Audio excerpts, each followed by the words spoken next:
Brown Wolf and Other Jack London Stories **** Brown Wolf by Jack London and Other Jack London Stories as chosen by Franklin K. Mathiews, Chief Scout Librarian, Boy Scouts of America. Contents: Introduction. Brown Wolf That Spot Trust All Gold Canyon. The story of Quiche Nambok, the unveracious Yellow Handkerchief, Make Westing, the Heathen, the Hobo and the Fairy just meet a nose for the king. Introduction. Boys delight in men who have had adventures, and when they are privileged to read of such exploits in thrilling story form, that is the seventh heaven for them. Such a boy's man was Jack London, whose whole life was one of stirring action on land and sea. Gifted as a storyteller, he wrote books almost without end. Some of them, The Call of the Wild, The Sea Wolf and White Fang, have already been recognized as fine books for boys. Others, volumes of short stories, contain many of like interest, possessing the same qualities that have made the other and longer stories so acceptable as juveniles. Effort has been made by the editor to bring together in one volume a number of such stories, not for the reason alone that there might be another Jack London book for boys, but also in order to add to our juvenile literature a volume likely to be chewed and digested, as Bacon says, a book worthy to be read whole, and with diligence and attention. For my belief is that boys read altogether too few of such books. Or perhaps it would be more correct to say, have too few opportunities to read such books, because so often we fail to see how quick in their reading their minds are to grasp the more difficult, and how keen and competent their conscience to draw the right conclusion when situations are presented wherein men err so grievously. It is hoped the stories presented will serve to exercise both the boy's mind and conscience, that seeing and feeling life and nature as Jack London saw and felt it, the best and the worst in human nature, with the infinite always near and from whom there is no escape, seeing and feeling such things boys will develop the emotional muscles of the spirit, have opened up new windows to their imaginations, and withal add some line or color to their life's ideals. Franklin K. Mathiews, Chief Scout Librarian, Boy Scouts of America. Brown Wolf. She had delayed, because of the dew-wet grass, in order to put on her overshoes, and when she emerged from the house found her waiting husband absorbed in the wonder of a bursting almond bud. She sent a questing glance across the tall grass and in and out among the orchard trees. "Where's Wolf?" she asked. "He was here a moment ago." Walt Irvine drew himself away with a jerk from the metaphysics and poetry of the organic miracle of blossom, and surveyed the landscape. "He was running a rabbit the last I saw of him." "Wolf! Wolf! Here, Wolf!" she called, as they left the clearing and took the trail that led down through the waxen-belled manzanita jungle to the county road.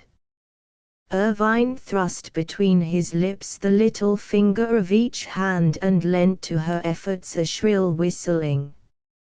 She covered her ears hastily and made a wry grimace. "My! For a poet, delicately attuned and all the rest of it, you can make unlovely noises. My eardrums are pierced.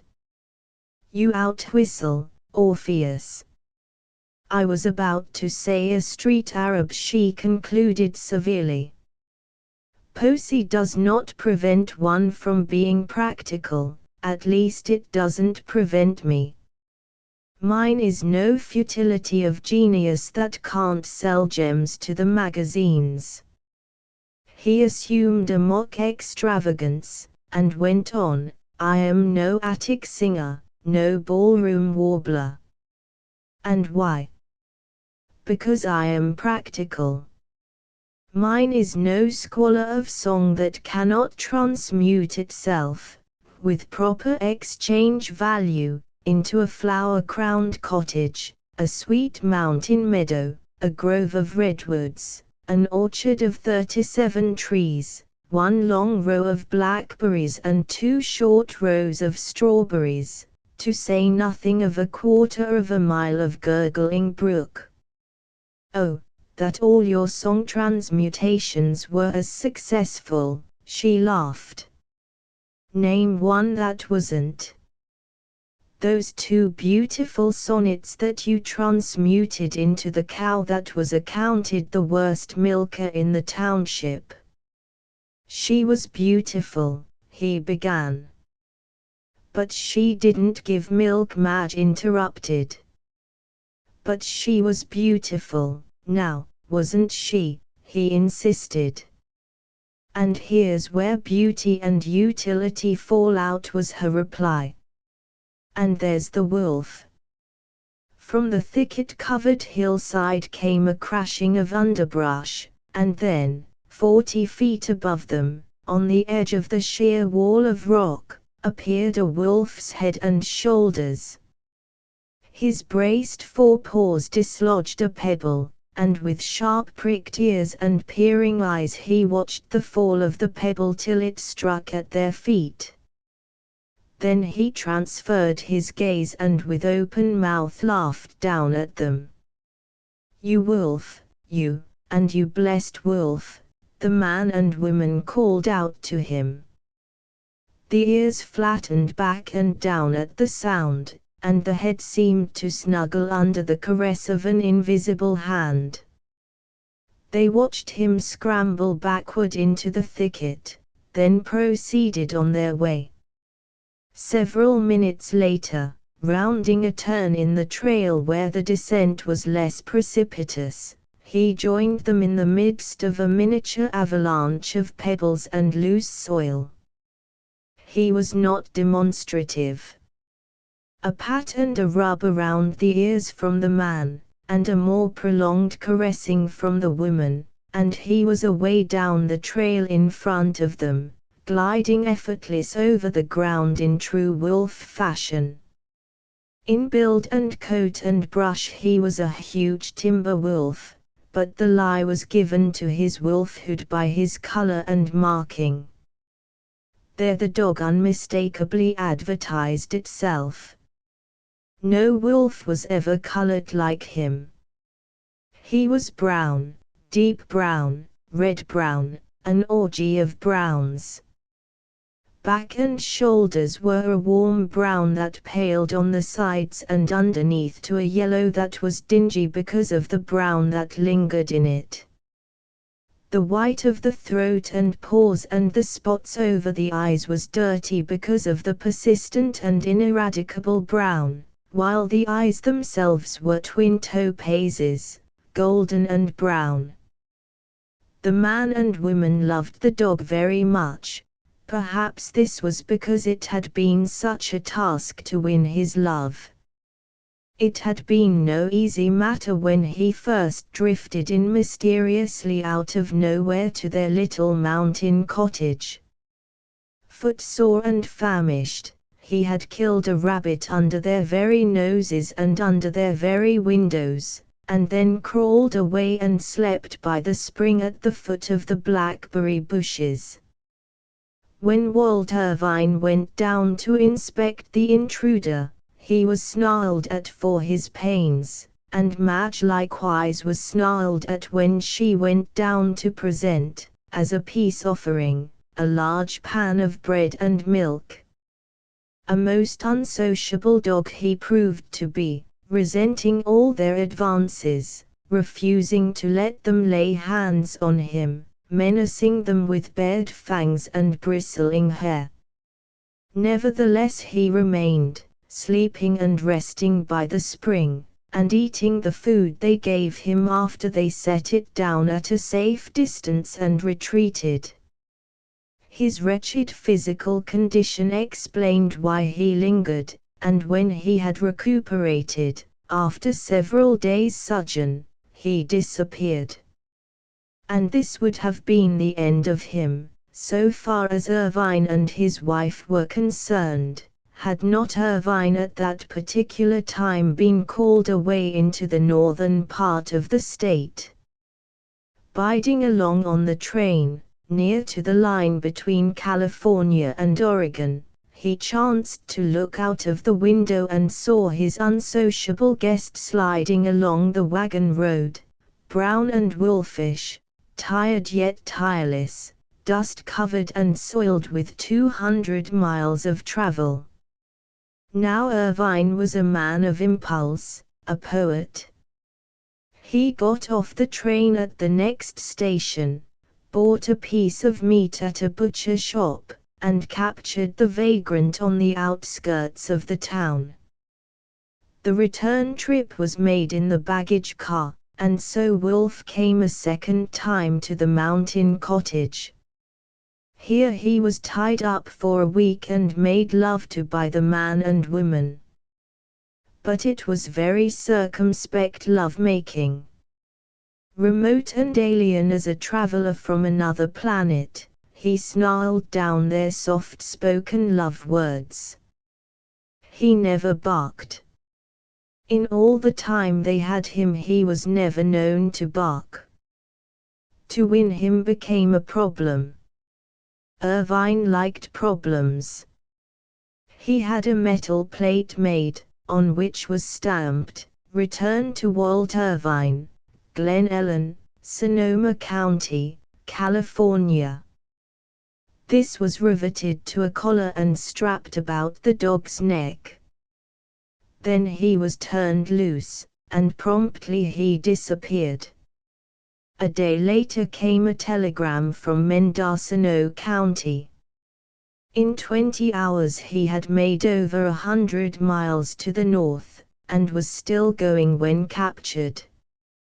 He came back by Wells Fargo Express, was tied up 3 days, and was loosed on the 4th and lost. This time he gained southern Oregon before he was caught and returned. Always, as soon as he received his liberty, he fled away, and always he fled north. He was possessed of an obsession that drove him north.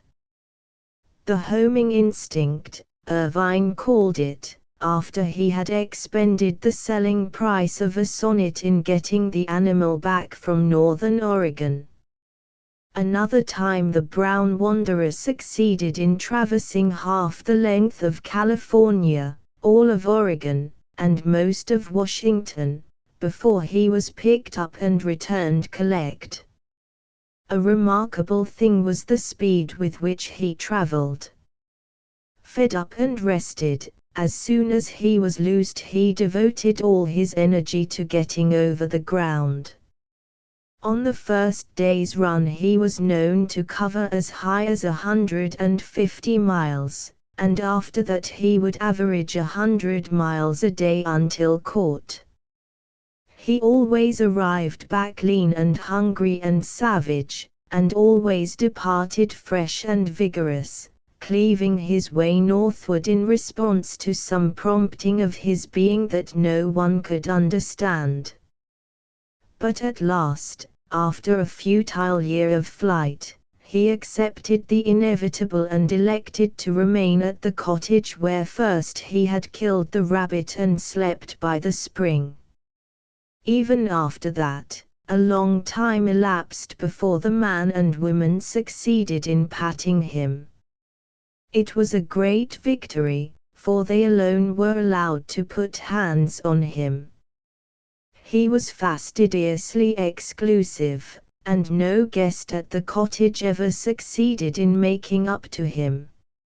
A low growl greeted such approach. If anyone had the hardihood to come nearer, the lips lifted, the naked fangs appeared, and the growl became a snarl so terrible and malignant that it awed the stoutest of them, as it likewise awed the farmer's dogs that knew ordinary dog snarling, but had never seen wolf snarling before. He was without antecedents. His history began with Walt and Madge. He had come up from the south, but never a clue did they get of the owner from whom he had evidently fled. Mrs. Johnson, their nearest neighbor and the one who supplied them with milk, proclaimed him a Klondike dog. Her brother was burrowing for frozen pastries in that far country, and so she constituted herself an authority on the subject. But they did not dispute her. There were the tips of wolf's ears, obviously so severely frozen at some time that they would never quite heal again. Besides, he looked like the photographs of the Alaskan dogs they saw published in magazines and newspapers. They often speculated over his past, and tried to conjure up, from what they had read and heard, what his Northland life had been. That the Northland still drew him, they knew, for at night they sometimes heard him crying softly, and when the north wind blew and the bite of frost was in the air, a great restlessness would come upon him and he would lift a mournful lament which they knew to be the long wolf howl. Yet he never barked. No provocation was great enough to draw from him that canine cry. Long discussion they had, during the time of winning him, as to whose dog he was.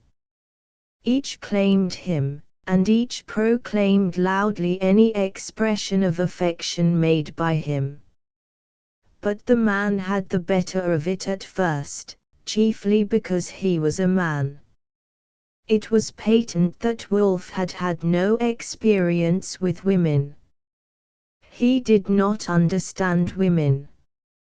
Madge's skirts were something he never quite accepted. The swish of them was enough to set him a-bristle with suspicion, and on a windy day she could not approach him at all. On the other hand, it was Madge who fed him, also it was she who ruled the kitchen, and it was by her favor, and her favor alone, that he was permitted to come within that sacred precinct. It was because of these things that she bade fair to overcome the handicap of her garments. Then it was that Walt put forth special effort, making it a practice to have Wolf lie at his feet while he wrote, and, between petting and talking, losing much time from his work.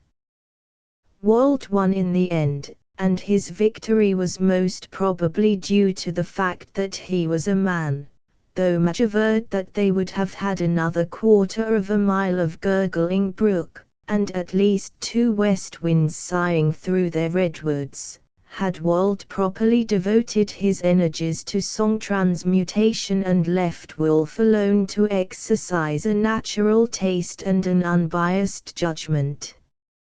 "It's about time I heard from those triolets," Walt said, after a silence of 5 minutes, during which they had swung steadily down the trail. "There'll be a check at the post office, I know, and we'll transmute it into beautiful buckwheat flour, a gallon of maple syrup, and a new pair of overshoes for you. And into beautiful milk from Mrs. Johnson's beautiful cow," Madge added. "Tomorrow's the 1st of the month, you know." Walt scowled unconsciously, then his face brightened, and he clapped his hand to his breast pocket. "Never mind. I have here a nice, beautiful, new cow, the best milker in California." "When did you write it?" she demanded eagerly. Then, reproachfully, and you never showed it to me. I saved it to read to you on the way to the post office, in a spot remarkably like this one, he answered, indicating, with a wave of his hand, a dry log on which to sit. A tiny stream flowed out of a dense fern brake, slipped down a moss-lipped stone, and ran across the path at their feet. From the valley arose the mellow song of meadow larks, while about them, in and out, through sunshine and shadow, fluttered great yellow butterflies. Up from below came another sound that broke in upon Walt reading softly from his manuscript. It was a crunching of heavy feet, punctuated now and again by the clattering of a displaced stone. As Walt finished and looked to his wife for approval, a man came into view around the turn of the trail. He was bareheaded and sweaty. With a handkerchief in one hand he mopped his face, while in the other hand he carried a new hat and a wilted starched collar which he had removed from his neck.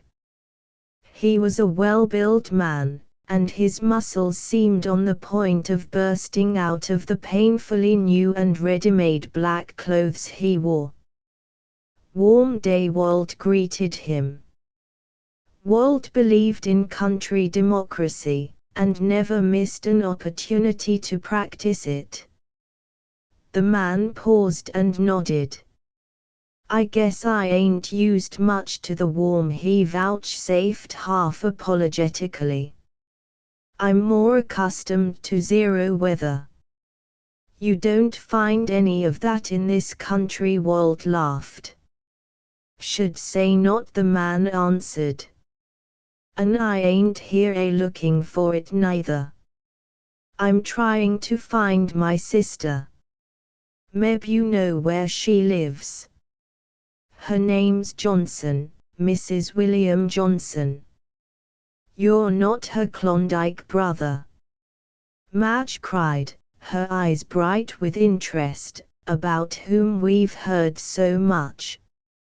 "Yes, that's me," he answered modestly. "My name's Miller, Skiff Miller. I just thought I'd surprise her." "You are on the right track then. Only you've come by the footpath." Madge stood up to direct him, pointing up the canyon a quarter of a mile. "You see that blasted redwood?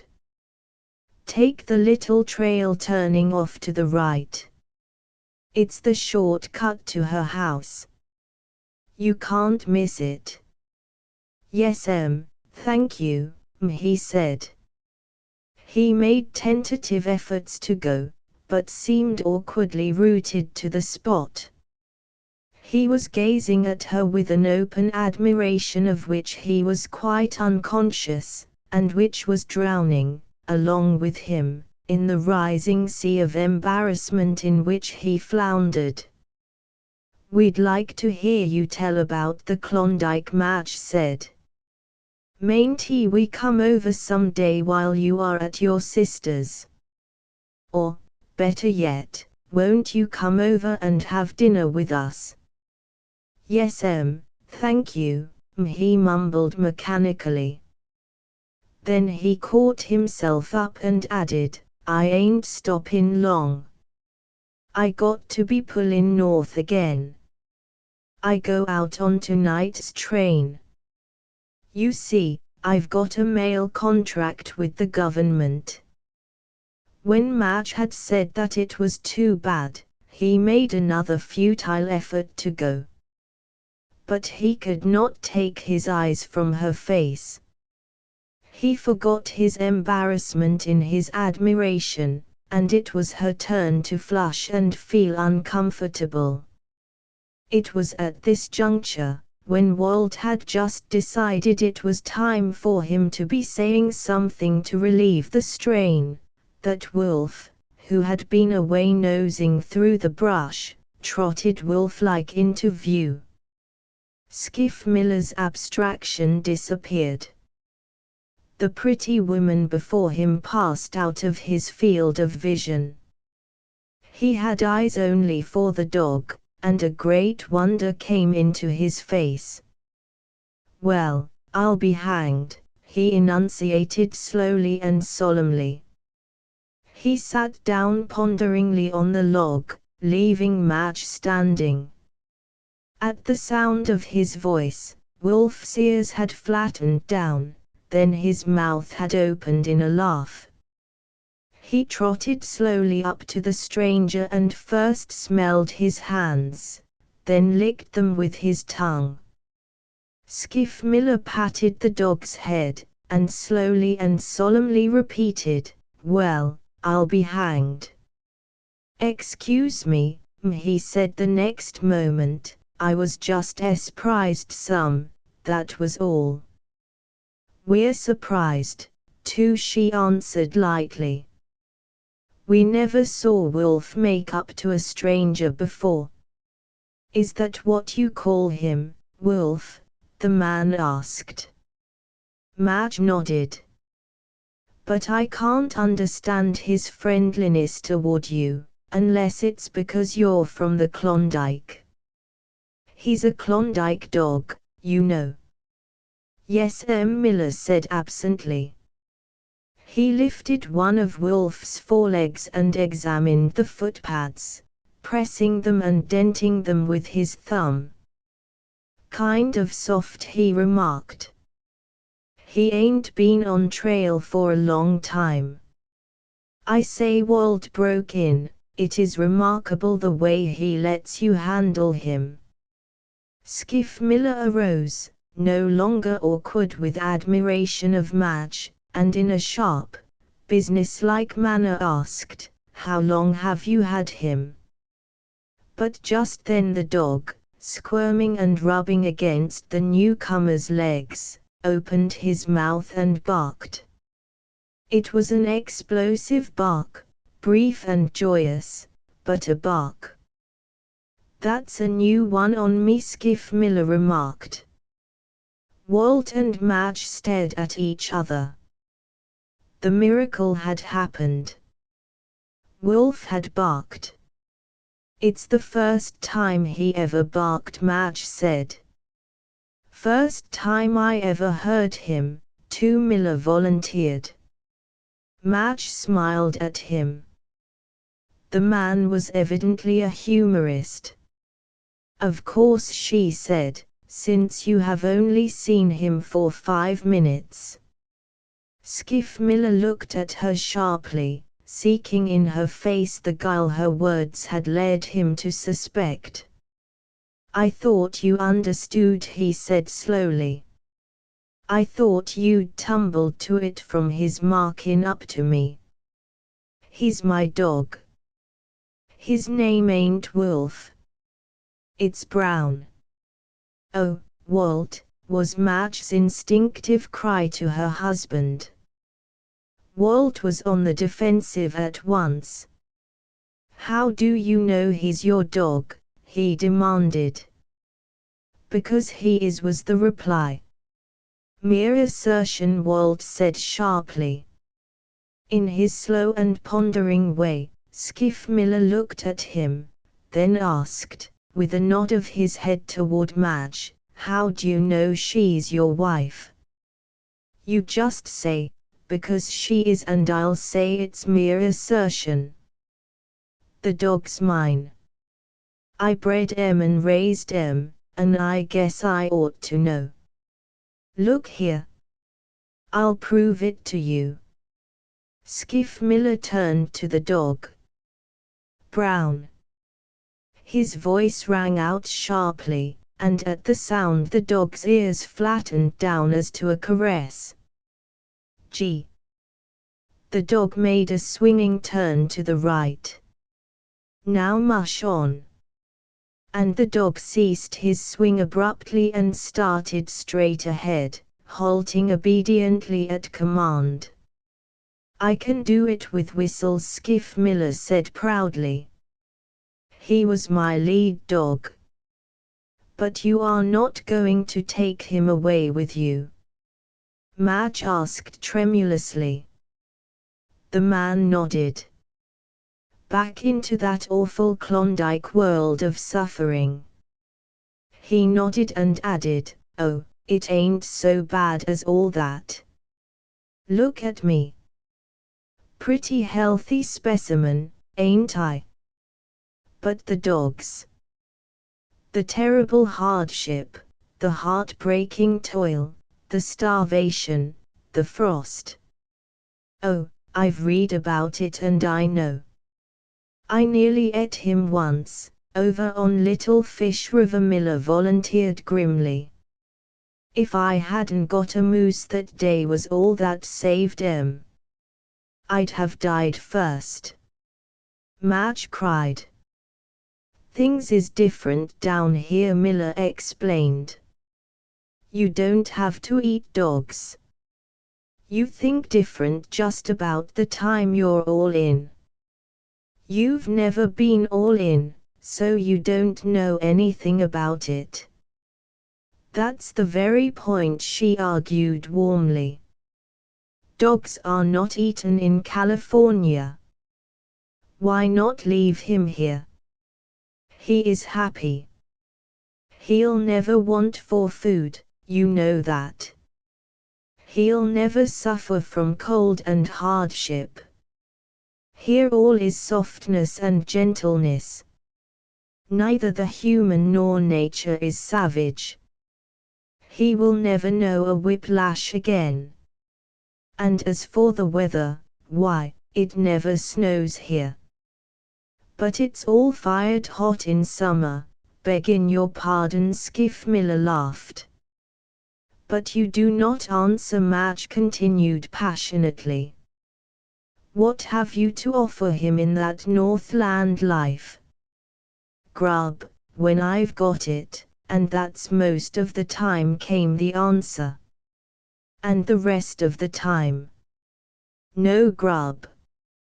"And the work?" "Yes, plenty of work," Miller blurted out impatiently.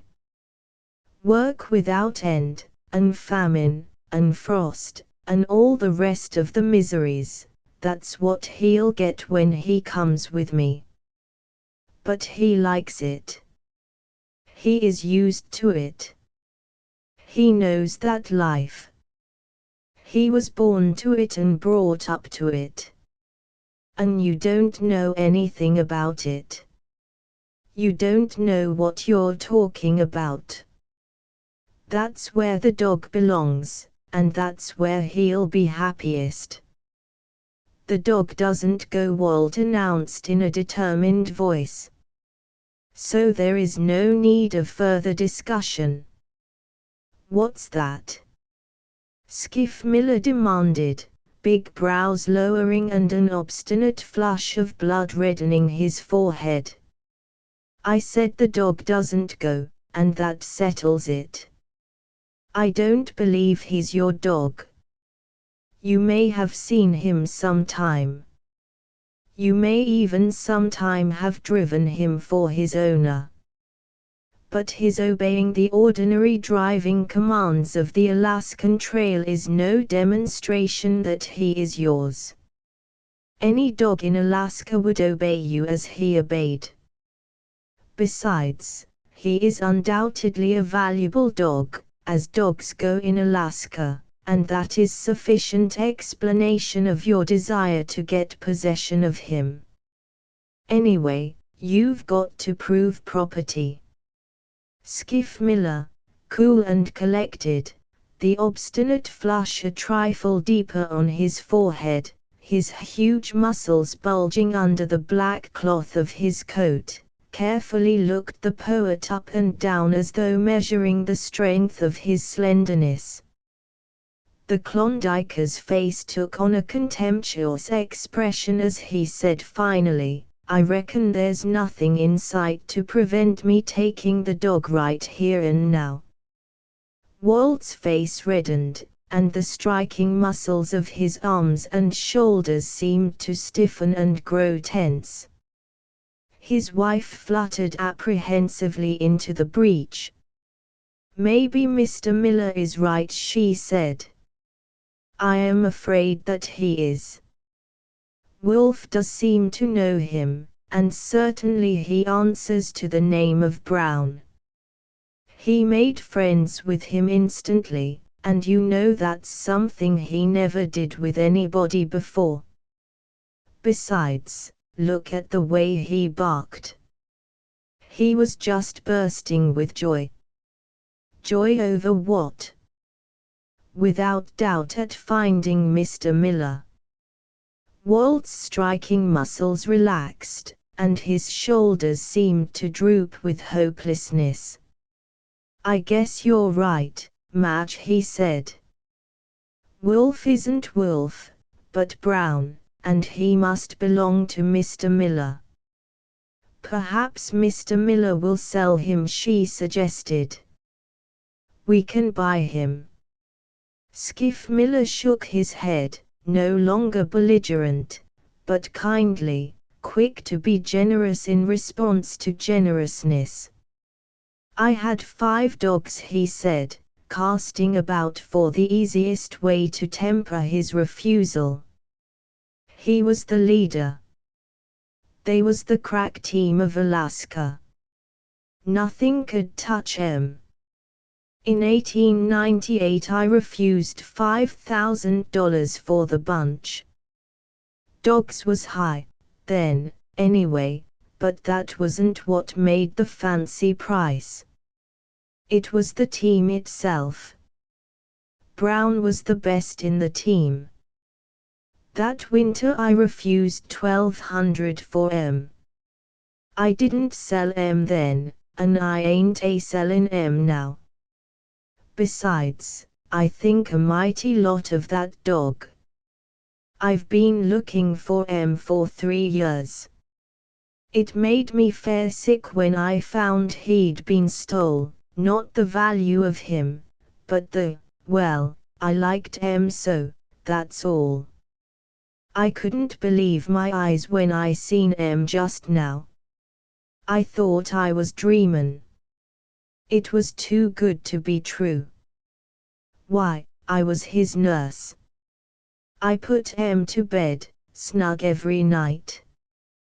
His mother died, and I brought 'em up on condensed milk at $2 a can when I couldn't afford it in my own coffee. He never knew any mother but me. He used to suck my finger regular, the darn little pup, that finger right there." And Skiff Miller, too overwrought for speech, held up a forefinger for them to see.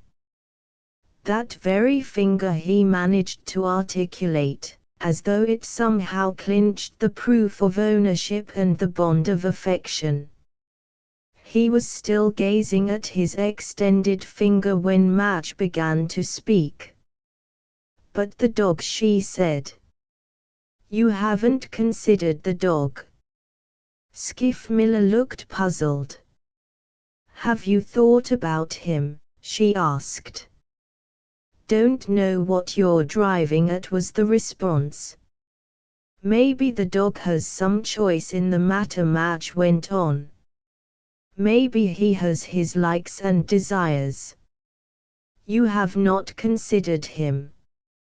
You give him no choice. It has never entered your mind that possibly he might prefer California to Alaska. You consider only what you like.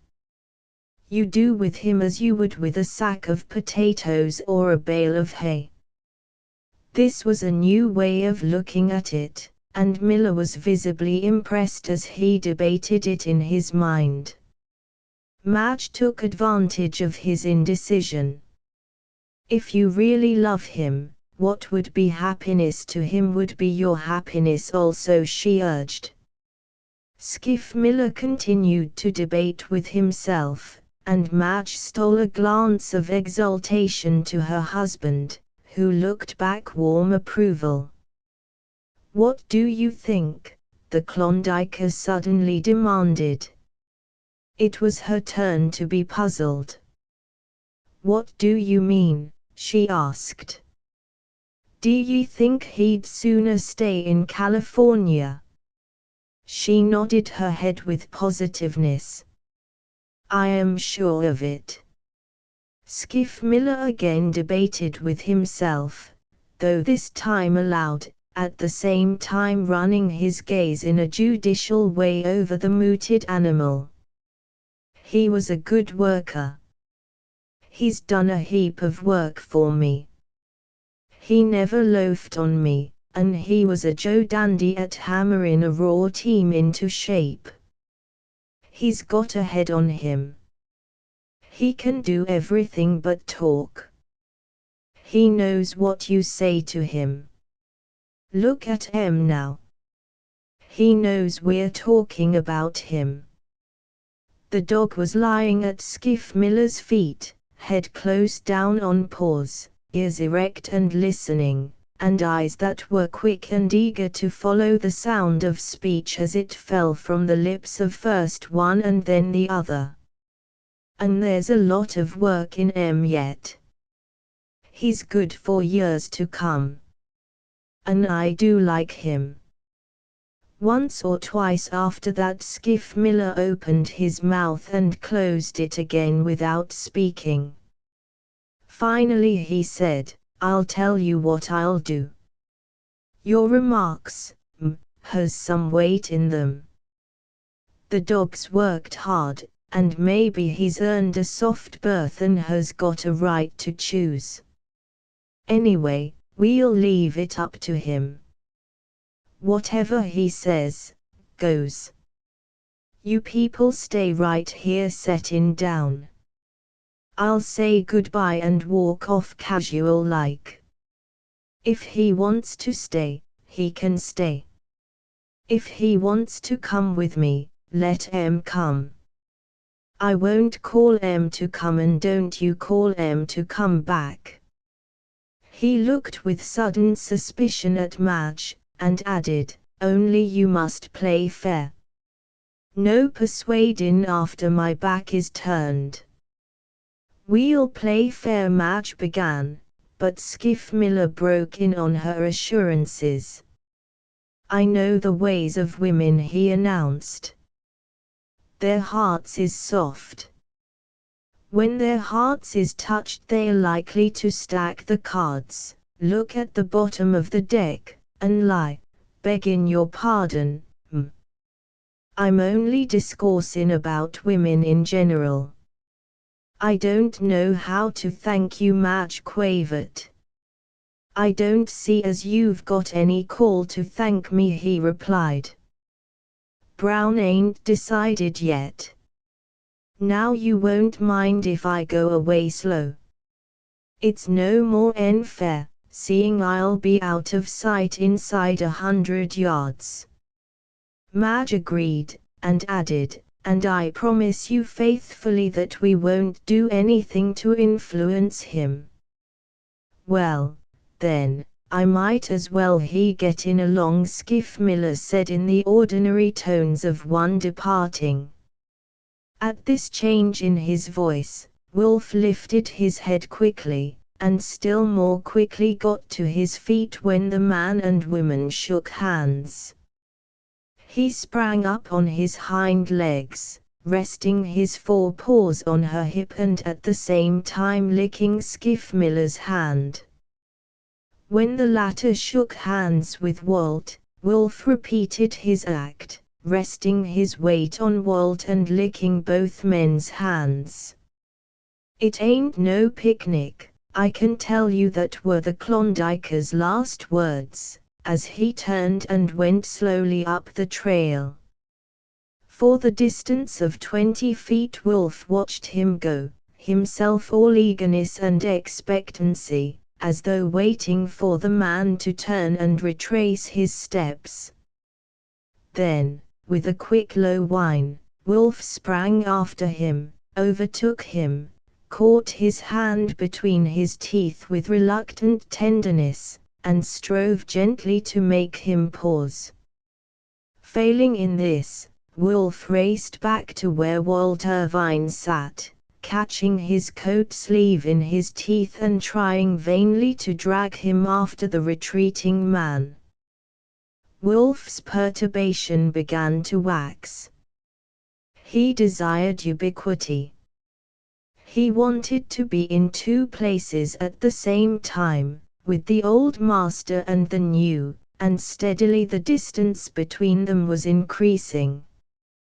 He sprang about excitedly, making short nervous leaps and twists, now toward one, now toward the other, in painful indecision, not knowing his own mind, desiring both and unable to choose, uttering quick sharp whines and beginning to pant.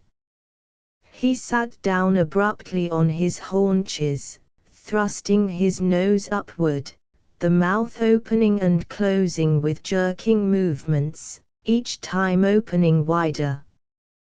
These jerking movements were in unison with the recurrent spasms that attacked the throat, each spasm severer and more intense than the preceding one.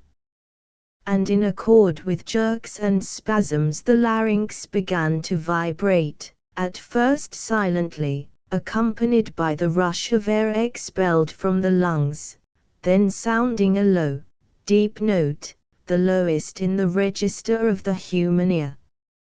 All this was the nervous and muscular preliminary to howling. But just as the howl was on the verge of bursting from the full throat, the wide-opened mouth was closed, the paroxysms ceased, and he looked long and steadily at the retreating man. Suddenly Wolf turned his head, and over his shoulder just as steadily regarded Walt. The appeal was unanswered. Not a word nor a sign did the dog receive, no suggestion and no clue as to what his conduct should be. A glance ahead to where the old master was nearing the curve of the trail excited him again. He sprang to his feet with a whine, and then, struck by a new idea, turned his attention to Madge. Hitherto he had ignored her, but now, both masters failing him, she alone was left. He went over to her and snuggled his head in her lap, nudging her arm with his nose, an old trick of his when begging for favors. He backed away from her and began writhing and twisting playfully, curvetting and prancing, half rearing and striking his forepaws to the earth, struggling with all his body, from the wheedling eyes and flattening ears to the wagging tail, to express the thought that was in him and that was denied him utterance. This, too, he soon abandoned. He was depressed by the coldness of these humans who had never been cold before. No response could he draw from them, no help could he get. They did not consider him. They were as dead. He turned and silently gazed after the old master. Skiff Miller was rounding the curve. In a moment he would be gone from view. Yet he never turned his head, plodding straight onward, slowly and methodically, as though possessed of no interest in what was occurring behind his back. And in this fashion he went out of view. Wolf waited for him to reappear. He waited a long minute, silently, quietly, without movement, as though turned to stone, withal stone quick with eagerness and desire. He barked once, and waited. Then he turned and trotted back to Walt Irvine. He sniffed his hand and dropped down heavily at his feet, watching the trail where it curved emptily from view. The tiny stream slipping down the moss-lipped stone seemed suddenly to increase the volume of its gurgling noise. Save for the meadow larks, there was no other sound. The great yellow butterflies drifted silently through the sunshine and lost themselves in the drowsy shadows. Madge gazed triumphantly at her husband. A few minutes later Wolf got upon his feet. Decision and deliberation marked his movements. He did not glance at the man and woman. His eyes were fixed up the trail. He had made up his mind. They knew it. And they knew, so far as they were concerned, that the ordeal had just begun. He broke into a trot, and Madge's lips pursed, forming an avenue for the caressing sound that it was the will of her to send forth. But the caressing sound was not made. She was impelled to look at her husband, and she saw the sternness with which he watched her. The pursed lips relaxed, and she sighed inaudibly. Wolf's trot broke into a run. Wider and wider were the leaps he made. Not once did he turn his head, his wolf's brush standing out straight behind him.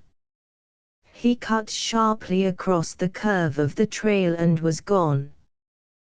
That spot. I don't think much of Stephen Mackay anymore, though I used to swear by him. I know that in those days I loved him more than my own brother. If ever I meet Stephen Mackay again, I shall not be responsible for my actions. It passes beyond me that a man with whom I shared food and blanket, and with whom I mushed over the Chilkoot Trail, should turn out the way he did. I always sized Steve up as a square man, a kindly comrade, without an iota of anything vindictive or malicious in his nature. I shall never trust my judgment in men again. Why, I nursed that man through typhoid fever, we starved together on the headwaters of the Stewart, and he saved my life on the Little Salmon. And now, after the years we were together, all I can say of Stephen Mackay is that he is the meanest man I ever knew. We started for the Klondike in the fall rush of 1897, and we started too late to get over Chilkoot Pass before the freeze-up. We packed our outfit on our backs part way over, when the snow began to fly, and then we had to buy dogs in order to sled it the rest of the way. That was how we came to get that spot. Dogs were high, and we paid $110 for him. He looked worth it. I say looked, because he was one of the finest appearing dogs I ever saw.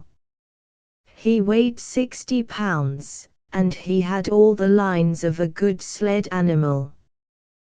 We never could make out his breed. He wasn't Husky, nor Malamute, nor Hudson Bay. He looked like all of them and he didn't look like any of them, and on top of it all he had some of the white man's dog in him, for on one side, in the thick of the mixed yellow, brown, red and dirty white that was his prevailing color, there was a spot of coal black as big as a water bucket. That was why we called him Spot. He was a good looker all right. When he was in condition his muscles stood out in bunches all over him. And he was the strongest looking brute I ever saw in Alaska, also the most intelligent looking. To run your eyes over him, you'd think he could outpull 3 dogs of his own weight. Maybe he could, but I never saw it. His intelligence didn't run that way.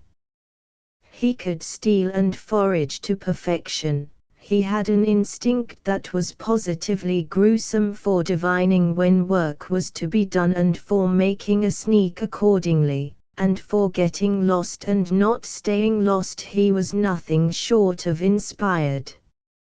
But when it came to work, the way that intelligence dribbled out of him and left him a mere clot of wobbling, stupid jelly would make your heart bleed.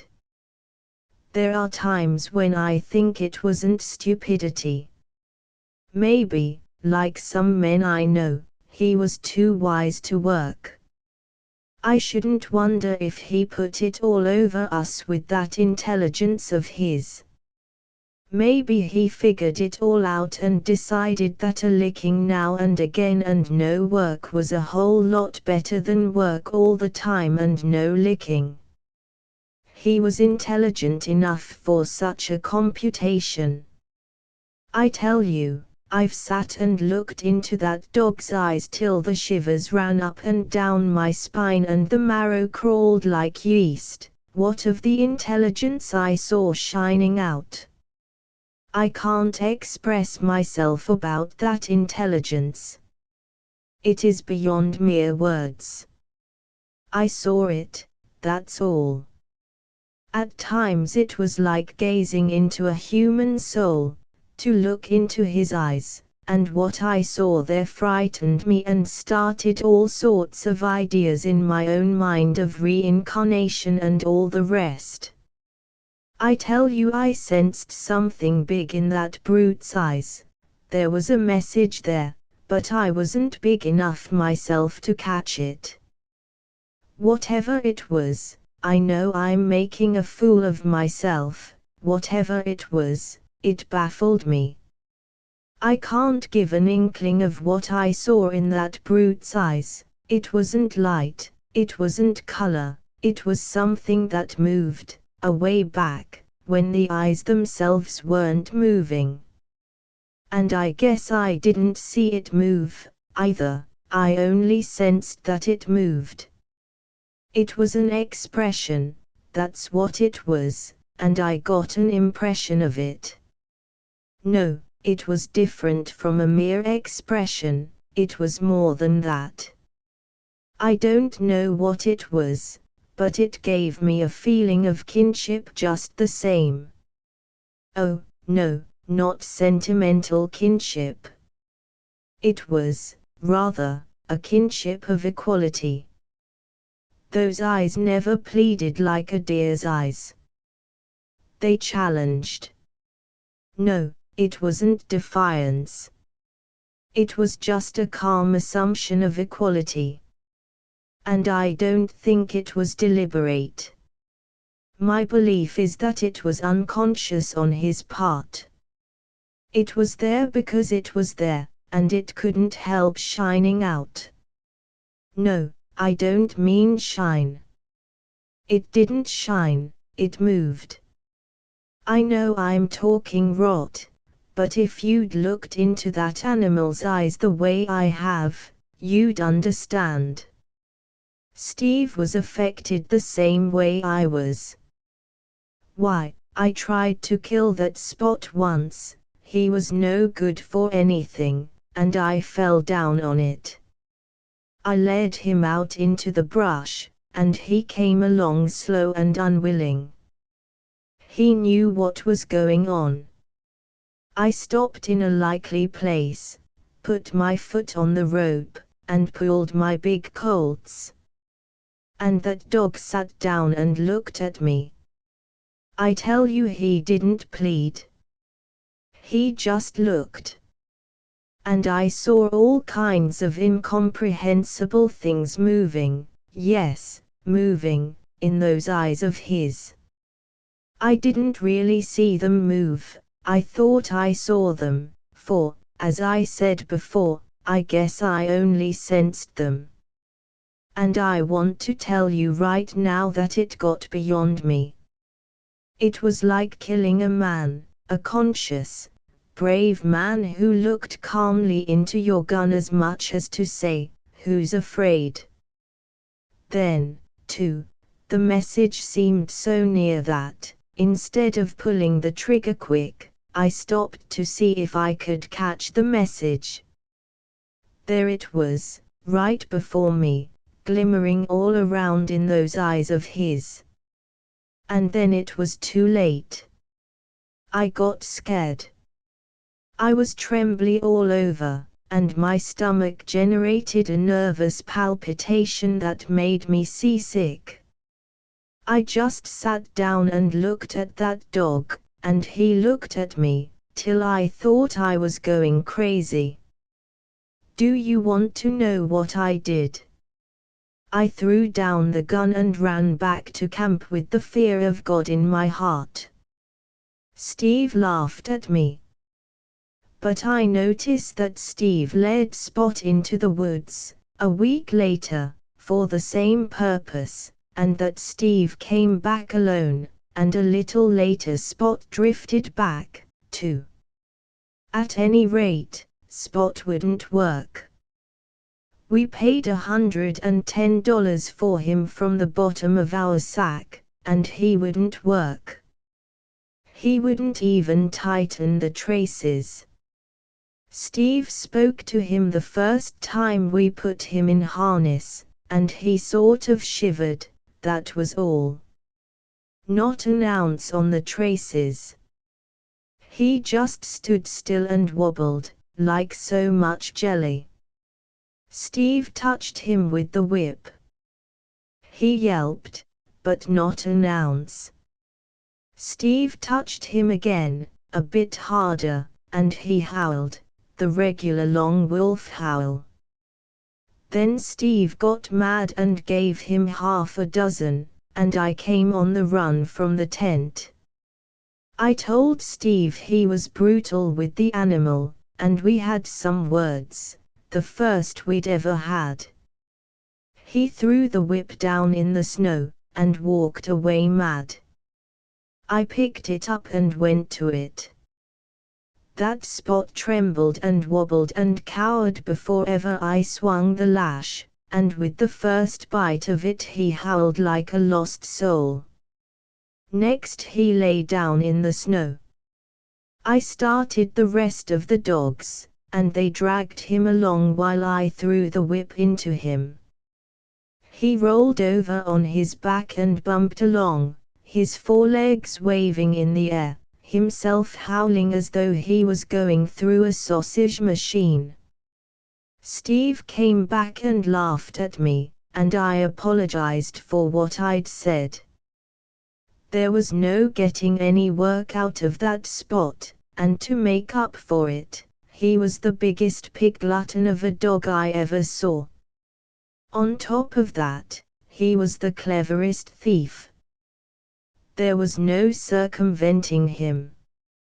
Many a breakfast we went without our bacon because Spot had been there first. And it was because of him that we nearly starved to death up the Stewart.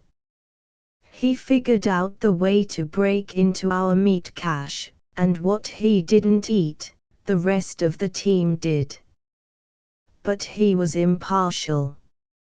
He stole from everybody. He was a restless dog, always very busy snooping around or going somewhere. And there was never a camp within 5 miles that he didn't raid. The worst of it was that they always came back on us to pay his board bill, which was just, being the law of the land, but it was mighty hard on us. Especially that first winter on the Chilkoot, when we were busted, paying for whole hams and sides of bacon that we never ate. He could fight, too, that Spot. He could do anything but work. He never pulled a pound, but he was the boss of the whole team. The way he made those dogs stand around was an education. He bullied them, and there was always one or more of them fresh marked with his fangs. But he was more than a bully. He wasn't afraid of anything that walked on 4 legs, and I've seen him march, single-handed, into a strange team, without any provocation whatever, and put the kibosh on the whole outfit. Did I say he could eat? I caught him eating the whip once. That's straight. He started in at the lash, and when I caught him he was down to the handle, and still going. But he was a good looker. At the end of the first week we sold him for $75 to the mounted police. They had experienced dog drivers, and we knew that by the time he'd covered the 600 miles to Dawson he'd be a good sled dog. I say we knew, for we were just getting acquainted with that Spot. A little later we were not brash enough to know anything where he was concerned. A week later we woke up in the morning to the dangdest dogfight we'd ever heard. It was that Spot came back and knocking the team into shape. We ate a pretty depressing breakfast, I can tell you, but cheered up 2 hours afterward when we sold him to an official courier, bound into Dawson with government dispatches. That Spot was only 3 days in coming back, and, as usual, celebrated his arrival with a rough house. We spent the winter and spring, after our own outfit was across the pass, freighting other people's outfits, and we made a fat stake. Also, we made money out of Spot. If we sold him once, we sold him 20 times. He always came back, and no one asked for their money. We didn't want the money. We'd have paid handsomely for anyone to take him off our hands for keeps.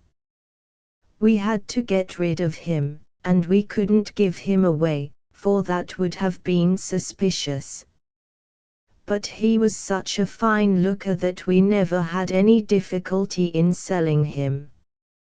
Unbroke we'd say, and they'd pay any old price for him. We sold him as low as $25, and once we got $150 for him. That particular party returned him in person, refused to take his money back, and the way he abused us was something awful. He said it was cheap at the price to tell us what he thought of us, and we felt he was so justified that we never talked back. But to this day I've never quite regained all the old self-respect that was mine before that man talked to me. When the ice cleared out of the lakes and river, we put our outfit in a Lake Bennett boat and started for Dawson. We had a good team of dogs, and of course we piled them on top the outfit. That Spot was along, there was no losing him, and a dozen times, the first day, he knocked one or another of the dogs overboard in the course of fighting with them. It was close quarters, and he didn't like being crowded. What that dog needs is space, Steve said the second day. Let's maroon him. We did, running the boat in at Caribou Crossing for him to jump ashore. 2 of the other dogs, good dogs, followed him, and we lost 2 whole days trying to find them. We never saw those 2 dogs again, but the quietness and relief we enjoyed made us decide, like the man who refused his $150, that it was cheap at the price. For the first time in months Steve and I laughed and whistled and sang. We were as happy as clams. The dark days were over. The nightmare had been lifted. That Spot was gone. 3 weeks later, one morning, Steve and I were standing on the riverbank at Dawson. A small boat was just arriving from Lake Bennett. I saw Steve give a start, and heard him say something that was not nice and that was not under his breath. Then I looked, and there, in the bow of the boat, with ears pricked up, sat Spot. Steve and I sneaked immediately, like beaten curs, like cowards, like absconders from justice. It was this last that the lieutenant of police thought when he saw us sneaking. He surmised that there was law officers in the boat who were after us. He didn't wait to find out, but kept us in sight, and in the M&M saloon got us in a corner. We had a merry time explaining, for we refused to go back to the boat and meet Spot. And finally he held us under guard of another policeman while he went to the boat. After we got clear of him, we started for the cabin, and when we arrived, there was that Spot sitting on the stoop waiting for us. Now how did he know we lived there? There were 40,000 people in Dawson that summer. And how did he save our cabin out of all the cabins? How did he know we were in Dawson, anyway? I leave it to you. But don't forget what I have said about his intelligence and that immortal something I have seen glimmering in his eyes. There was no getting rid of him anymore. There were too many people in Dawson who had bought him up on Chilkoot, and the story got around. Half a dozen times we put him on board steamboats going down the Yukon, but he merely went ashore at the first landing and trotted back up the bank. We couldn't sell him, we couldn't kill him. Both Steve and I had tried, and nobody else was able to kill him. He bore a charmed life. I've seen him go down in a dogfight on the main street with 50 dogs on top of him, and when they were separated, he'd appear on all his 4 legs, unharmed, while 2 of the dogs that had been on top of him would be lying dead. I saw him steal a chunk of moose meat from Major Dinwiddie's cache so heavy that he could just keep 1 jump ahead of Mrs. Dinwiddie's squaw cook, who was after him with an axe. As he went up the hill, after the squaw gave up, Major Dinwiddie himself came out and pumped his Winchester into the landscape. He emptied his magazine twice, and never touched that Spot. Then a policeman came along and arrested him for discharging firearms inside the city limits. Major Dinwiddie paid his fine, and Steve and I paid him for the moose meat at the rate of $1 a pound, bones and all. That was what he paid for it. Meat was high that year. I am only telling what I saw with my own eyes. And now I'll tell you something also. I saw that Spot fall through a water hole. The ice was 3.5 feet thick, and the current sucked him under like a straw. 300 yards below was the big water hole used by the hospital. Spot crawled out of the hospital water hole, licked off the water, bit out the ice that had formed between his toes, trotted up the bank, and whipped a big Newfoundland belonging to the Gold Commissioner. In the fall of 1898, Steve and I poled up the Yukon on the last water, bound for Stewart River. We took the dogs along, all except Spot. We figured we'd been feeding him long enough. He'd cost us more time and trouble and money and grub than we'd got by selling him on the Chilkoot, especially grub. So Steve and I tied him down in the cabin and pulled our freight. We camped that night at the mouth of Indian River, and Steve and I were pretty facetious over having shaken him. Steve was a funny fellow, and I was just sitting up in the blankets and laughing when a tornado hit camp. The way that Spot walked into those dogs and gave them what for was hair-raising. Now how did he get loose? It's up to you. I haven't any theory. And how did he get across the Klondike River? That's another facer. And anyway, how did he know we had gone up the Yukon? You see, we went by water, and he couldn't smell our tracks. Steve and I began to get superstitious about that dog. He got on our nerves, too, and, between you and me, we were just a mite afraid of him. The freeze-up came on when we were at the mouth of Henderson Creek, and we traded him off for 2 sacks of flour to an outfit that was bound up White River after copper. Now that whole outfit was lost. Never trace nor hide nor hair of men, dogs, sleds, or anything was ever found. They dropped clean out of sight. It became one of the mysteries of the country. Steve and I plugged away up the Stewart, and 6 weeks afterward that Spot crawled into camp. He was a perambulating skeleton, and could just drag along, but he got there. And what I want to know is who told him we were up the Stewart. We could have gone 1,000 other places.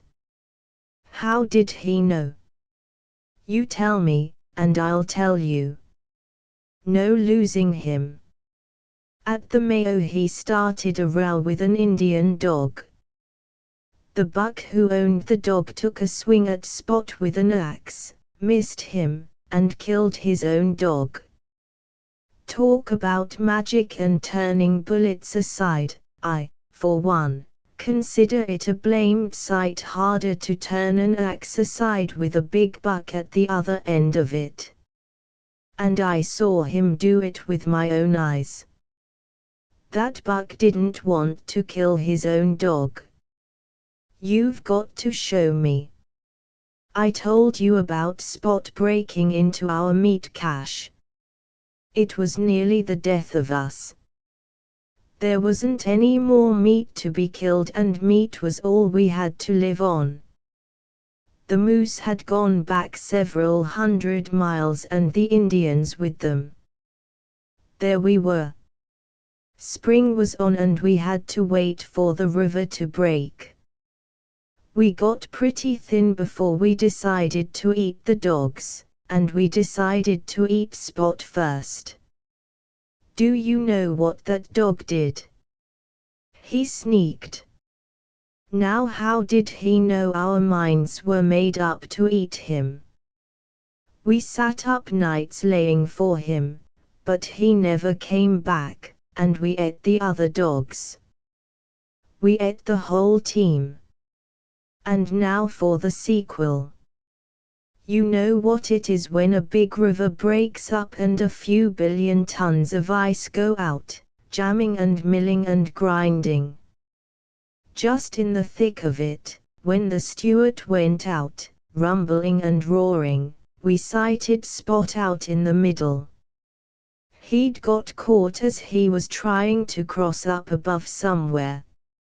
Steve and I yelled and shouted and ran up and down the bank, tossing our hats in the air.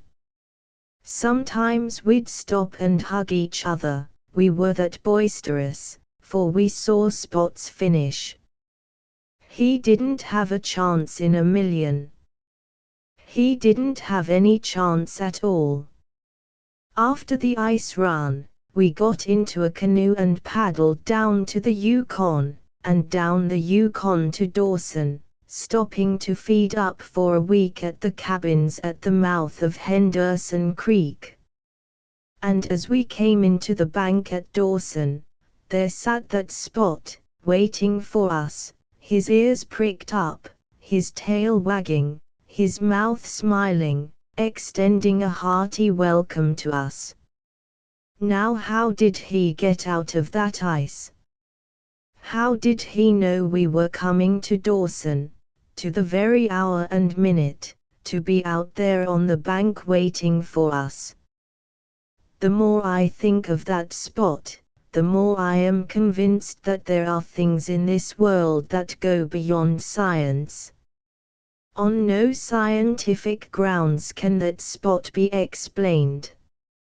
It's psychic phenomena, or mysticism, or something of that sort, I guess, with a lot of theosophy thrown in. The Klondike is a good country. I might have been there yet, and become a millionaire, if it hadn't been for Spot. He got on my nerves. I stood him for 2 years altogether, and then I guess my stamina broke. It was the summer of 1899 when I pulled out. I didn't say anything to Steve. I just sneaked. But I fixed it up all right. I wrote Steve a note, and enclosed a package of Rough-on Rats telling him what to do with it. I was worn down to skin and bone by that Spot, and I was that nervous that I'd jump and look around when there wasn't anybody within hailing distance. But it was astonishing the way I recuperated when I got quit of him. I got back 20 pounds before I arrived in San Francisco, and by the time I'd crossed the ferry to Oakland I was my old self again, so that even my wife looked in vain for any change in me. Steve wrote to me once, and his letter seemed irritated. He took it kind of hard because I'd left him with Spot. Also, he said he'd used the Rough-on Rats per directions, and that there was nothing doing. A year went by. I was back in the office and prospering in all ways, even getting a bit fat. And then Steve arrived. He didn't look me up. I read his name in the steamer list, and wondered why. But I didn't wonder long. I got up one morning and found that Spot chained to the gatepost and holding up the milkman. Steve went north to Seattle, I learned, that very morning. I didn't put on any more weight. My wife made me buy him a collar and tag, and within an hour he showed his gratitude by killing her pet Persian cat.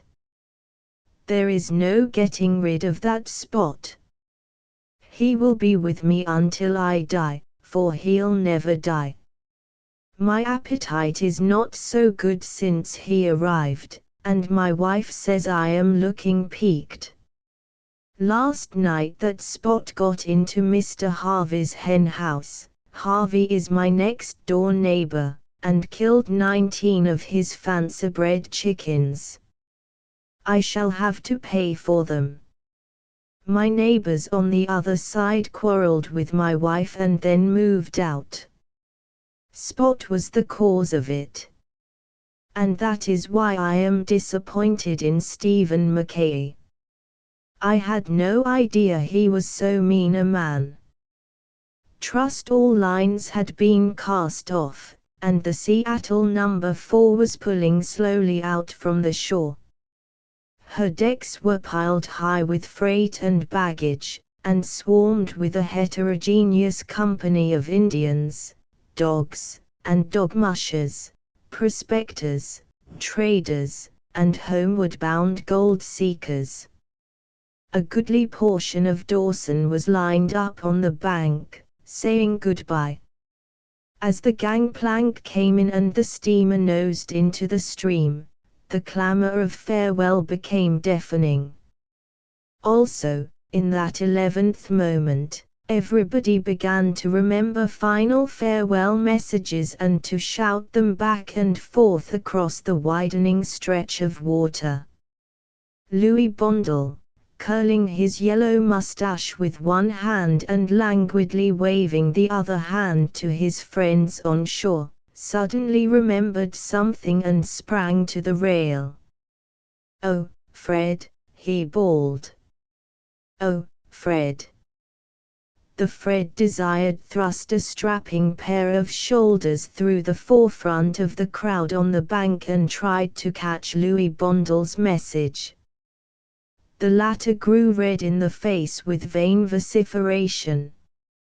Still the water widened between steamboat and shore. "Hey you, Captain Scott," he yelled at the pilot house. "Stop the boat."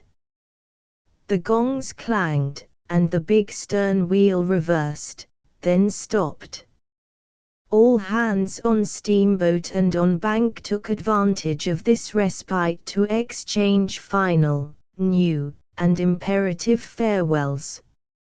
More futile than ever was Louis Bondel's effort to make himself heard.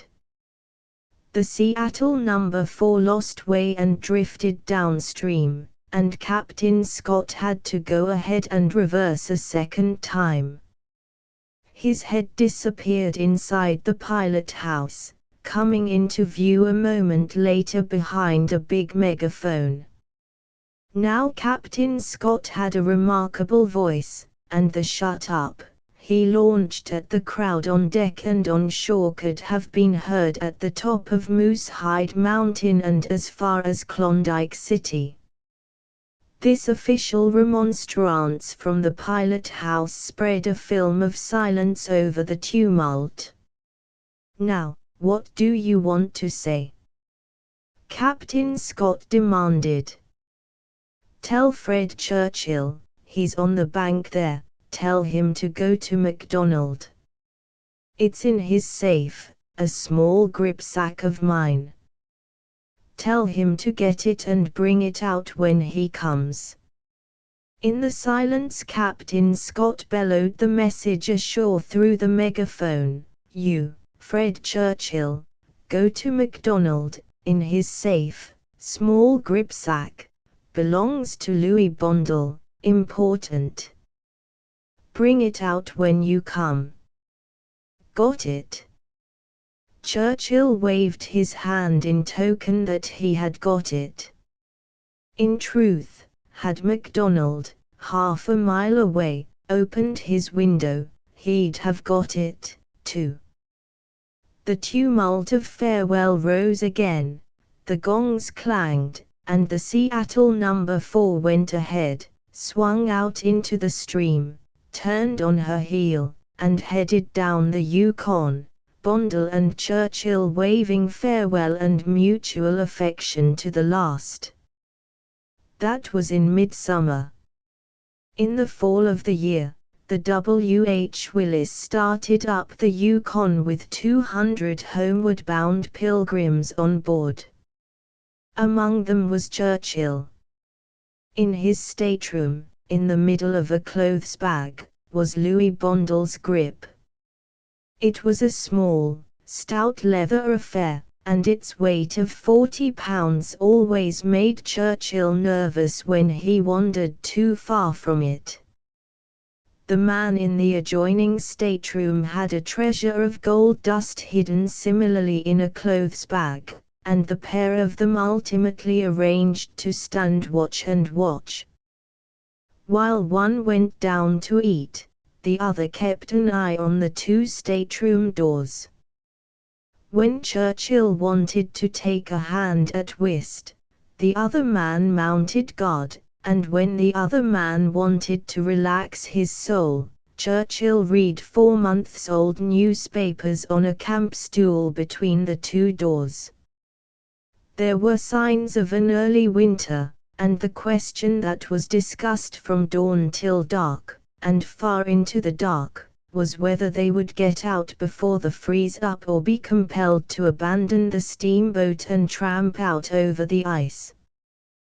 There were irritating delays. Twice the engines broke down and had to be tinkered up, and each time there were snow flurries to warn them of the imminence of winter. 9 times the W.H. Willis essayed to ascend the Five-Finger Rapids with her impaired machinery, and when she succeeded, she was 4 days behind her very liberal schedule. The question that then arose was whether or not the steamboat Flora would wait for her above the box cannon. The stretch of water between the head of the box cannon and the foot of the White Horse Rapids was unnavigable for steamboats, and passengers were transhipped at that point, walking around the rapids from one steamboat to the other. There were no telephones in the country, hence no way of informing the waiting Flora that the Willis was 4 days late, but coming. When the W.H. Willis pulled into White Horse, it was learned that the Flora had waited 3 days over the limit, and had departed only a few hours before. Also, it was learned that she would tie up at Tagish Post till 9 o'clock, Sunday morning. It was then 4 o'clock Saturday afternoon. The pilgrims called a meeting. On board was a large Peterborough canoe, consigned to the police post at the head of Lake Bennett.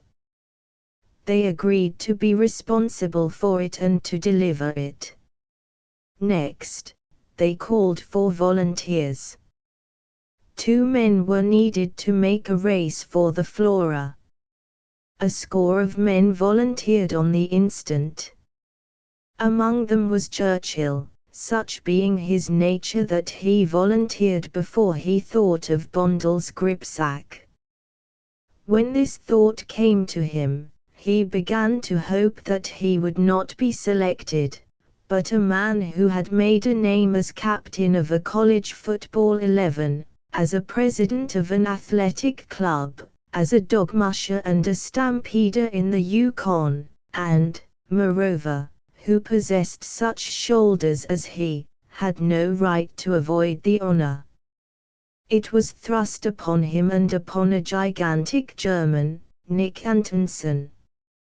While a crowd of the pilgrims, the canoe on their shoulders, started on a trot over the portage, Churchill ran to his stateroom.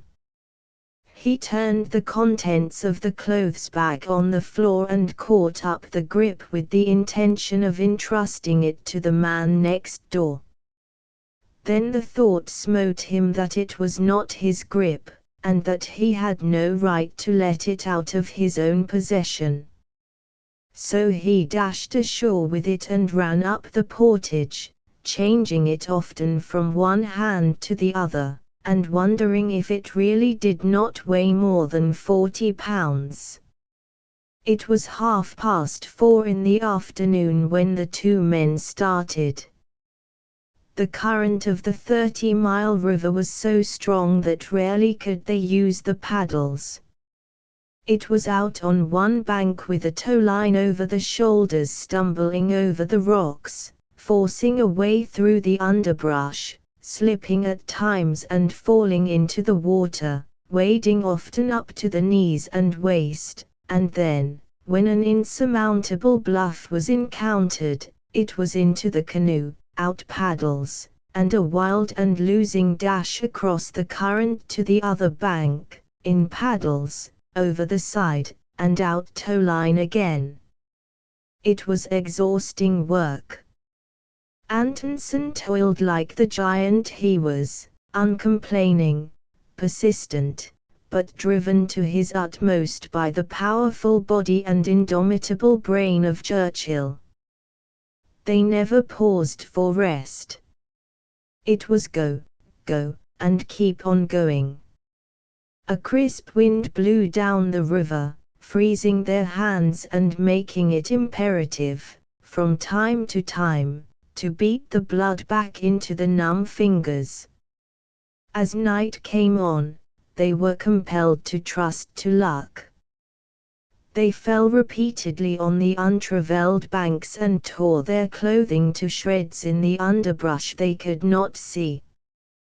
Both men were badly scratched and bleeding.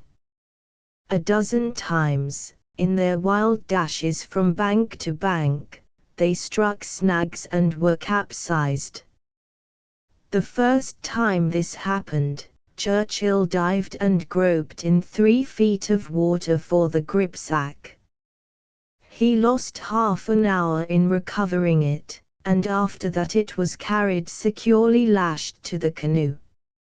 As long as the canoe floated it was safe. Antonsen jeered at the grip, and toward morning began to abuse it, but Churchill vouchsafed no explanations. Their delays and mischances were endless.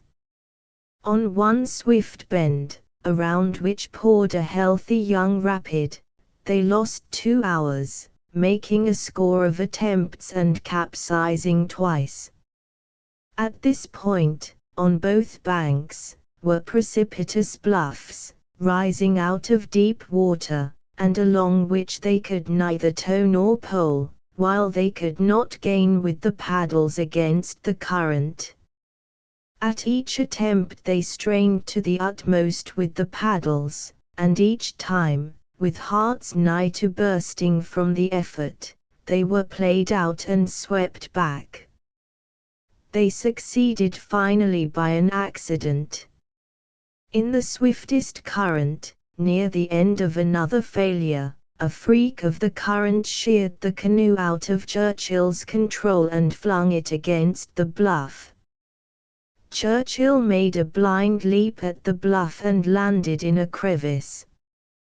Holding on with one hand, he held the swamped canoe with the other till Antonsen dragged himself out of the water. Then they pulled the canoe out and rested. A fresh start at this crucial point took them by. They landed on the bank above and plunged immediately ashore and into the brush with the tow line.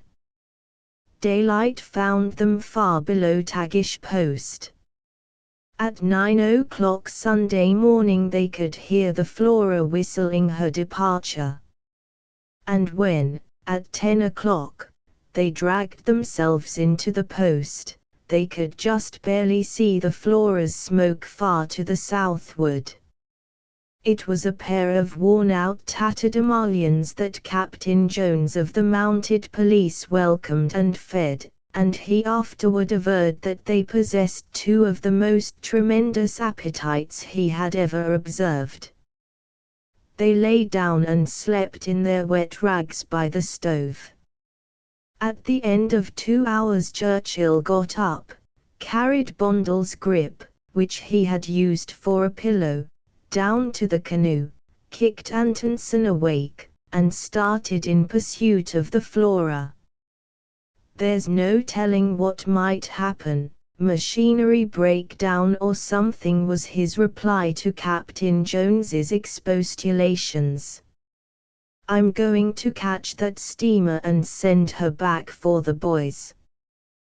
Tagish Lake was white with a fall gale that blew in their teeth.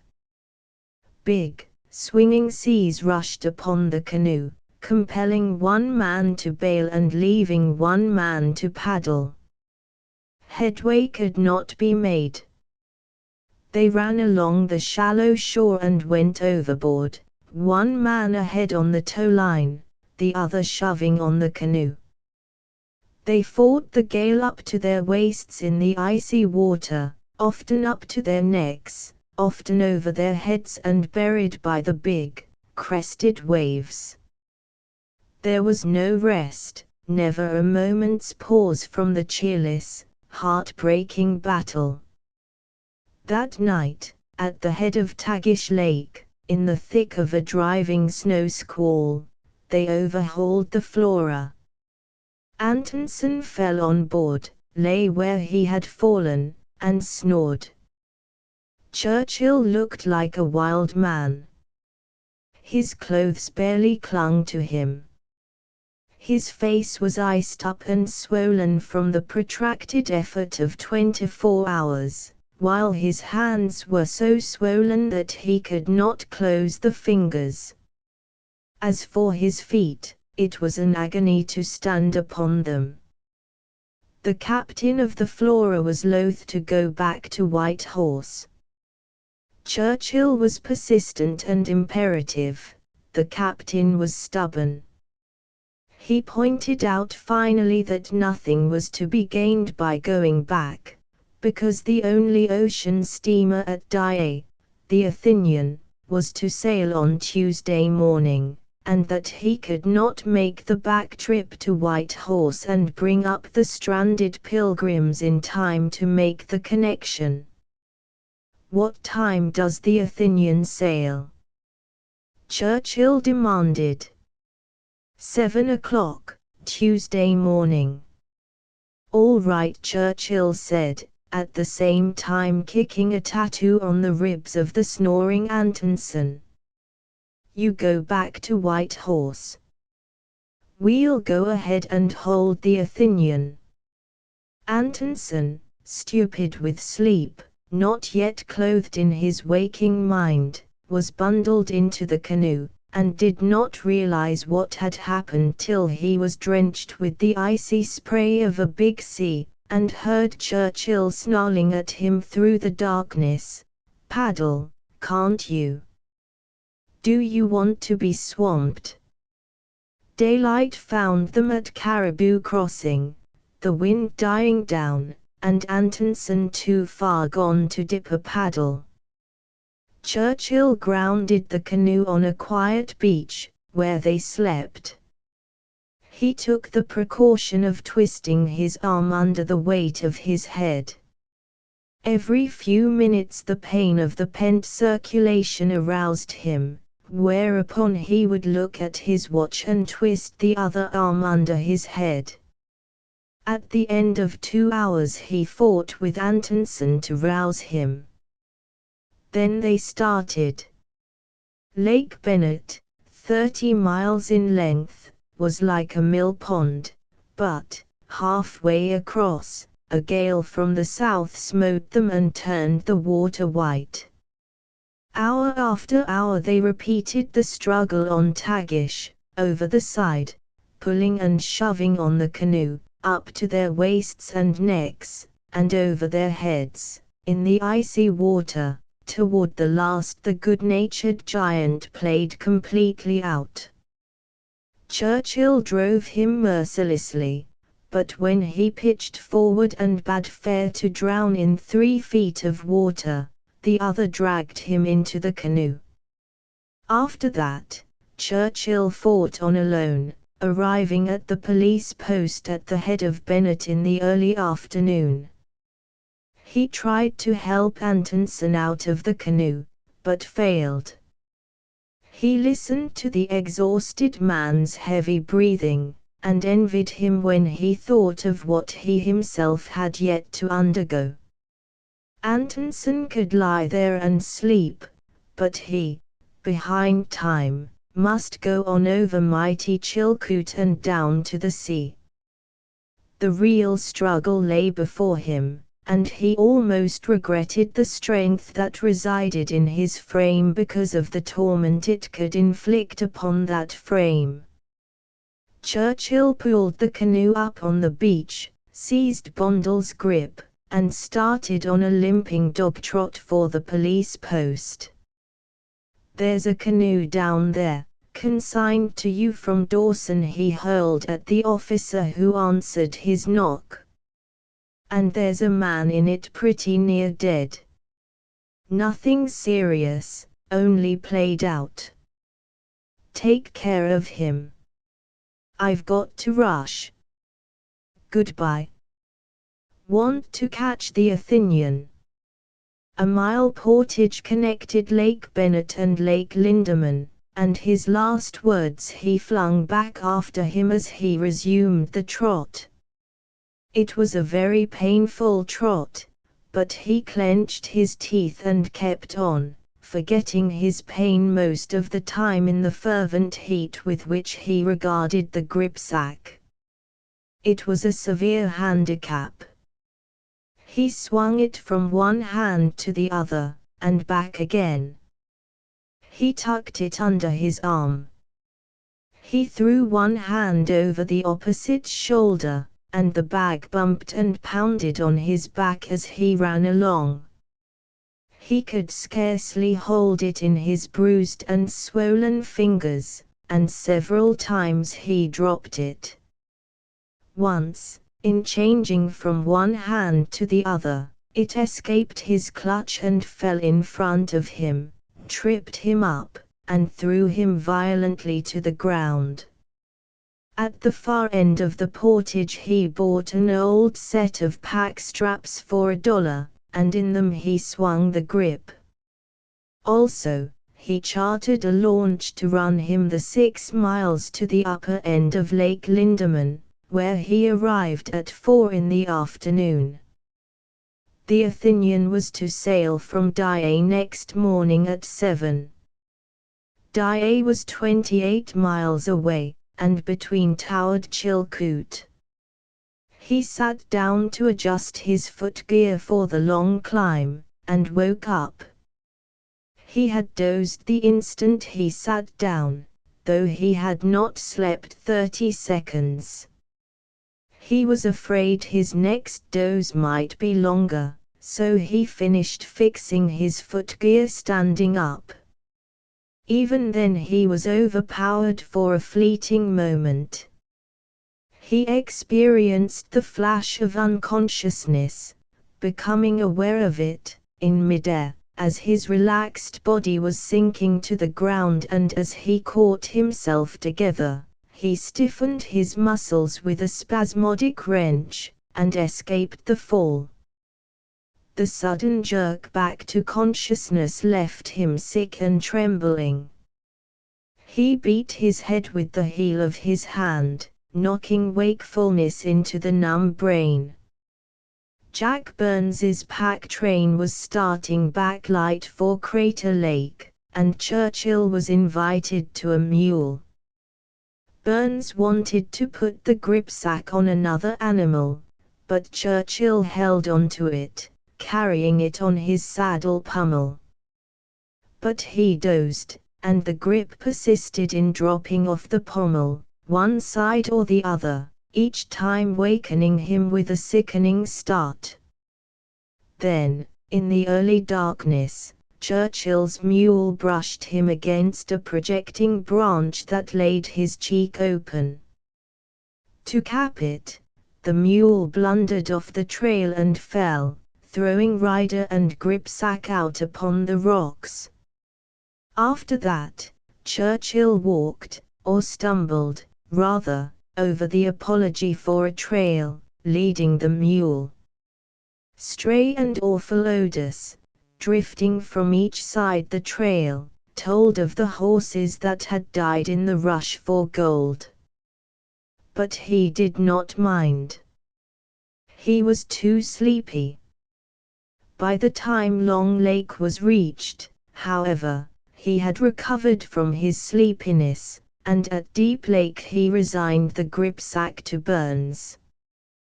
But thereafter, by the light of the dim stars, he kept his eyes on Burns.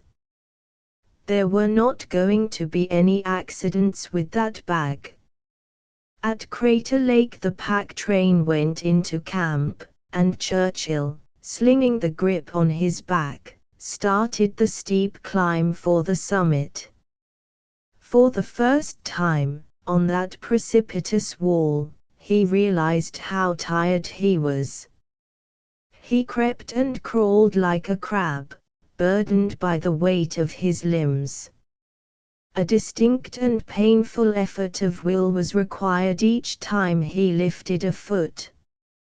An hallucination came to him that he was shod with lead, like a deep-sea diver, and it was all he could do to resist the desire to reach down and feel the lead.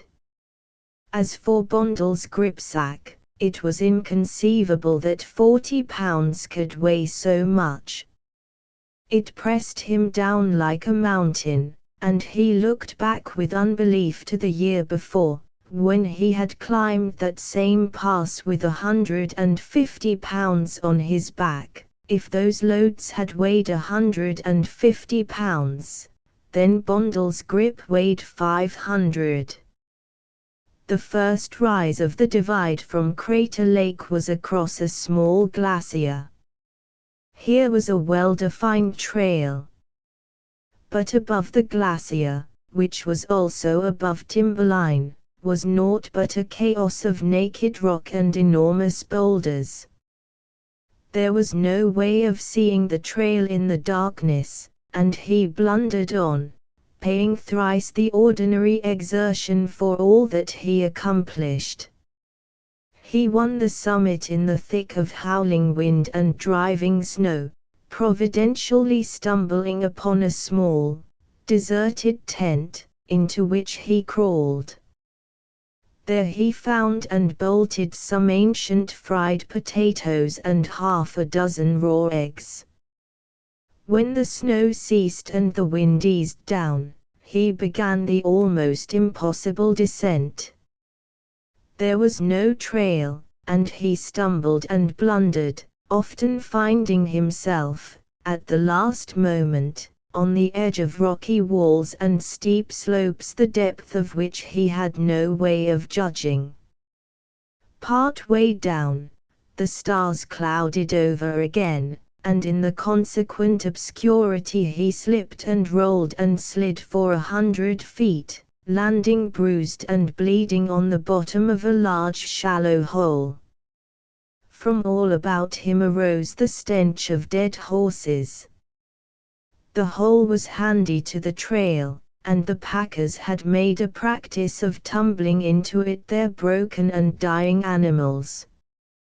The stench overpowered him, making him deathly sick, and as in a nightmare he scrambled out. Halfway up, he recollected Bondle's gripsack. It had fallen into the hole with him, the pack strap had evidently broken, and he had forgotten it. Back he went into the pestilential charnel pit, where he crawled around on hands and knees and groped for half an hour. Altogether he encountered and counted 17 dead horses, and one horse still alive that he shot with his revolver, before he found Bondle's grip. Looking back upon a life that had not been without valor and achievement, he unhesitatingly declared to himself that this return after the grip was the most heroic act he had ever performed. So heroic was it that he was twice on the verge of fainting before he crawled out of the hole.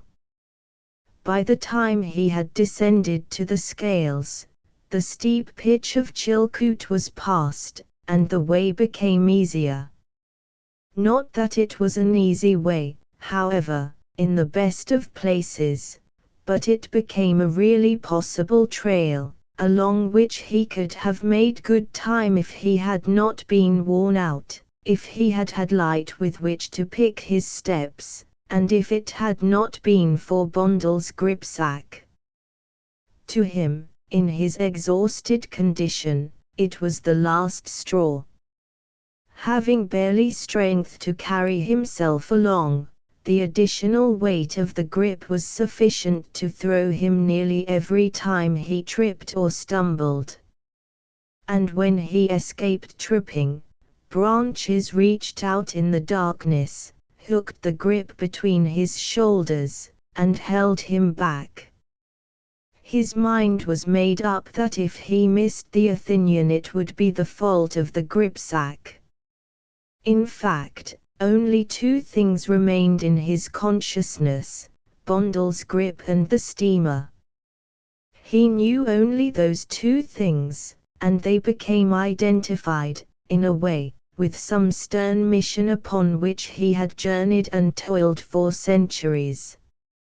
He walked and struggled on as in a dream. A part of the dream was his arrival at sheep camp. He stumbled into a saloon, slid his shoulders out of the straps, and started to deposit the grip at his feet. But it slipped from his fingers and struck the floor with a heavy thud that was not unnoticed by two men who were just leaving. Churchill drank a glass of whiskey, told the barkeeper to call him in 10 minutes, and sat down, his feet on the grip, his head on his knees. So badly did his misused body stiffen, that when he was called it required another 10 minutes and a second glass of whiskey to unbend his joints and limber up the muscles. "Hey! Not that way!" the barkeeper shouted, and then went after him and started him through the darkness toward Canyon City.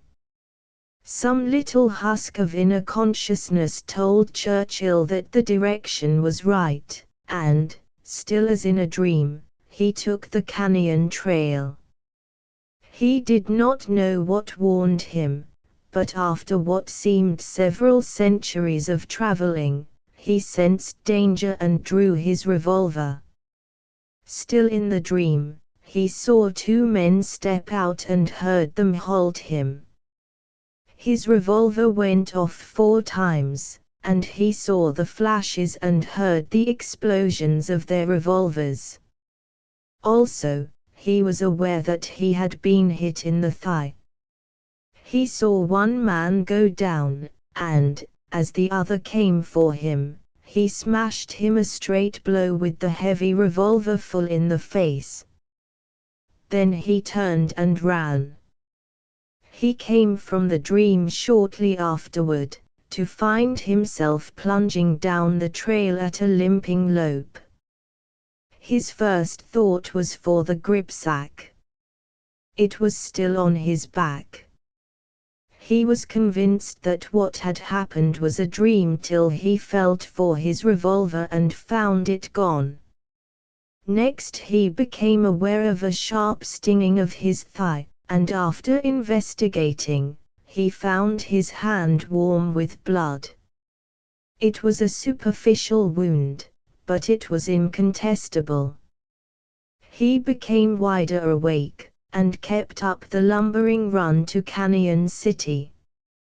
He found a man, with a team of horses and a wagon, who got out of bed and harnessed up for $20. Churchill crawled in on the wagon bed and slept, the gripsack still on his back. It was a rough ride, over water-washed boulders down the Dye Valley, but he roused only when the wagon hit the highest places. Any altitude of his body above the wagon bed of less than a foot did not faze him. The last mile was smooth going, and he slept soundly.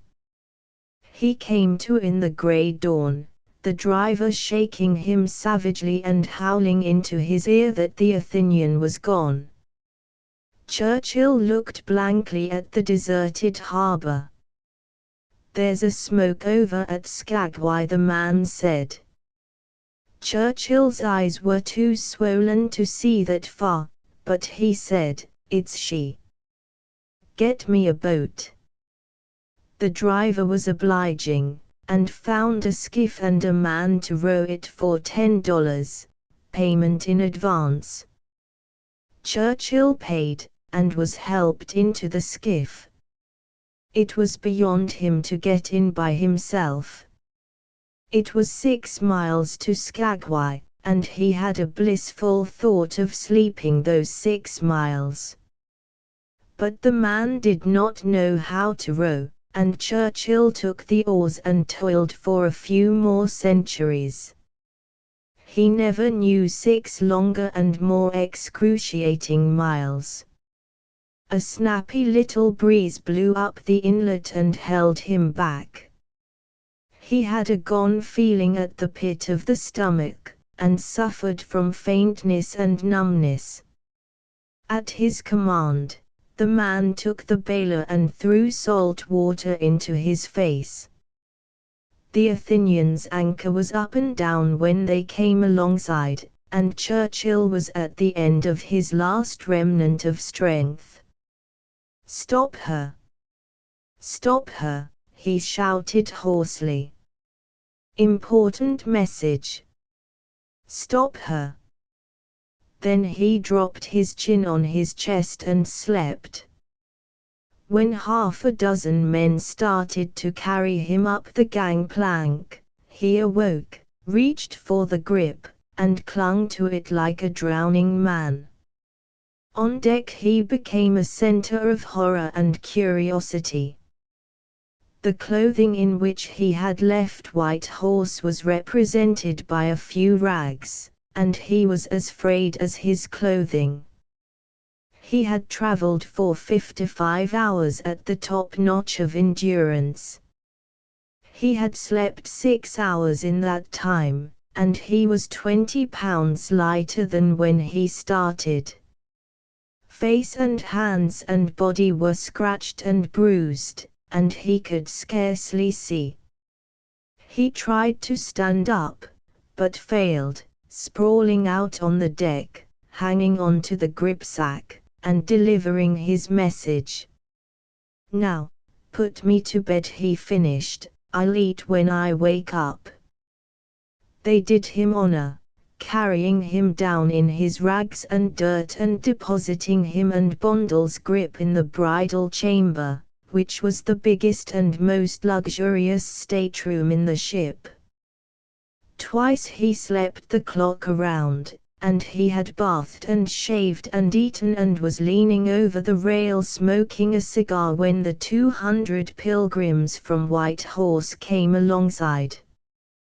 By the time the Athenian arrived in Seattle, Churchill had fully recuperated, and he went ashore with Bondle's grip in his hand. He felt proud of that grip.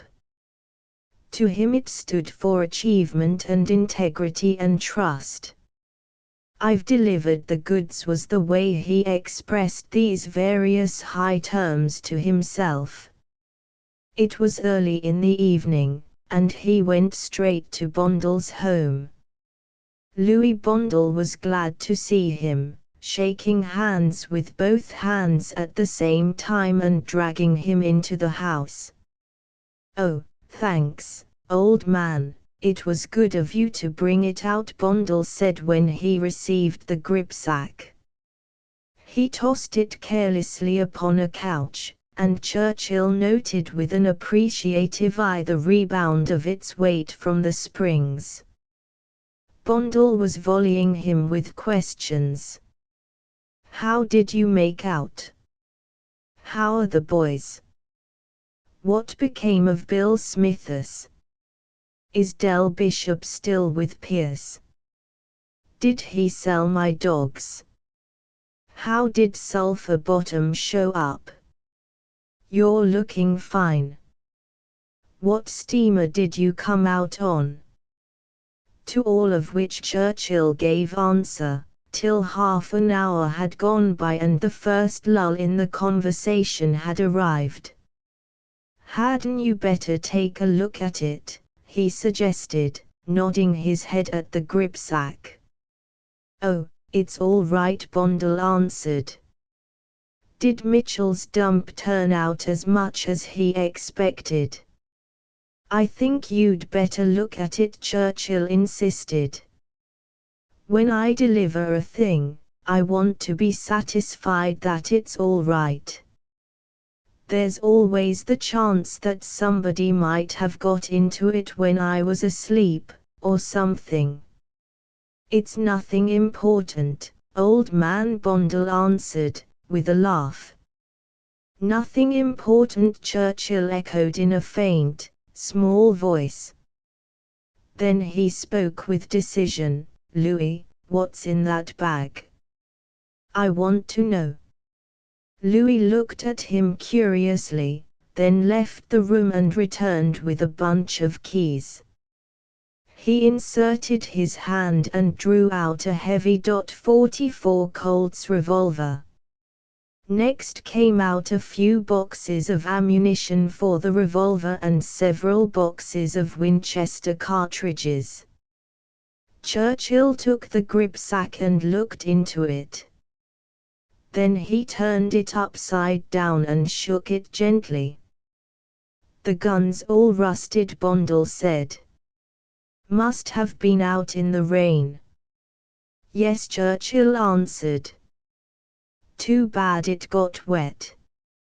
I guess I was a bit careless." He got up and went outside. 10 minutes later Louis Bondel went out and found him on the steps, sitting down, elbows on knees and chin on hands, gazing steadfastly out into the darkness. All Gold Canyon. It was the green heart of the canyon, where the walls swerved back from the rigid plan and relieved their harshness of line by making a little sheltered nook and filling it to the brim with sweetness and roundness and softness. Here all things rested. Even the narrow stream ceased its turbulent downrush long enough to form a quiet pool. Knee-deep in the water, with drooping head and half-shut eyes, drowsed a red-coated, many-antlered buck. On one side, beginning at the very lip of the pool, was a tiny meadow, a cool, resilient surface of green that extended to the base of the frowning wall. Beyond the pool a gentle slope of earth ran up and up to meet the opposing wall. Fine grass covered the slope, grass that was spangled with flowers, with here and there patches of color, orange and purple and golden. Below, the canyon was shut in. There was no view. The walls leaned together abruptly and the canyon ended in a chaos of rocks, moss-covered and hidden by a green screen of vines and creepers and boughs of trees. Up the canyon rose far hills and peaks, the big foothills, pine-covered and remote. And far beyond, like clouds upon the border of the sky, towered minarets of white, where the Sierra's eternal snows flashed austerely the blazes of the sun. There was no dust in the canyon. The leaves and flowers were clean and virginal. The grass was young velvet. Over the pool 3 cottonwoods sent their snowy fluffs fluttering down the quiet air. On the slope the blossoms of the wine-wooded manzanita filled the air with springtime odors, while the leaves, wise with experience, were already beginning their vertical twist against the coming aridity of summer. In the open spaces on the slope, beyond the farthest shadow reach of the manzanita, poised the mariposa lilies, like so many flights of jeweled moths suddenly arrested and on the verge of trembling into flight again. Here and there that wood's harlequin, the madrone, permitting itself to be caught in the act of changing its pea-green trunk to madder red, breathed its fragrance into the air from great clusters of waxen bells. Creamy white were these bells, shaped like lilies of the valley, with the sweetness of perfume that is of the springtime. There was not a sigh of wind. The air was drowsy with its weight of perfume. It was a sweetness that would have been cloying had the air been heavy and humid. But the air was sharp and thin. It was as starlight transmuted into atmosphere, shot through and warmed by sunshine, and flower-drenched with sweetness. An occasional butterfly drifted in and out through the patches of light and shade. And from all about rose the low and sleepy hum of mountain bees, feasting Sybarites that jostled one another good-naturedly at the board, nor found time for rough discourtesy. So quietly did the little stream drip and ripple its way through the canyon that it spoke only in faint and occasional gurgles. The voice of the stream was as a drowsy whisper, ever interrupted by dozings and silences, ever lifted again in the awakenings. The motion of all things was a drifting in the heart of the canyon. Sunshine and butterflies drifted in and out among the trees. The hum of the bees and the whisper of the stream were a drifting of sound. And the drifting sound and drifting color seemed to weave together in the making of a delicate and intangible fabric which was the spirit of the place. It was a spirit of peace that was not of death, but of smooth pulsing life, of quietude that was not silence, of movement that was not action, of repose that was quick with existence without being violent with struggle and travail. The spirit of the place was the spirit of the peace of the living, somnolent with the easement and content of prosperity, and undisturbed by rumors of far wars. The red-coated, many-antlered buck acknowledged the lordship of the spirit of the place and dozed knee-deep in the cool, shaded pool. There seemed no flies to vex him and he was languid with rest. Sometimes his ears moved when the stream awoke and whispered, but they moved lazily, with folk knowledge that it was merely the stream grown garrulous at discovery that it had slept. But there came a time when the buck's ears lifted and tensed with swift eagerness for sound. His head was turned down the canyon. His sensitive, quivering nostrils scented the air. His eyes could not pierce the green screen through which the stream rippled away, but to his ears came the voice of a man. It was a steady, monotonous, sing-song voice. Once the buck heard the harsh clash of metal upon rock. At the sound he snorted with a sudden start that jerked him through the air from water to meadow, and his feet sank into the young velvet, while he pricked his ears and again scented the air. Then he stole across the tiny meadow, pausing once and again to listen, and faded away out of the canyon like a wraith, soft-footed and without sound. The clash of steel-shod soles against the rocks began to be heard, and the man's voice grew louder. It was raised in a sort of chant and became distinct with nearness, so that the words could be heard. 2n around and 2n yo face unto them sweet hills of grace, dpowrs of sin yo am scornin'. Look about and look around, fling yo sin pack on de ground, yo will meet wid de Lord in de morning. A sound of scrambling accompanied the song, and the spirit of the place fled away on the heels of the red-coated buck. The green screen was burst asunder, and a man peered out at the meadow and the pool and the sloping side hill. He was a deliberate sort of man.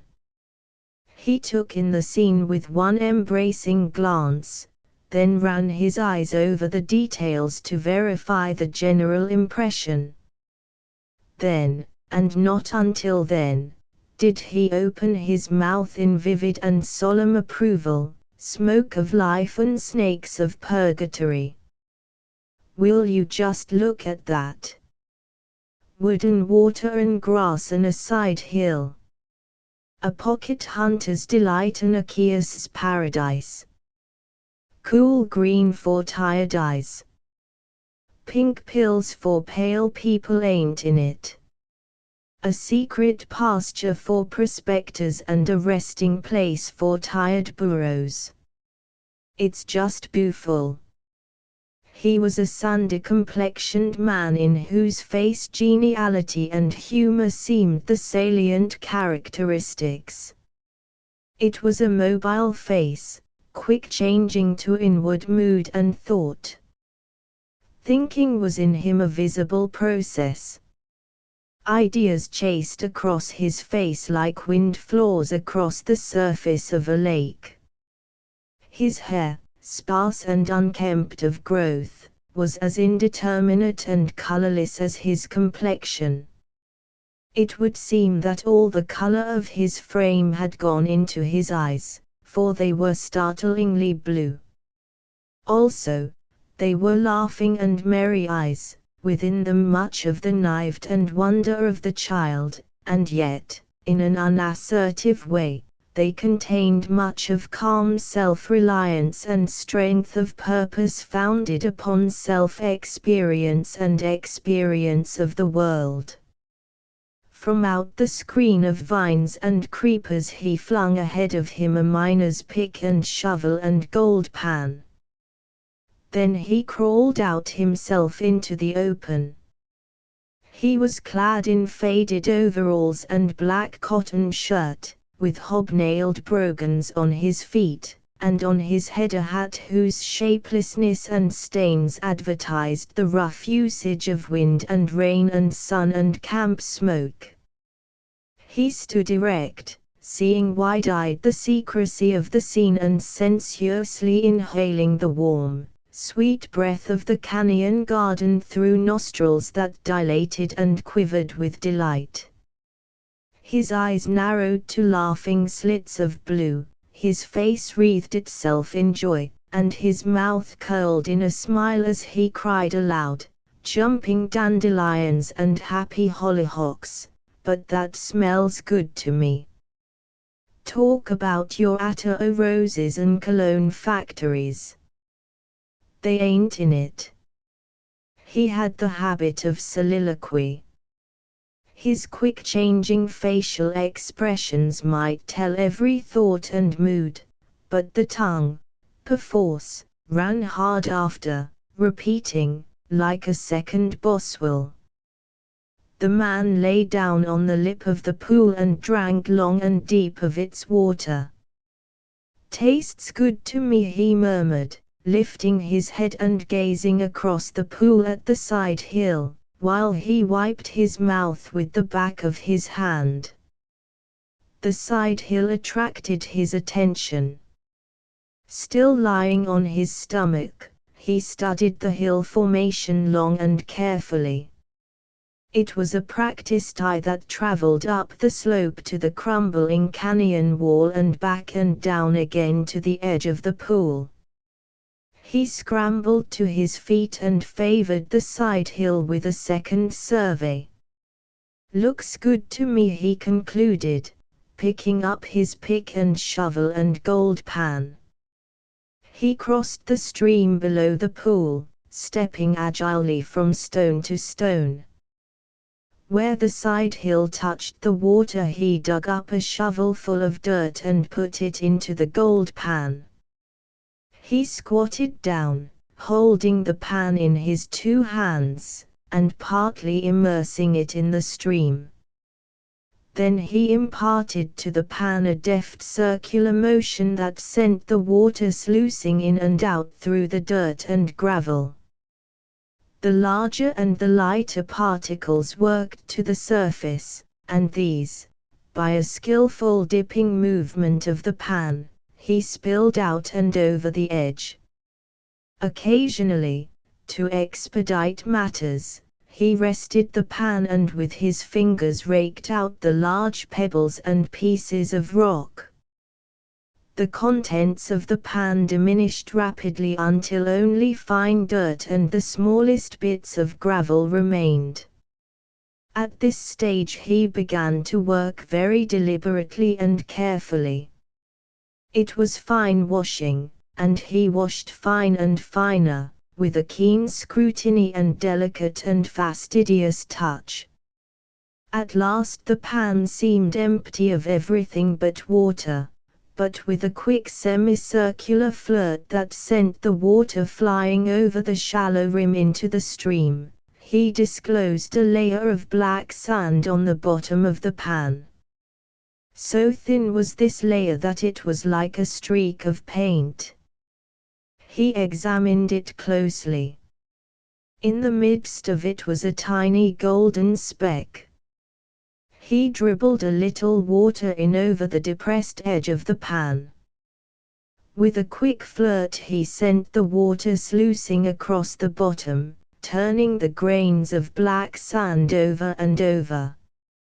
A second tiny golden speck rewarded his effort. The washing had now become very fine, fine beyond all need of ordinary placer mining. He worked the black sand, a small portion at a time, up the shallow rim of the pan. Each small portion he examined sharply, so that his eyes saw every grain of it before he allowed it to slide over the edge and away. Jealously, bit by bit, he let the black sand slip away. A golden speck, no larger than a pinpoint, appeared on the rim, and by his manipulation of the water it returned to the bottom of the pan. And in such fashion another speck was disclosed, and another. Great was his care of them. Like a shepherd he herded his flock of golden specks so that not one should be lost. At last, of the pan of dirt nothing remained but his golden herd. He counted it, and then, after all his labor, sent it flying out of the pan with one final swirl of water. But his blue eyes were shining with desire as he rose to his feet. 7 he muttered aloud, asserting the sum of the specks for which he had toiled so hard and which he had so wantonly thrown away. 7 he repeated, with the emphasis of one trying to impress a number on his memory. He stood still a long while, surveying the hillside. In his eyes was a curiosity, new aroused and burning. There was an exultance about his bearing and a keenness like that of a hunting animal catching the fresh scent of game. He moved down the stream a few steps and took a second panful of dirt. Again came the careful washing, the jealous herding of the golden specks, and the wantonness with which he sent them flying into the stream. 5 he muttered, and repeated, 5. He could not forbear another survey of the hill before filling the pan farther down the stream. His golden herds diminished.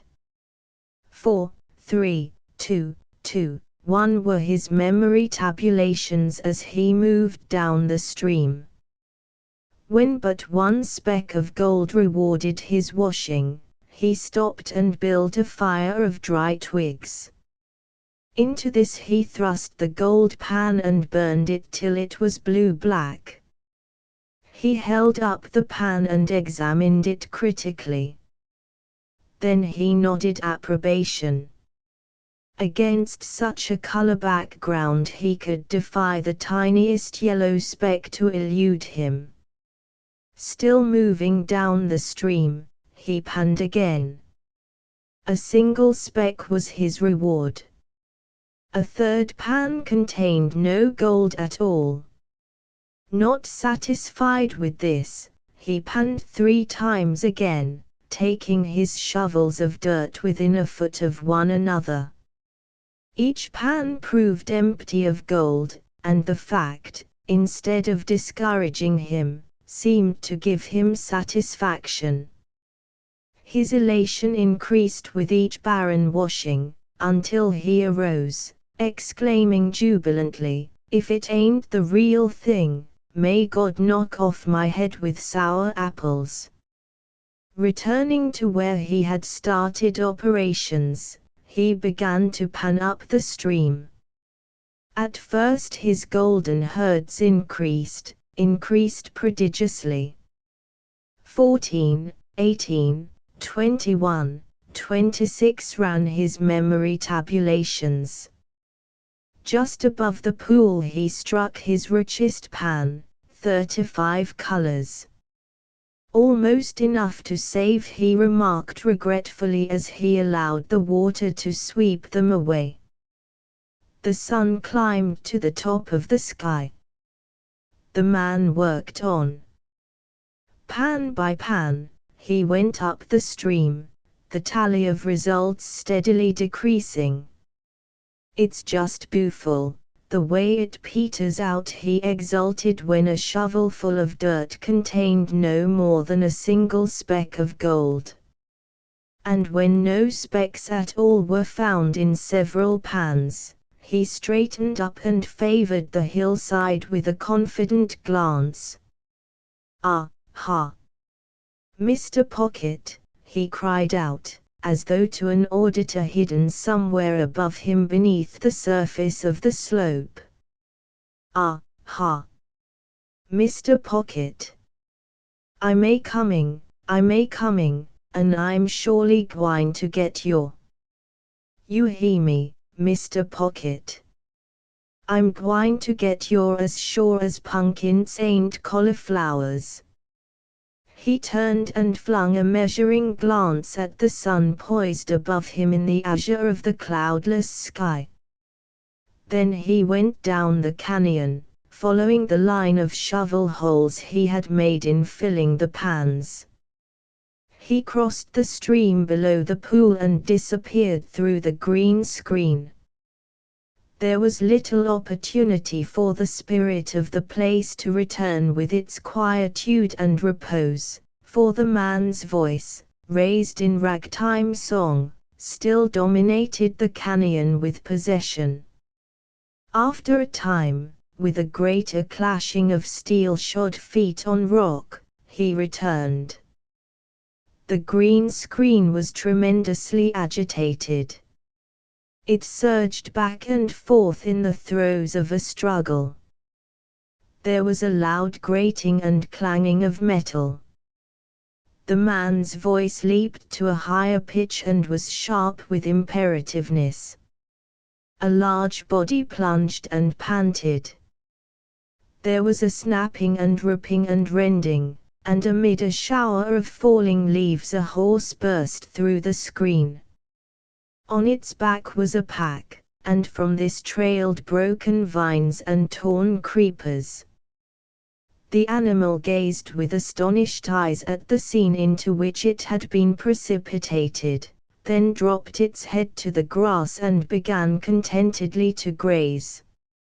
A second horse scrambled into view, slipping once on the mossy rocks and regaining equilibrium when its hoofs sank into the yielding surface of the meadow.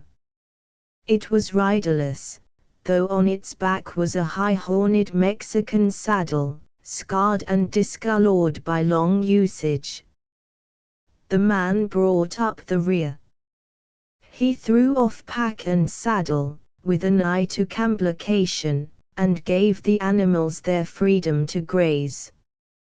He unpacked his food and got out frying pan and coffee pot.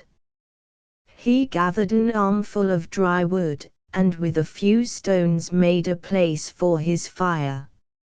"My," he said, "but I've got an appetite. I could scoff iron filings and horseshoe nails and thank you kindly, for a second helping." He straightened up, and, while he reached for matches in the pocket of his overalls, his eyes traveled across the pool to the side hill. His fingers had clutched the matchbox, but they relaxed their hold and the hand came out empty. The man wavered perceptibly. He looked at his preparations for cooking and he looked at the hill. "Guess I'll take another whack at her," he concluded, starting to cross the stream. "They ain't no sense in it," I know, he mumbled apologetically. But keeping grub back an hour ain't goin' to hurt none, I reckon. A few feet back from his first line of test pans he started a second line. The sun dropped down the western sky, the shadows lengthened, but the man worked on. He began a third line of test pans. He was cross-cutting the hillside, line by line, as he ascended. The center of each line produced the richest pans, while the ends came where no colors showed in the pan. And as he ascended the hillside, the lines grew perceptibly shorter.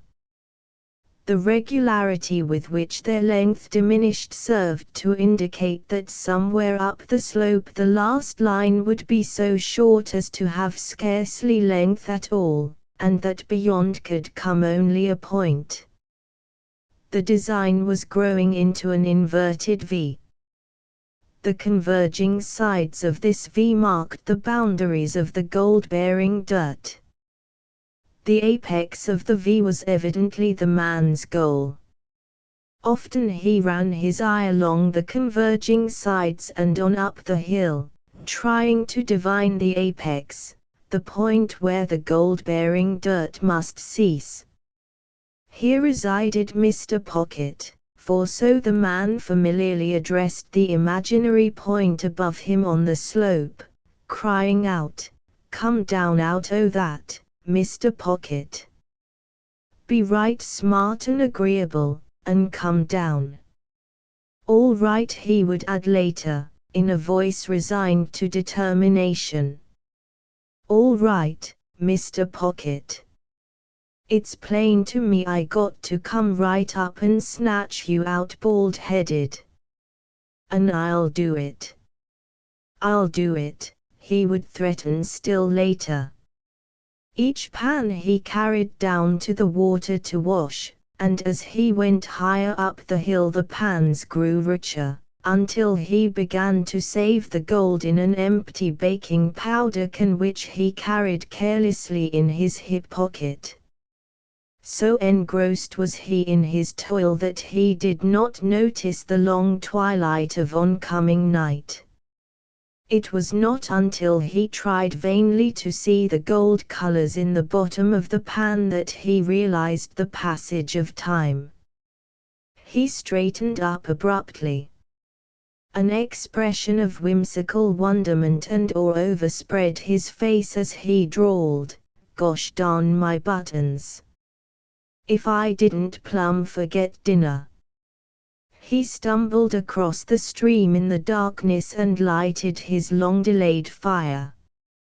Flapjacks and bacon and warmed-over beans constituted his supper. Then he smoked a pipe by the smoldering coals, listening to the night noises and watching the moonlight stream through the canyon. After that he unrolled his bed, took off his heavy shoes, and pulled the blankets up to his chin. His face showed white in the moonlight, like the face of a corpse.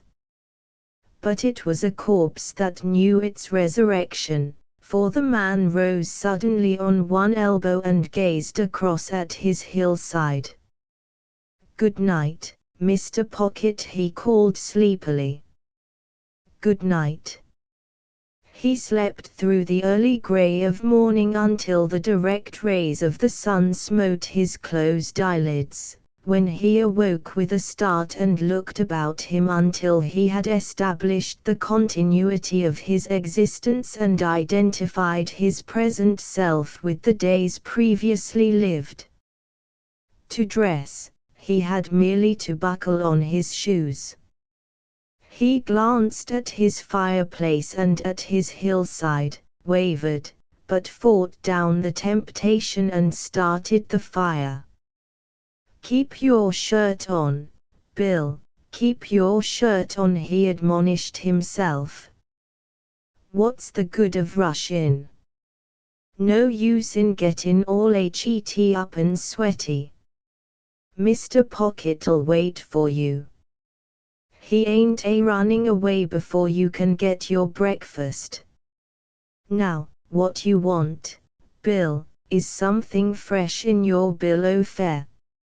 So it's up to you to go and get it. He cut a short pole at the water's edge and drew from one of his pockets a bit of line and a draggled fly that had once been a royal coachman. "Meb they'll bite in the early morning," he muttered, as he made his first cast into the pool. And a moment later he was gleefully crying, "What'd I tell you, eh? What'd I tell you?" He had no real, nor any inclination to waste time, and by main strength, and swiftly, he drew out of the water a flashing 10-inch trout. 3 more, caught in rapid succession, furnished his breakfast. When he came to the stepping stones on his way to his hillside, he was struck by a sudden thought, and paused. "I'd just better take a hike downstream a ways," he said. "There's no telling who may be snoopin' around." But he crossed over on the stones, and with a "I really oughta take that hike," the need of the precaution passed out of his mind and he fell to work. At nightfall he straightened up. The small of his back was stiff from stooping toil, and as he put his hand behind him to soothe the protesting muscles, he said, "Now what do ye think of that? I clean forgot my dinner again. If I don't watch out, I'll sure be degeneratin' into a 2-meal-a-day crank. Pockets is the hangdest things I ever see for markin' a man absent-minded," he communed that night, as he crawled into his blankets. Nor did he forget to call up the hillside, "Good night, Mr. Pocket. Good night." Rising with the sun, and snatching a hasty breakfast, he was early at work. A fever seemed to be growing in him, nor did the increasing richness of the test pans allay this fever. There was a flush in his cheek other than that made by the heat of the sun, and he was oblivious to fatigue and the passage of time. When he filled a pan with dirt, he ran down the hill to wash it, nor could he forbear running up the hill again, panting and stumbling profanely, to refill the pan. He was now 100 yards from the water, and the inverted V was assuming definite proportions. The width of the pay dirt steadily decreased, and the man extended in his mind's eye the sides of the V to their meeting place far up the hill. This was his goal, the apex of the V, and he panned many times to locate it. Just about 2 yards above that manzanita bush and a yard to the right, he finally concluded. Then the temptation seized him. "As plain as the nose on your face," he said, as he abandoned his laborious cross-cutting and climbed to the indicated apex. He filled a pan and carried it down the hill to wash. It contained no trace of gold. He dug deep, and he dug shallow, filling and washing a dozen pans, and was unrewarded even by the tiniest golden speck. He was enraged at having yielded to the temptation, and berated himself blasphemously and pridelessly. Then he went down the hill and took up the cross-cutting. "Slow and certain, Bill, slow and certain," he crooned. "Shortcuts to fortune ain't in your line, and it's about time you know it. Get wise, Bill, get wise.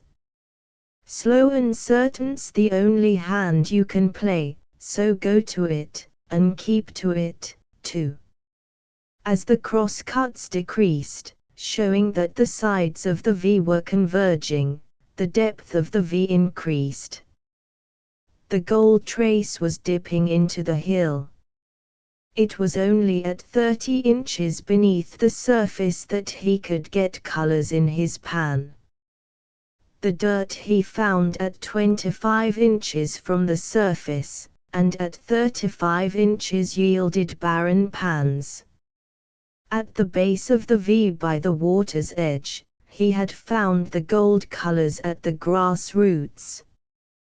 The higher he went up the hill, the deeper the gold dipped. To dig a hole 3 feet deep in order to get one test pan was a task of no mean magnitude, while between the man and the apex intervened an untold number of such holes to be dug. And there's no telling how much deeper it'll pitch, he sighed, in a moment's pause, while his fingers soothed his aching back. Feverish with desire, with aching back and stiffening muscles, with pick and shovel gouging and mauling the soft brown earth, the man toiled up the hill. Before him was the smooth slope, spangled with flowers and made sweet with their breath. Behind him was devastation. It looked like some terrible eruption breaking out on the smooth skin of the hill. His slow progress was like that of a slug, befooling beauty with a monstrous trail.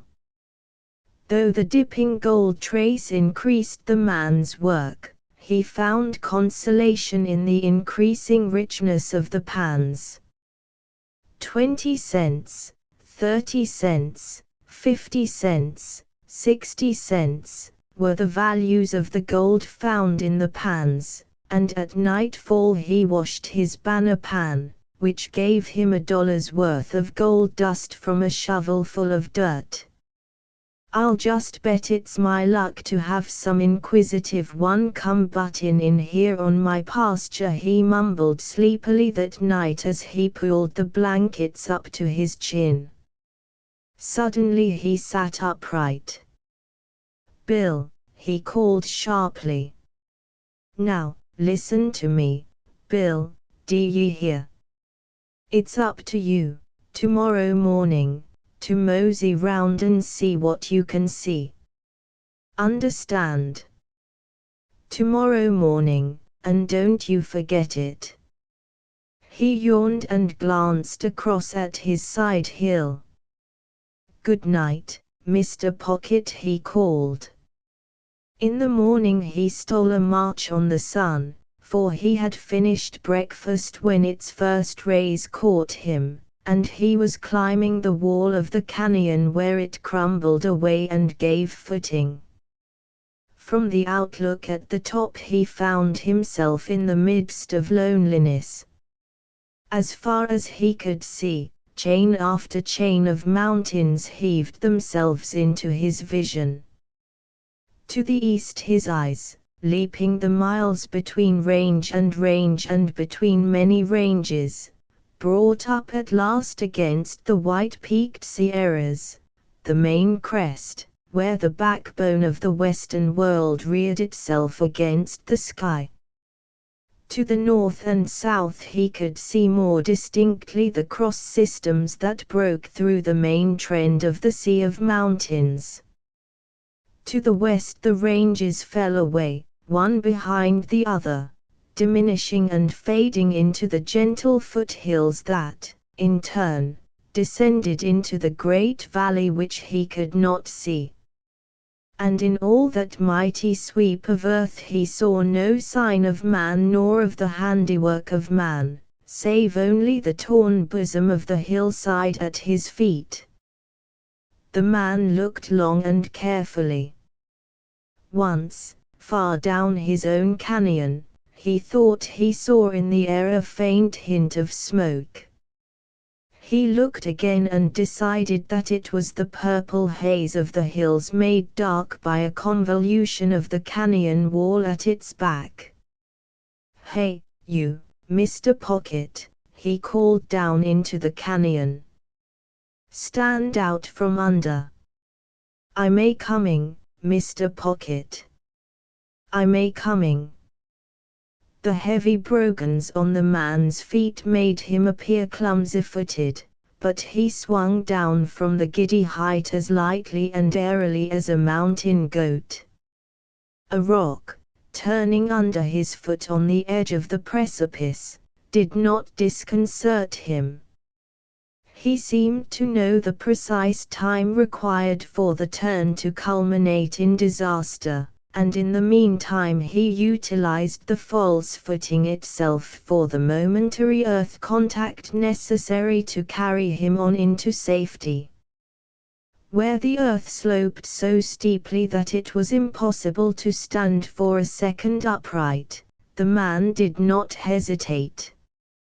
His foot pressed the impossible surface for but a fraction of the fatal second and gave him the bound that carried him onward.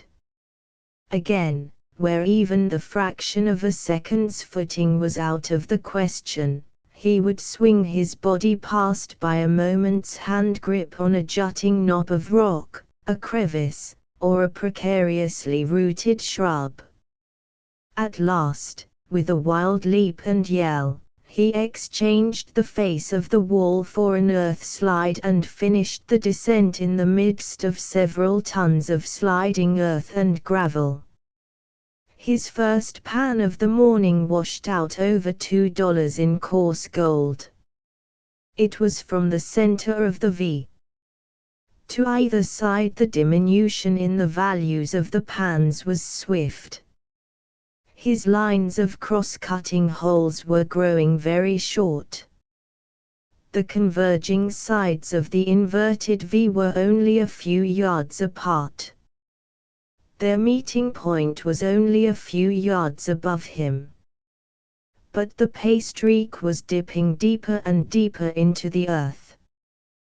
By early afternoon he was sinking the test holes 5 feet before the pans could show the gold trace. For that matter, the gold trace had become something more than a trace, it was a placer mine in itself, and the man resolved to come back after he had found the pocket and work over the ground. But the increasing richness of the pans began to worry him. By late afternoon the worth of the pans had grown to $3 and $4. The man scratched his head perplexedly and looked a few feet up the hill at the manzanita bush that marked approximately the apex of the V. He nodded his head and said oracularly, "It's 102 things, Bill, 102 things." Either Mr. Pockets spilled himself all out and down the hill, or else Mr. Pockets so rich you maybe won't be able to carry him all away with you. And that'd be an awful shame, wouldn't it, now? He chuckled at contemplation of so pleasant a dilemma. Nightfall found him by the edge of the stream, his eyes wrestling with the gathering darkness over the washing of a $5 pan. "Wished I had an electric light to go on working," he said. He found sleep difficult that night. Many times he composed himself and closed his eyes for slumber to overtake him, but his blood pounded with too strong desire, and as many times his eyes opened and he murmured wearily, "Wished it was sun up." Sleep came to him in the end, but his eyes were open with the first paling of the stars, and the gray of dawn caught him with breakfast finished and climbing the hillside in the direction of the secret abiding place of Mr. Pocket. The first cross-cut the man made, there was space for only 3 holes, so narrow had become the pay streak and so close was he to the fountainhead of the golden stream he had been following for 4 days. "BCAM, Bill, BCAM," he admonished himself, as he broke ground for the final hole where the sides of the V had at last come together in a point. "I've got the almighty cinch on you, Mr. Pocket, and you can't lose me," he said many times as he sank the hole deeper and deeper. 4 feet, 5 feet, 6 feet, he dug his way down into the earth. The digging grew harder. His pick grated on broken rock. He examined the rock. Rotten quartz was his conclusion as, with the shovel, he cleared the bottom of the hole of loose dirt. He attacked the crumbling quartz with the pick, bursting the disintegrating rock asunder with every stroke. He thrust his shovel into the loose mass. His eye caught a gleam of yellow. He dropped the shovel and squatted suddenly on his heels. As a farmer rubs the clinging earth from fresh dug potatoes, so the man, a piece of rotten quartz held in both hands, rubbed the dirt away. "Suffering Sardanopolis," he cried. "Lumps and chunks of it. Lumps and chunks of it." It was only half rock he held in his hand. The other half was virgin gold. He dropped it into his pan and examined another piece. Little yellow was to be seen, but with his strong fingers he crumbled the rotten quartz away till both hands were filled with glowing yellow. He rubbed the dirt away from fragment after fragment, tossing them into the gold pan. It was a treasure hole. So much had the quartz rotted away that there was less of it than there was of gold. Now and again he found a piece to which no rock clung, a piece that was all gold. A chunk, where the pick had laid open the heart of the gold, glittered like a handful of yellow jewels, and he cocked his head at it and slowly turned it around and over to observe the rich play of the light upon it. "Talk about your too much gold diggins," the man snorted contemptuously. "Why, this diggin' d make it look like 30 cents. This diggin' is all gold. And right here and now I name this yer canyon all gold canyon be gosh." Still squatting on his heels, he continued examining the fragments and tossing them into the pan.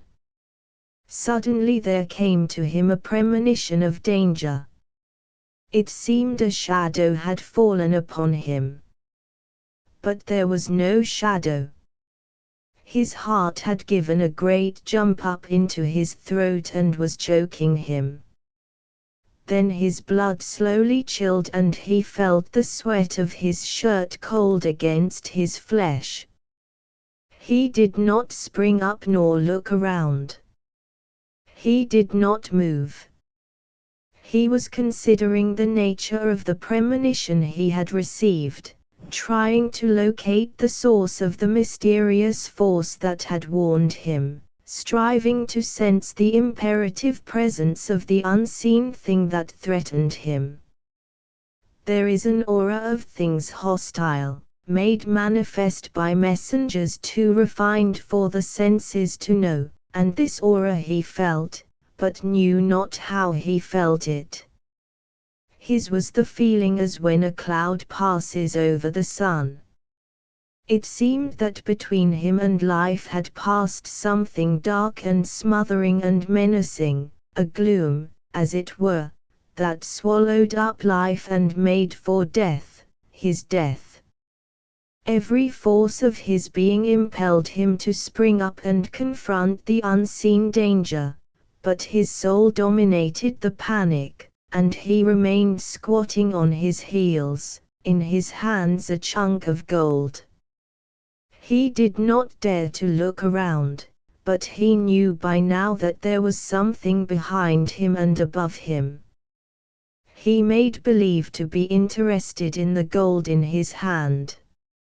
He examined it critically, turned it over, and rubbed the dirt from it. And all the time he knew that something behind him was looking at the gold over his shoulder. Still feigning interest in the chunk of gold in his hand, he listened intently and he heard the breathing of the thing behind him. His eyes searched the ground in front of him for a weapon, but they saw only the uprooted gold, worthless to him now in his extremity. There was his pick, a handy weapon on occasion, but this was not such an occasion. The man realized his predicament. He was in a narrow hole that was 7 feet deep. His head did not come to the surface of the ground. He was in a trap. He remained squatting on his heels. He was quite cool and collected, but his mind, considering every factor, showed him only his helplessness. He continued rubbing the dirt from the quartz fragments and throwing the gold into the pan. There was nothing else for him to do. Yet he knew that he would have to rise up, sooner or later, and face the danger that breathed at his back. The minutes passed, and with the passage of each minute he knew that by so much he was nearer the time when he must stand up, or else, and his wet shirt went cold against his flesh again at the thought, or else he might receive death as he stooped there over his treasure. Still he squatted on his heels, rubbing dirt from gold and debating in just what manner he should rise up. He might rise up with a rush and claw his way out of the hole to meet whatever threatened on the even footing above ground. Or he might rise up slowly and carelessly, and feign casually to discover the thing that breathed at his back. His instinct and every fighting fiber of his body favored the mad, clawing rush to the surface.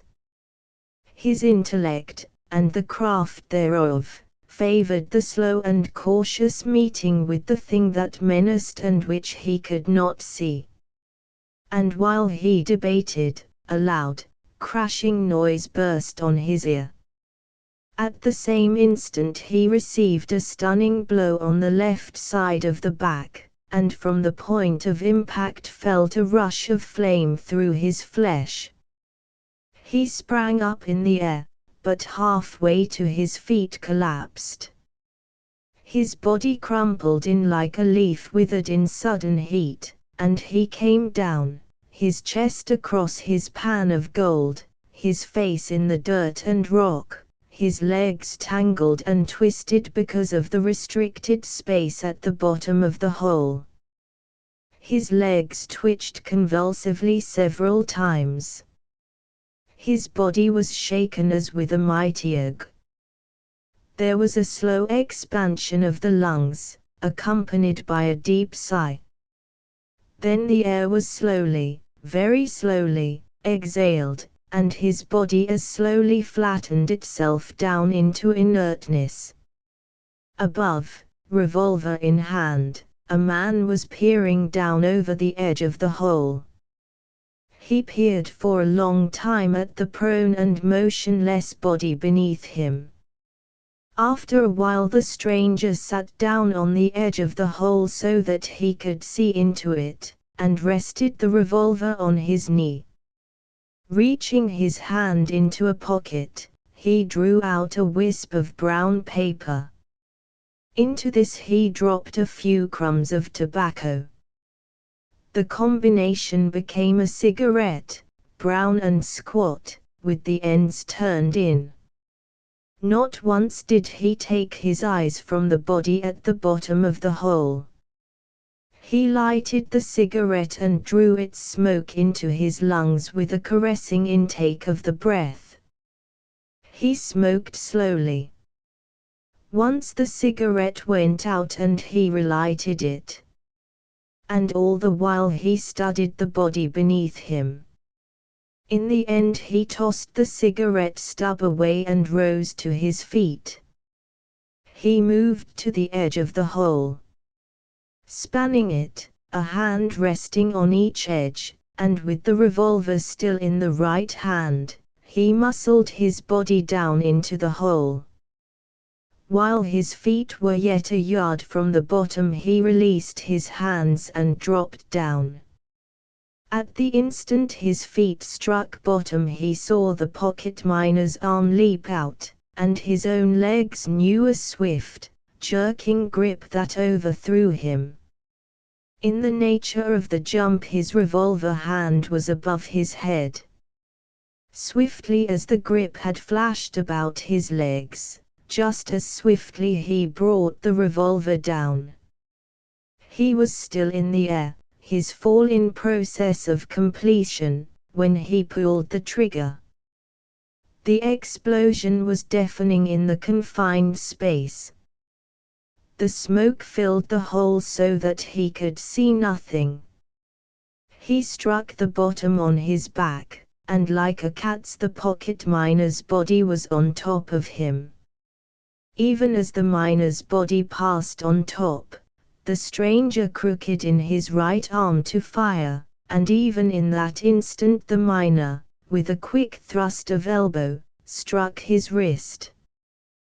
The muzzle was thrown up and the bullet thudded into the dirt of the side of the hole. The next instant the stranger felt the miner's hand grip his wrist. The struggle was now for the revolver. Each man strove to turn it against the other's body. The smoke in the hole was clearing. The stranger, lying on his back, was beginning to see dimly. But suddenly he was blinded by a handful of dirt deliberately flung into his eyes by his antagonist. In that moment of shock his grip on the revolver was broken. In the next moment he felt a smashing darkness descend upon his brain, and in the midst of the darkness even the darkness ceased. But the pocket miner fired again and again, until the revolver was empty. Then he tossed it from him and, breathing heavily, sat down on the dead man's legs. The miner was sobbing and struggling for breath. "Measly skunk," he panted, "a campin' on my trail and letting me do the work, and then shootin' me in the back." He was half crying from anger and exhaustion. He peered at the face of the dead man. It was sprinkled with loose dirt and gravel, and it was difficult to distinguish the features. Never laid eyes on him before, the miner concluded his scrutiny. Just a common and ordinary thief, hang him. And he shot me in the back. He shot me in the back. He opened his shirt and felt himself, front and back, on his left side. "Went clean through, and no harm done," he cried jubilantly. "I'll bet he aimed all right, but he drew the gun over when he pulled the trigger, the cur. But I fixed him. Oh, I fixed him." His fingers were investigating the bullet hole in his side, and a shade of regret passed over his face. "It's going to be stiffer 'n hell," he said. "And it's up to me to get mended and get outta here." He crawled out of the hole and went down the hill to his camp. Half an hour later he returned, leading his pack horse. His open shirt disclosed the rude bandages with which he had dressed his wound.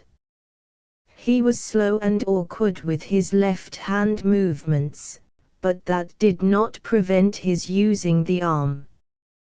The bite of the pack rope under the dead man's shoulders enabled him to heave the body out of the hole. Then he set to work gathering up his gold. He worked steadily for several hours, pausing often to rest his stiffening shoulder and to exclaim, "He shot me in the back, the measly skunk! He shot me in the back!"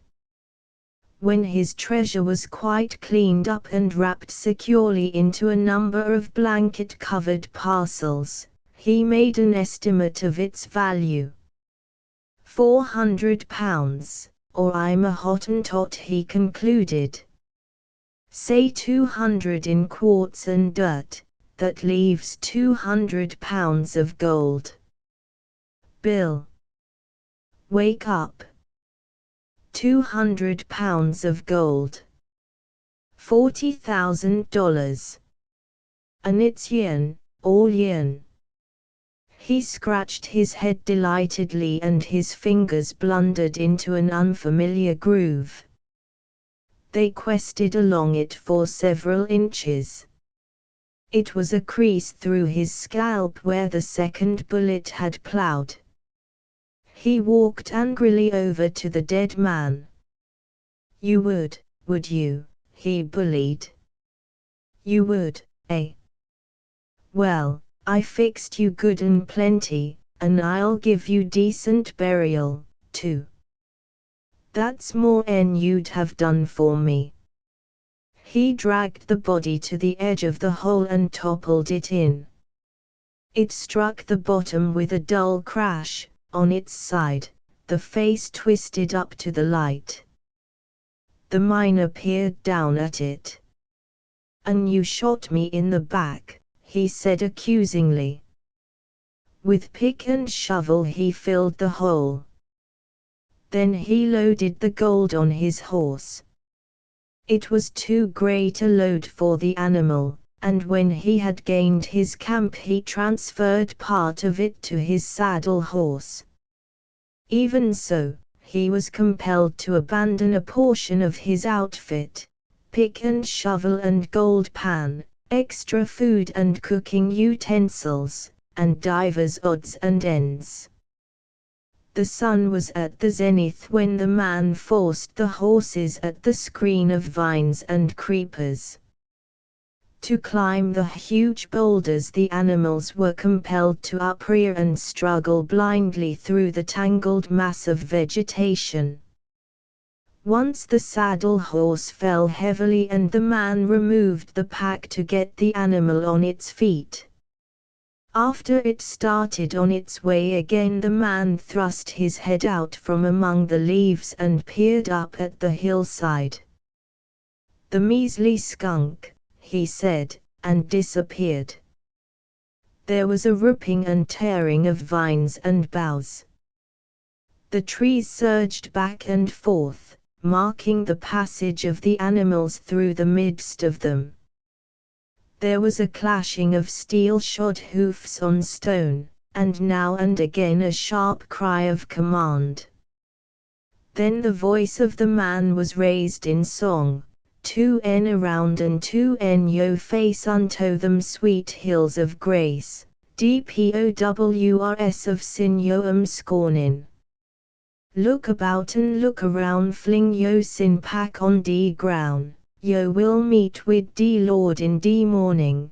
The song grew faint and fainter, and through the silence crept back the spirit of the place. The stream once more drowsed and whispered, the hum of the mountain bees rose sleepily. Down through the perfume-weighted air fluttered the snowy fluffs of the cottonwoods. The butterflies drifted in and out among the trees, and over all blazed the quiet sunshine. Only remained the hoof marks in the meadow and the torn hillside to mark the boisterous trail of the life that had broken the peace of the place and passed on. The story of Kish. Kish lived long ago on the rim of the Polar Sea, was head man of his village through many and prosperous years, and died full of honors with his name on the lips of men.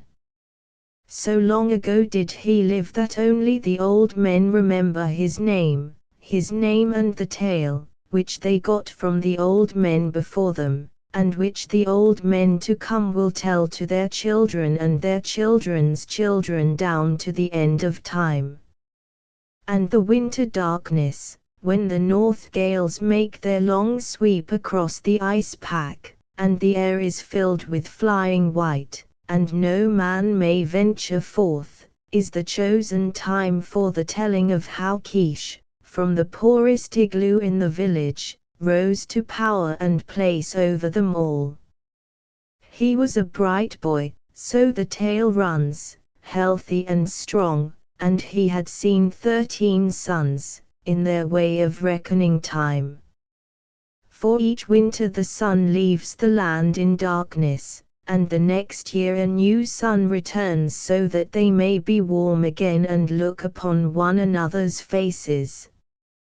The father of Kish had been a very brave man, but he had met his death in a time of famine, when he sought to save the lives of his people by taking the life of a great polar bear. In his eagerness he came to close grapples with the bear, and his bones were crushed, but the bear had much meat on him and the people were saved. Kish was his only son, and after that Kish lived alone with his mother. But the people are prone to forget, and they forgot the deed of his father, and he being but a boy, and his mother only a woman, they, too, were swiftly forgotten, and ere long came to live in the meanest of all the igloos. It was at a council, one night, in the big igloo of Klosh Kwan, the chief, that Kish showed the blood that ran in his veins and the manhood that stiffened his back. With the dignity of an elder, he rose to his feet, and waited for silence amid the babble of voices. "It is true that meat be apportioned me and mine," he said. "But it is oft times old and tough, this meat, and, moreover, it has an unusual quantity of bones." The hunters, grizzled and grey, and lusty and young, were aghast. The like had never been known before. A child, that talked like a grown man, and said harsh things to their very faces. But steadily and with seriousness, Kish went on. "For that I know my father, Bok, was a great hunter, I speak these words. It is said that Bok brought home more meat than any of the 2 best hunters, that with his own hands he attended to the division of it, that with his own eyes he saw to it that the least old woman and the least old man received fair share." "Nah, nah," the men cried. "Put the child out. Send him off to bed. He is no man that he should talk to men and greybeards." He waited calmly till the uproar died down. "Thou'st a wife, Ugluk," he said, "and for her dost thou speak? And thou, too, Masik, a mother also, and for them dost thou speak? My mother has no one, save me, wherefore I speak. As I say, though Bok be dead because he hunted over keenly, it is just that I, who am his son, and that Kiga, who is my mother and was his wife, should have meat in plenty so long as there be meat in plenty in the tribe. I, Kish, the son of Bok, have spoken." He sat down, his ears keenly alert to the flood of protest and indignation his words had created. That a boy should speak in council, old Ugluk was mumbling. "Shall the babes in arms tell us men the things we shall do?" Masik demanded in a loud voice. Am I a man that I should be made a mock by every child that cries for meat? The anger boiled a white heat. They ordered him to bed, threatened that he should have no meat at all, and promised him sore beatings for his presumption. Kish's eyes began to flash, and the blood to pound darkly under his skin. In the midst of the abuse he sprang to his feet. "Hear me, ye men," he cried. "Never shall I speak in the council again, never again till the men come to me and say, 'It is well, Kish, that thou shouldst speak, it is well and it is our wish.' Take this now, ye men, for my last word. Bok, my father, was a great hunter. I too, his son, shall go and hunt the meat that I eat. And be it known, now, that the division of that which I kill shall be fair. And no widow nor weak one shall cry in the night because there is no meat, when the strong men are groaning in great pain for that they have eaten overmuch. And in the days to come there shall be shame upon the strong men who have eaten overmuch. I, Kish, have said it." Jeers and scornful laughter followed him out of the igloo, but his jaw was set and he went his way, looking neither to right nor left. The next day he went forth along the shoreline where the ice and the land met together. Those who saw him go noted that he carried his bow, with a goodly supply of bone-barbed arrows, and that across his shoulder was his father's big hunting spear. And there was laughter, and much talk, at the event. It was an unprecedented occurrence. Never did boys of his tender age go forth to hunt, much less to hunt alone. Also were there shaking of heads and prophetic mutterings, and the women looked pityingly at Ikiga, and her face was grave and sad. "He will be back ere long," they said cheeringly. "Let him go, it will teach him a lesson," the hunters said. "And he will come back shortly, and he will be meek and soft of speech in the days to follow." But a day passed, and a second, and on the third a wild gale blew, and there was no Kish. Ikiga tore her hair and put soot of the seal oil on her face in token of her grief, and the women assailed the men with bitter words in that they had mistreated the boy and sent him to his death, and the men made no answer, preparing to go in search of the body when the storm abated. Early next morning, however, Kish strode into the village. But he came not shamefacedly.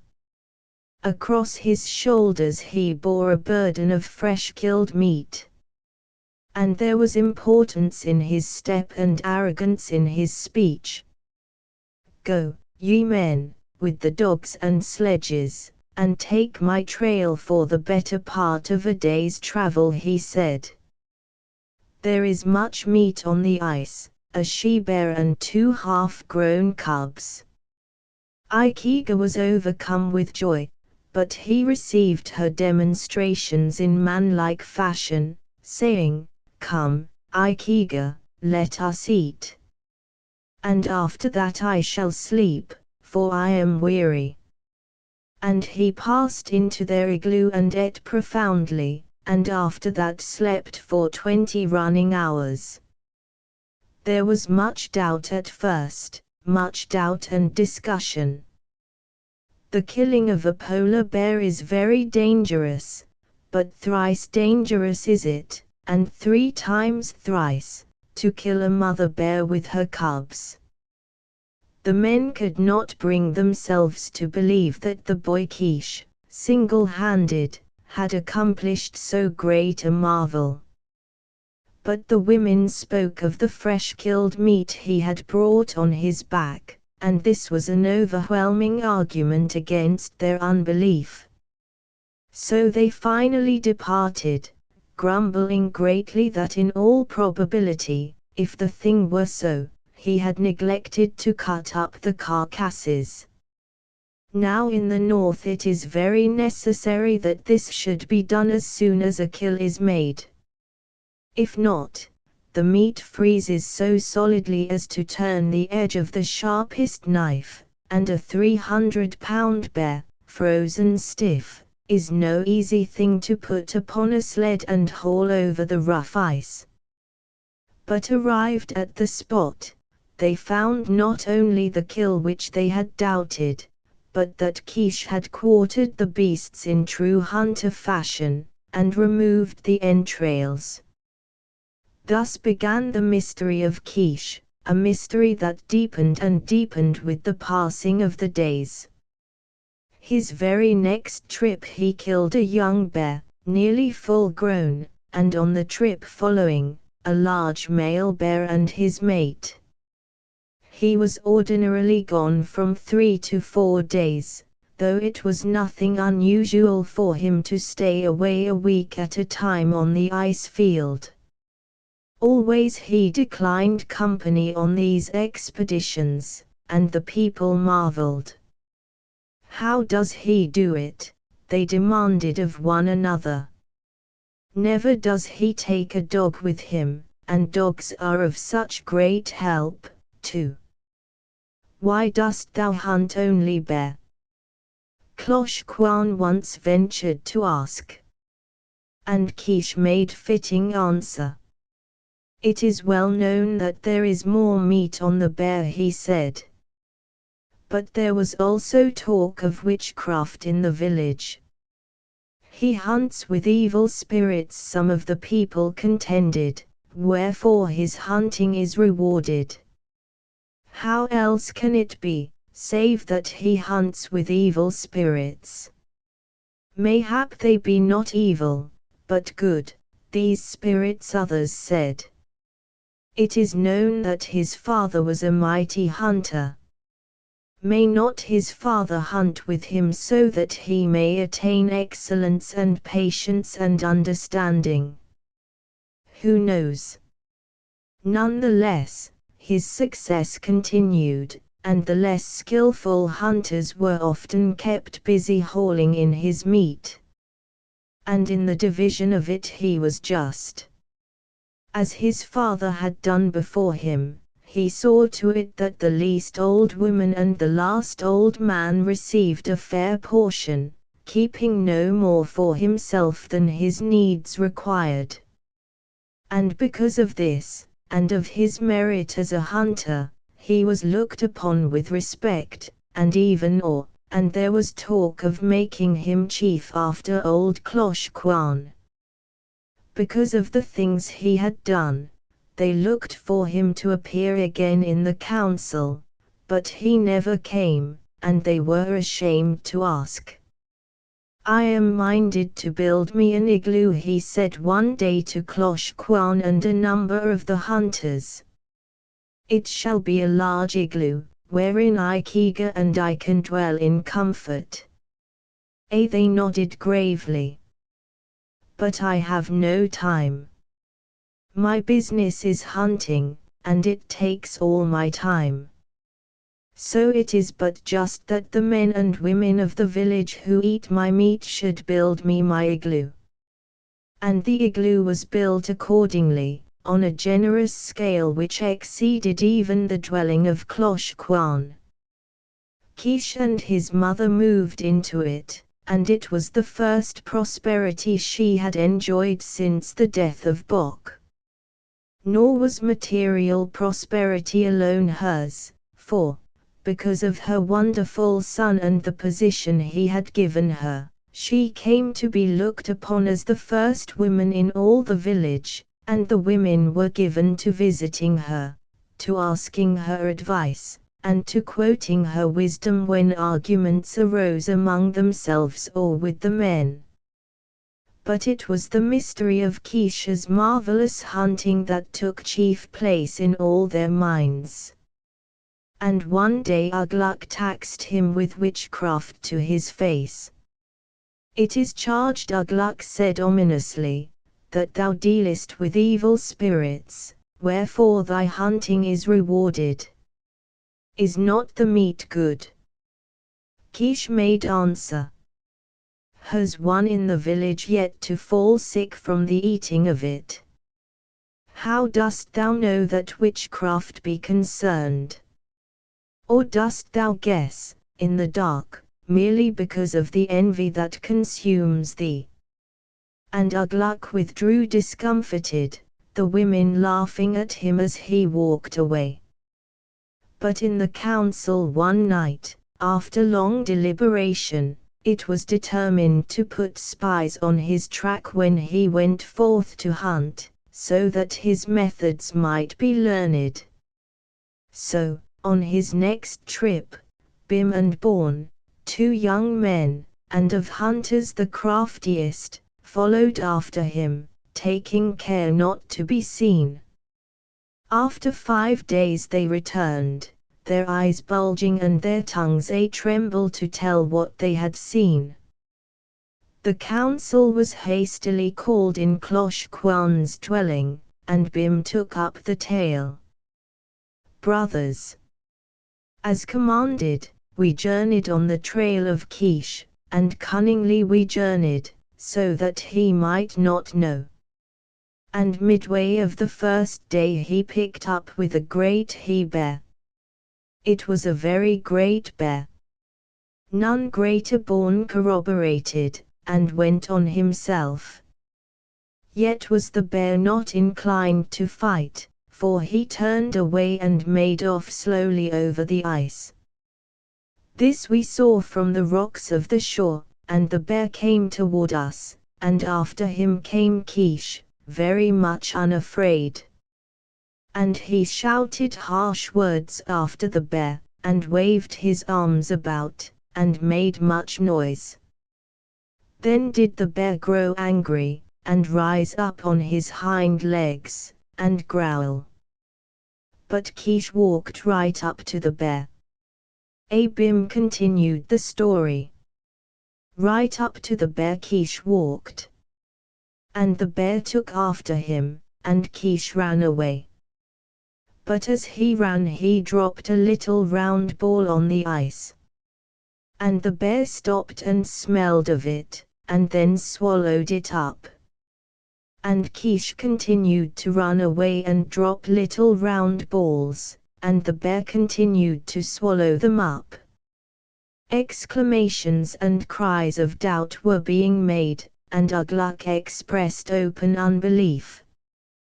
With our own eyes we saw it, Bim affirmed. And Born, with our own eyes. And this continued until the bear stood suddenly upright and cried aloud in pain, and thrashed his 4 paws madly about. And Kish continued to make off over the ice to a safe distance. But the bear gave him no notice, being occupied with the misfortune the little round balls had wrought within him. Within him, Bim interrupted.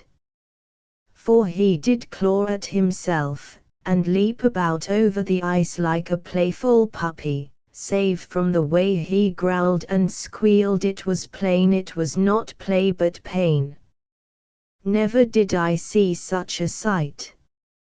Nay, never was such a sight seen. Born took up the strain. And furthermore, it was such a large bear. Witchcraft, Ugluck suggested. I know not, Born replied.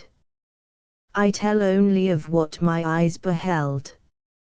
And after a while the bear grew weak and tired, for he was very heavy and he had jumped about with exceeding violence, and he went off along the shore ice, shaking his head slowly from side to side and sitting down ever and again to squeal and cry. And Kish followed after the bear, and we followed after Kish, and for that day and 3 days more we followed. The bear grew weak, and never ceased crying from his pain. It was a charm. Ugh Luck exclaimed. Surely it was a charm. It may well be. And Bim relieved Born. The bear wandered, now this way and now that, doubling back and forth and crossing his trail in circles, so that at the end he was near where Quiche had first come upon him. By this time he was quite sick, the bear, and could crawl no farther, so Quiche came up close and speared him to death. And then? Cloche Quan demanded. Then we left Quiche skinning the bear, and came running that the news of the killing might be told. And in the afternoon of that day the women hauled in the meat of the bear while the men sat in council assembled. When Quiche arrived, a messenger was sent to him, bidding him come to the council. But he sent reply, saying that he was hungry and tired, also that his igloo was large and comfortable and could hold many men. And curiosity was so strong on the men that the whole council, Cloche Quan to the fore, rose up and went to the igloo of Quiche. He was eating, but he received them with respect and seated them according to their rank. Ikega was proud and embarrassed by turns, but Quiche was quite composed. Cloche Quan recited the information brought by Bim and Born, and at its close said in a stern voice, "So explanation is wanted, O Quiche, of thy manner of hunting. Is there witchcraft in it?" Quiche looked up and smiled. "Nay, O Cloche Quan. It is not for a boy to know aught of witches, and of witches I know nothing. I have but devised a means whereby I may kill the ice bear with ease, that is all. It be headcraft, not witchcraft. And may any man. Any man." There was a long silence. The men looked in one another's faces, and Quiche went on eating. And wilt thou tell us, O Quiche?" Cloche Quan finally asked in a tremulous voice. "Yea, I will tell thee." Quiche finished sucking a marrowbone and rose to his feet. "It is quite simple. Behold." He picked up a thin strip of whalebone and showed it to them. The ends were sharp as needle points. The strip he coiled carefully, till it disappeared in his hand. Then, suddenly releasing it, it sprang straight again. He picked up a piece of blubber. So he said, "One takes a small chunk of blubber, thus, and thus makes it hollow. Then into the hollow goes the whalebone, so, tightly coiled, and another piece of blubber is fitted over the whalebone. After that it is put outside where it freezes into a little round ball. The bear swallows the little round ball, the blubber melts, the whalebone with its sharp ends stands out straight, the bear gets sick, and when the bear is very sick, why, you kill him with a spear. It is quite simple." And Ugh Luck said "Oh," and Cloche Quan said "Ah." And each said something after his own manner, and all understood. And this is the story of Quiche, who lived long ago on the rim of the polar sea. Because he exercised headcraft and not witchcraft, he rose from the meanest igloo to be headman of his village, and through all the years that he lived, it is related, his tribe was prosperous, and neither widow nor weak one cried aloud in the night because there was no meat. Nambok the unveracious a Bidaka, is it not so? Look! A Bidaka, and one man who drives clumsily with a paddle.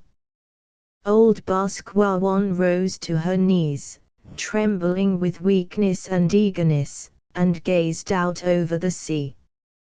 Nambok was ever clumsy at the paddle. She maundered reminiscently, shading the sun from her eyes and staring across the silver-spilled water. Nambok was ever clumsy. I remember. But the women and children laughed loudly, and there was a gentle mockery in their laughter, and her voice dwindled till her lips moved without sound.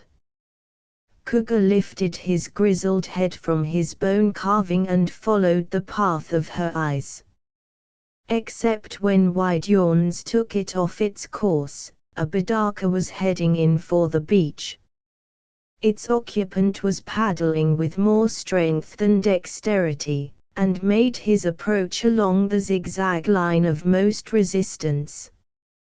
Cougar's head dropped to his work again, and on the ivory tusk between his knees he scratched the dorsal fin of a fish the like of which never swam in the sea. "It is doubtless the man from the next village," he said finally, "come to consult with me about the marking of things on bone. And the man is a clumsy man. He will never know how." "It is Nambok," old Baskwawan repeated. "Should I not know, my son?" she demanded shrilly. "I say, and I say again, it is Nambok." "And so thou hast said these many summers," one of the women chided softly. "Ever when the ice passed out of the sea hast thou sat and watched through the long day, saying at each chance canoe, 'This is Nambok.' Nambok is dead, O Baskwawan, and the dead do not come back. It cannot be that the dead come back." "Nambok!" the old woman cried, so loud and clear that the whole village was startled and looked at her. She struggled to her feet and tottered down the sand. She stumbled over a baby lying in the sun, and the mother hushed its crying and hurled harsh words after the old woman, who took no notice. The children ran down the beach in advance of her, and as the man in the Bidaka drew closer, nearly capsizing with one of his ill-directed strokes, the women followed. Cougar dropped his walrus tusk and went also, leaning heavily upon his staff, and after him loitered the men in twos and threes. The Bidaka turned broadside and the ripple of surf threatened to swamp it. Only a naked boy ran into the water and pulled the bow high up on the sand. The man stood up and sent a questing glance along the line of villagers. A rainbow sweater, dirty and the worse for wear, clung loosely to his broad shoulders, and a red cotton handkerchief was knotted in sailor fashion about his throat. A fisherman's tam o' shanter on his close-clipped head, and dungaree trousers and heavy brogans completed his outfit. But he was none the less a striking personage to these simple fisherfolk of the great Yukon Delta, who, all their lives, had stared out on Bering Sea and in that time seen but two white men, the census enumerator and a lost Jesuit priest. They were a poor people, with neither gold in the ground nor valuable furs in hand, so the whites had passed them afar. Also, the Yukon, through the thousands of years, had shoaled that portion of the sea with the detritus of Alaska till vessels grounded out of sight of land. So the sodden coast, with its long inside reaches and huge mudland archipelagos, was avoided by the ships of men, and the fisherfolk knew not that such things were. Cougar, the bone-scratcher, retreated backward in sudden haste, tripping over his staff and falling to the ground. "Nombok," he cried, as he scrambled wildly for footing. "Nombok, who was blown off to sea, come back." The men and women shrank away, and the children scuttled off between their legs. Only Opequan was brave, as befitted the head man of the village. He strode forward and gazed long and earnestly at the newcomer. "It is Nombok," he said at last, and at the conviction in his voice the women wailed apprehensively and drew farther away. The lips of the stranger moved indecisively, and his brown throat writhed and wrestled with unspoken words. "La, la, it is Nombok," Basquawan croaked, peering up into his face. "Ever did I say Nombok would come back? It is Nombok come back." This time it was Nombok himself who spoke, putting a leg over the side of the Bidaka and standing with one foot afloat and one ashore. Again his throat writhed and wrestled as he grappled after forgotten words. And when the words came forth they were strange of sound, and a spluttering of the lips accompanied the gutturals. "Greetings, O brothers," he said, "brothers of old time before I went away with the offshore wind." He stepped out with both feet on the sand, and Opequan waved him back. "Thou art dead, Nombok," he said. Nombok laughed. "I am fat." "Dead men are not fat," Opequan confessed. "Thou hast fared well, but it is strange. No man may mate with the offshore wind and come back on the heels of the years." "I have come back," Nombok answered simply. "Mayhap thou art a shadow, then, a passing shadow of the Nombok that was." "Shadows come back. I am hungry." "Shadows do not eat." But Opequan doubted, and brushed his hand across his brow in sore puzzlement.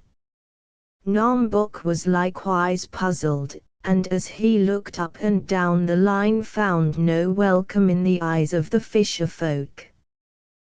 The men and women whispered together. The children stole timidly back among their elders, and bristling dogs fawned up to him and sniffed suspiciously. "I bore thee, Nombok, and I gave thee suck when thou wast little," Basquawan whimpered, drawing closer, "and shadow though thou be, or no shadow, I will give thee to eat now." Nombok made to come to her, but a growl of fear and menace warned him back. He said something angrily in a strange tongue, and added, "No shadow am I, but a man. Who may know concerning the things of mystery?"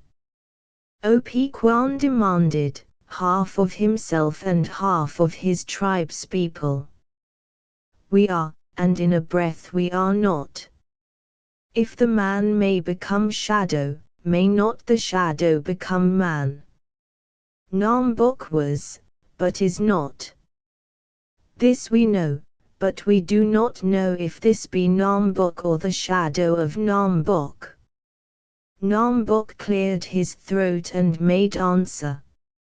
"In the old time long ago, thy father's father, Opequan, went away and came back on the heels of the years. Nor was a place by the fire denied him. It is said." He paused significantly, and they hung on his utterance.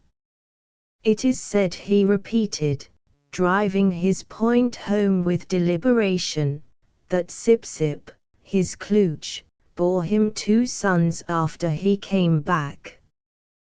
But he had no doings with the offshore wind. Opequan retorted.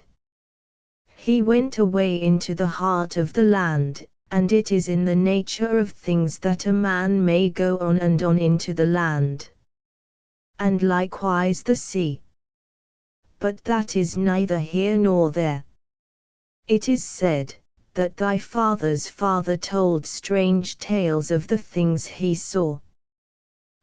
Strange tales he told. I, too, have strange tales to tell, Nombok stated insidiously. And, as they wavered, and presents likewise. He pulled from the Bidaka a shawl, marvelous of texture and color, and flung it about his mother's shoulders.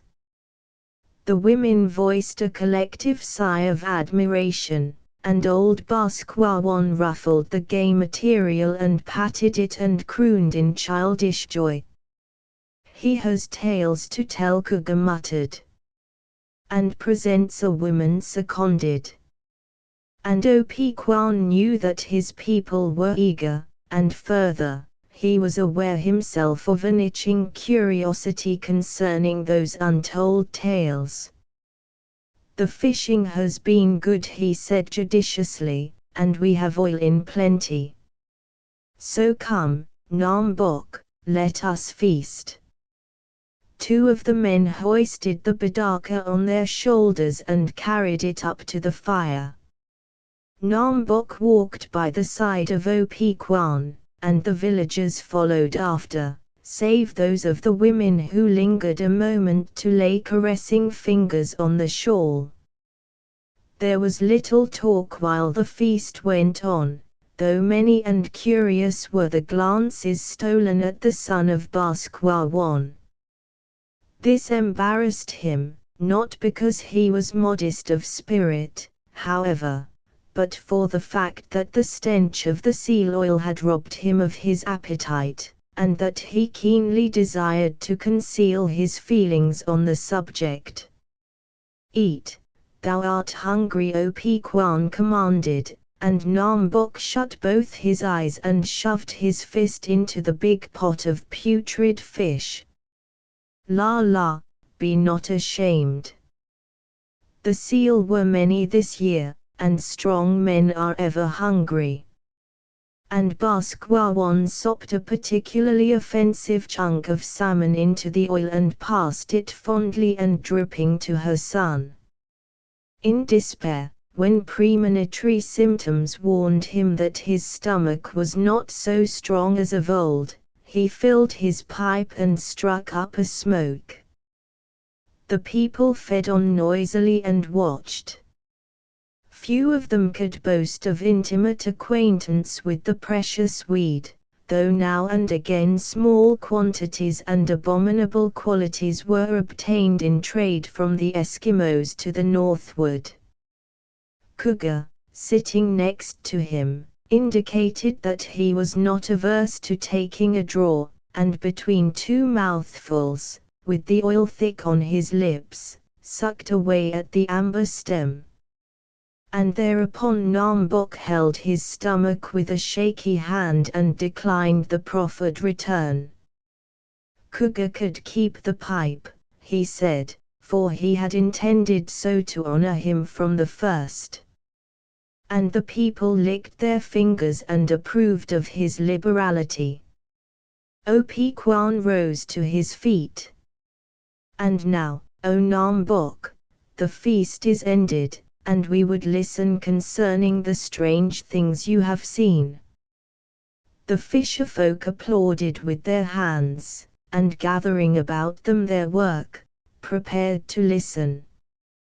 The men were busy fashioning spears and carving on ivory, while the women scraped the fat from the hides of the hair seal and made them pliable or sewed mucklucks with threads of sinew. Nombok's eyes roved over the scene, but there was not the charm about it that his recollection had warranted him to expect. During the years of his wandering he had looked forward to just this scene, and now that it had come he was disappointed. It was a bare and meager life, he deemed, and not to be compared to the one to which he had become used. Still, he would open their eyes a bit, and his own eyes sparkled at the thought.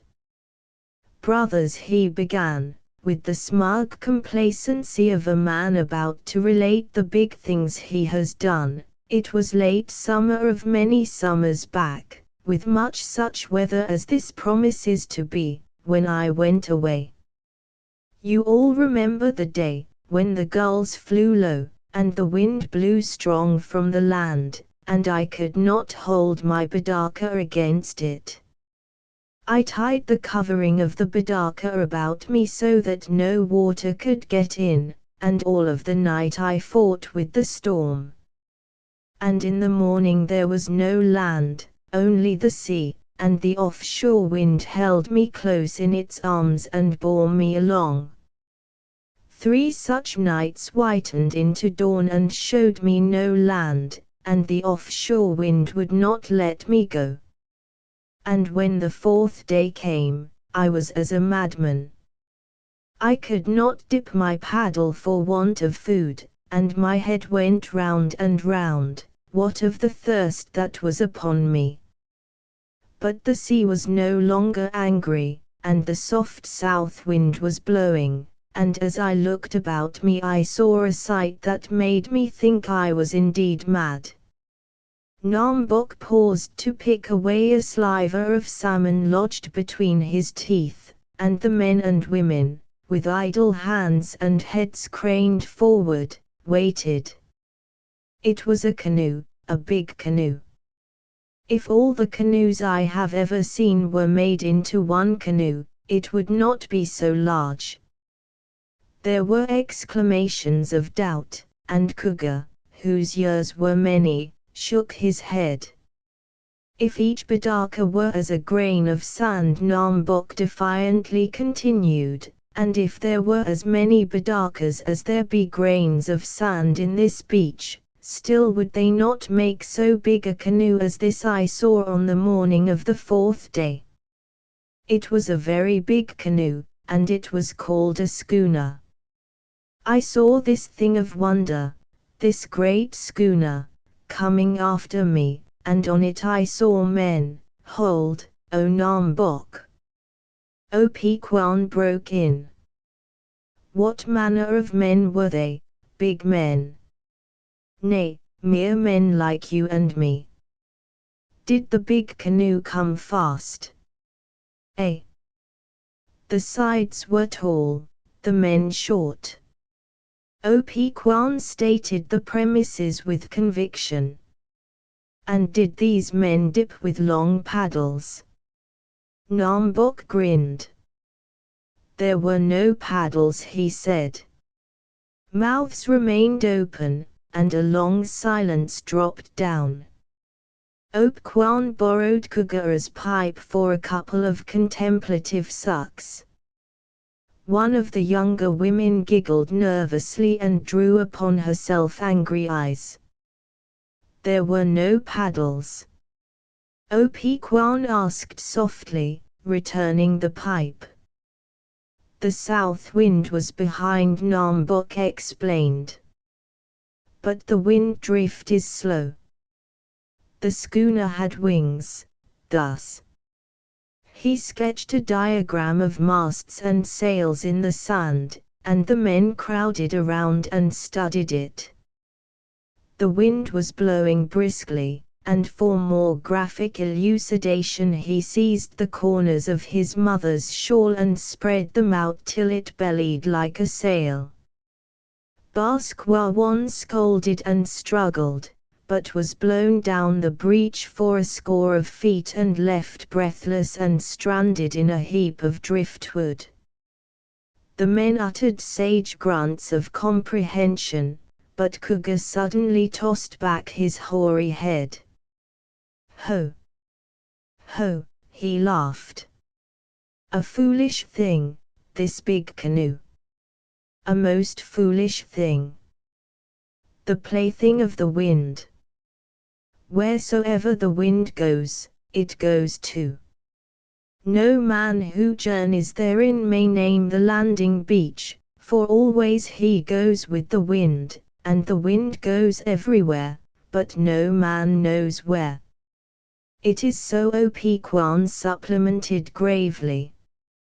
With the wind the going is easy, but against the wind a man striveth hard, and for that they had no paddles these men on the big canoe did not strive at all. Small need to strive, Nombok cried angrily. The schooner went likewise against the wind.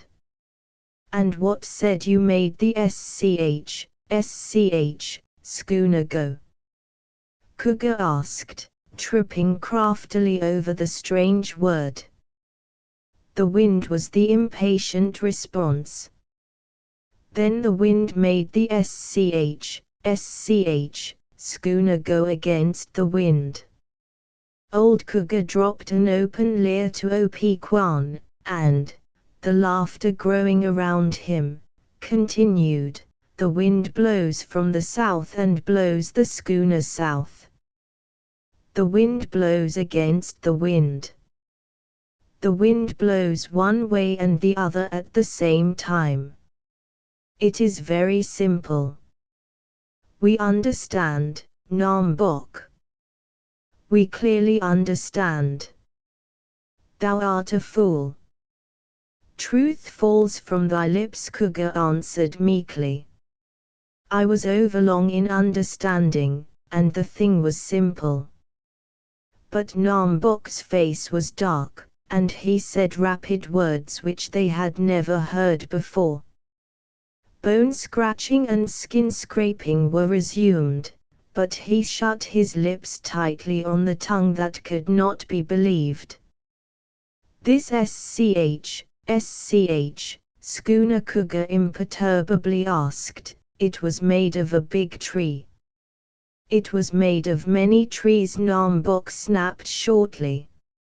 It was very big. He lapsed into sullen silence again, and Opequan nudged Cougar, who shook his head with slow amazement and murmured, "It is very strange." Nombok took the bait. "That is nothing," he said airily, "you should see the steamer. As the grain of sand is to the bidarka, as the bidarka is to the schooner, so the schooner is to the steamer. Further, the steamer is made of iron. It is all iron." "Nay, nay," Nombok cried the head man, "how can that be? Always iron goes to the bottom. For behold, I received an iron knife in trade from the head man of the next village, and yesterday the iron knife slipped from my fingers and went down, down, into the sea. To all things there be law. Never was there one thing outside the law. This we know. And, moreover, we know that things of a kind have the one law, and that all iron has the one law. So unsay thy words, Nombok, that we may yet honor thee." "It is so," Nombok persisted. "The steamer is all iron and does not sink." "Nay, nay, this cannot be. With my own eyes I saw it. It is not in the nature of things." "But tell me," Nombok Cougar interrupted, for fear the tale would go no farther, "tell me the manner of these men in finding their way across the sea when there is no land by which to steer. The sun points out the path. But how? At midday the head man of the schooner takes a thing through which his eye looks at the sun, and then he makes the sun climb down out of the sky to the edge of the earth. Now this be evil medicine," cried Opequan, aghast at the sacrilege. The men held up their hands in horror, and the women moaned. This be evil medicine. It is not good to misdirect the great sun which drives away the night and gives us the seal, the salmon, and warm weather. What if it be evil medicine? Nombok demanded truculently. I, too, have looked through the thing at the sun and made the sun climb down out of the sky.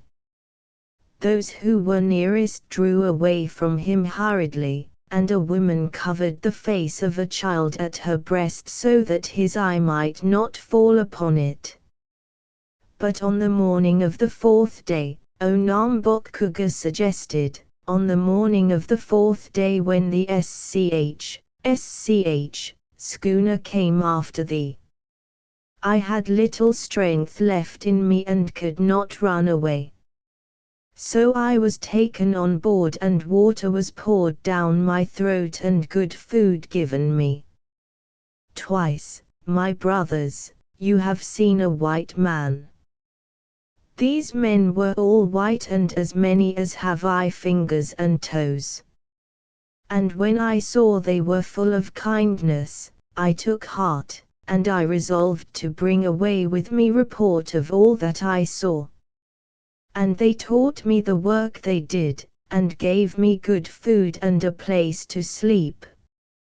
And day after day we went over the sea, and each day the head man drew the sun down out of the sky and made it tell where we were.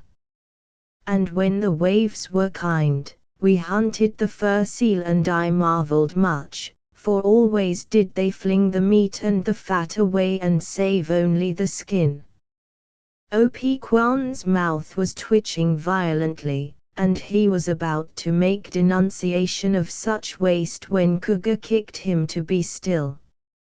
After a weary time, when the sun was gone and the bite of the frost come into the air, the head man pointed the nose of the schooner south.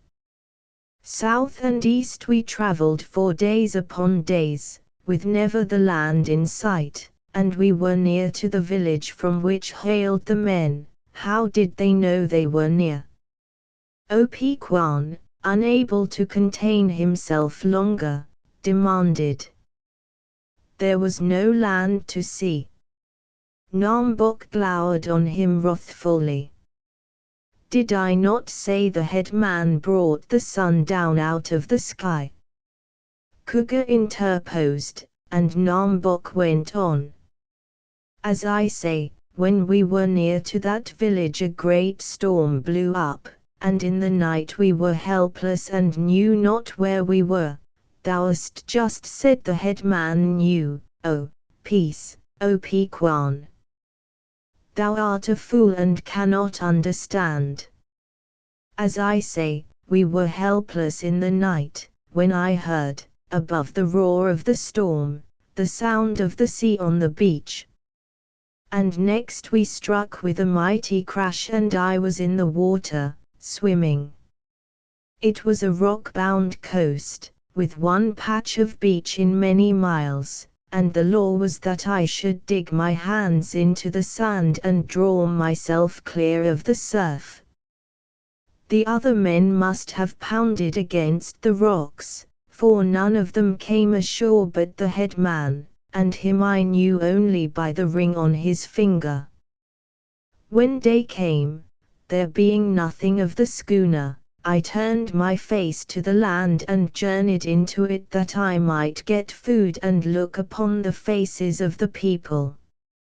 And when I came to a house I was taken in and given to eat, for I had learned their speech, and the white men are ever kindly. And it was a house bigger than all the houses built by us and our fathers before us. It was a mighty house, Kuga said, masking his unbelief with wonder. And many trees went into the making of such a house, Opequan added, taking the cue. That is nothing. Nombok shrugged his shoulders in belittling fashion. As our houses are to that house, so that house was to the houses I was yet to see. and they are not big men. Nay, mere men like you and me, Nambook answered. I had cut a stick that I might walk in comfort, and remembering that I was to bring report to you, my brothers, I cut a notch in the stick for each person who lived in that house. And I stayed there many days, and worked, for which they gave me money, a thing of which you know nothing, but which is very good. And one day I departed from that place to go farther into the land. And as I walked I met many people, and I cut smaller notches in the stick, that there might be room for all. Then I came upon a strange thing. On the ground before me was a bar of iron, as big in thickness as my arm, and a long step away was another bar of iron. Then would thou, a rich man, O Pequan asserted, for iron be worth more than anything else in the world. It would have made many knives. Nay, it was not mine. It was a find, and a find be lawful. Not so, the white men had placed it there. And further, these bars were so long that no man could carry them away, so long that as far as I could see there was no end to them. Nambook, that is very much iron, O Pequan cautioned. It was hard to believe with my own eyes upon it, but I could not gainsay my eyes. And as I looked I heard. He turned abruptly upon the headman. O Pequan, thou hast heard the sea lion bellow in his anger. Make it plain in thy mind of as many sea lions as there be waves to the sea, and make it plain that all these sea lions be made into one sea lion, and as that one sea lion would bellow, so bellowed the thing I heard. The fisher folk cried aloud in astonishment, and O Pequan's jaw lowered and remained lowered. And in the distance I saw a monster like unto 1,000 whales. It was one-eyed, and vomited smoke, and it snorted with exceeding loudness. I was afraid and ran with shaking legs along the path between the bars. But it came with speed of the wind, this monster, and I leaped the iron bars with its breath hot on my face. O Pequan gained control of his jaw again. And then, O Nambook. Then it came by on the bars, and harmed me not, and when my legs could hold me up again it was gone from sight. And it is a very common thing in that country. Even the women and children are not afraid. Men make them to do work, these monsters. As we make our dogs do work? Cougar asked, with skeptic twinkle in his eye. As we make our dogs do work. And how do they breed these things? O Pequan questioned. They breed not at all. Men fashion them cunningly of iron, and feed them with stone, and give them water to drink. The stone becomes fire, and the water becomes steam, and the steam of the water is the breath of their nostrils, and, there, O Nambook, O Pequan interrupted. Tell us of other wonders. We grow tired of this which we may not understand. You do not understand? Nambook asked despairingly. Nay, we do not understand, the men and women wailed back. We cannot understand. Nambook thought of a combined harvester, and of the machines wherein visions of living men were to be seen, and of the machines from which came the voices of men, and he knew his people could never understand. Dare I say I rode this iron monster through the land? He asked bitterly. Kwan threw up his hands, palms outward, in open incredulity. Say on, say anything. We listen. Then did I ride the iron monster, for which I gave money, thou saidst it was fed with stone. And likewise, thou fool, I said money was a thing of which you know nothing. As I say, I rode the monster through the land, and through many villages, until I came to a big village on a salt arm of the sea. And the houses shoved their roofs among the stars in the sky, and the clouds drifted by them, and everywhere was much smoke. And the roar of that village was like the roar of the sea in storm, and the people were so many that I flung away my stick and no longer remembered the notches upon it. Hadst thou made small notches Cougar approved, thou mightst have brought report. Nambok whirled upon him in anger. Had I made small notches? Listen, Cougar, thou scratcher of bone. If I had made small notches, neither the stick, nor 20 sticks, could have borne them, nay, not all the driftwood of all the beaches between this village and the next. And if all of you, the women and children as well, were 20 times as many, and if you had 20 hands each, and in each hand a stick and a knife, still the notches could not be cut for the people I saw, so many were they and so fast did they come and go. There cannot be so many people in all the world, Kwan objected, for he was stunned and his mind could not grasp such magnitude of numbers. What dost thou know of all the world and how large it is? Nambok demanded. But there cannot be so many people in one place. Who art thou to say what can be and what cannot be? It stands to reason there cannot be so many people in one place. Their canoes would clutter the sea till there was no room. And they could empty the sea each day of its fish, and they would not all be fed. So it would seem Nambok made final answer, yet it was so. With my own eyes I saw, and flung my stick away.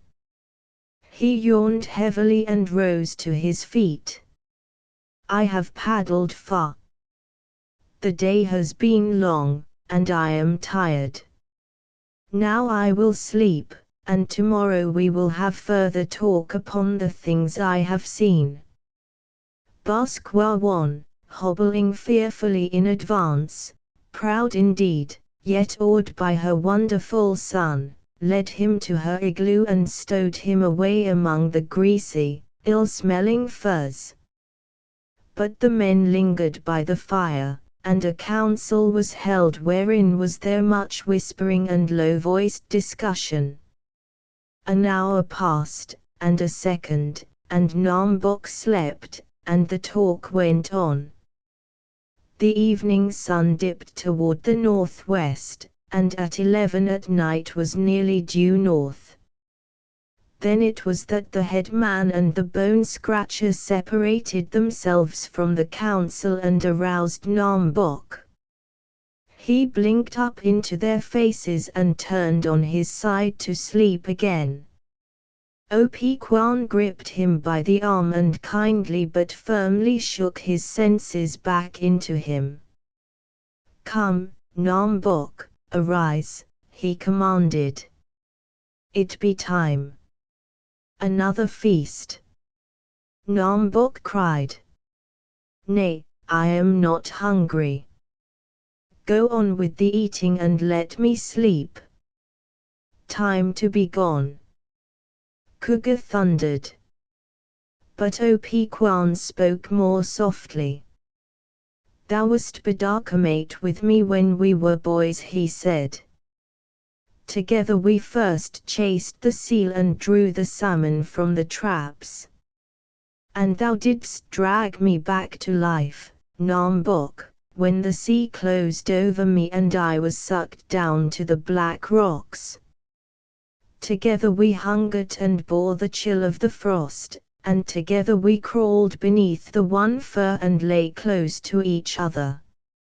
And because of these things, and the kindness in which I stood to thee, it grieves me sore that thou shouldst return such a remarkable liar.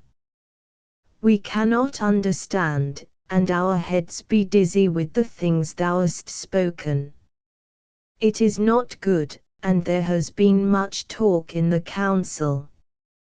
Wherefore we send thee away, that our heads may remain clear and strong and be not troubled by the unaccountable things. These things thou speakest of be shadows. Cougar took up the strain. From the shadow world thou hast brought them, and to the shadow world thou must return them. Thy Bidaka be ready, and the tribespeople wait. They may not sleep until thou art gone. Nambok was perplexed, but hearkened to the voice of the headman. If thou art Nambok, O Pequan was saying, thou art a fearful and most wonderful liar. If thou art the shadow of Nambok, then thou speakest of shadows, concerning which it is not good that living men have knowledge. This great village thou hast spoken of we deem the village of shadows. Therein flutter the souls of the dead, for the dead be many and the living few. The dead do not come back. Never have the dead come back, save thou with thy wonder tales. It is not meet that the dead come back, and should we permit it, great trouble may be our portion. Nambok knew his people well and was aware that the voice of the council was supreme. So he allowed himself to be led down to the water's edge, where he was put aboard his Bidaka and a paddle thrust into his hand. A stray wildfowl honked somewhere to seaward, and the surf broke limply and hollowly on the sand. A dim twilight brooded over land and water, and in the north the sun smouldered, vague and troubled, and draped about with blood-red mists. The gulls were flying low. The offshore wind blew keen and chill, and the black-massed clouds behind it gave promise of bitter weather. Out of the sea thou earnest, O Pequan chanted oracularly, and back into the sea thou goest. Thus is balance achieved and all things brought to law. Basquawan limped to the froth mark and cried, I bless thee, Nambok, for that thou remembered me. But Cougar, shoving Nambok clear o'er the beach, tore the shawl from her shoulders and flung it into the Bidaka. It is cold in the long nights, she wailed, and the frost is prone to nip old bones. The thing is a shadow, the bone scratcher answered, and shadows cannot keep thee warm. Nambok stood up that his voice might carry. O Basquawan, mother that bore me, he called. Listen to the words of Nambok, thy son. There be room in his Bidaka for two, and he would that thou earnest with him. For his journey is to where there are fish and oil in plenty. There the frost comes not, and life is easy, and the things of iron do the work of men.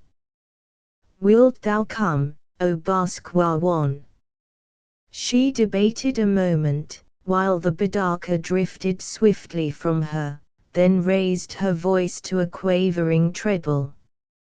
I am old, Nambok, and soon I shall pass down among the shadows. But I have no wish to go before my time. I am old, Nambok, and I am afraid. A shaft of light shot across the dim-lit sea and wrapped boat and man in a splendor of red and gold. Then a hush fell upon the fisher-folk, and only was heard the moan of the offshore wind and the cries of the gulls flying low in the air.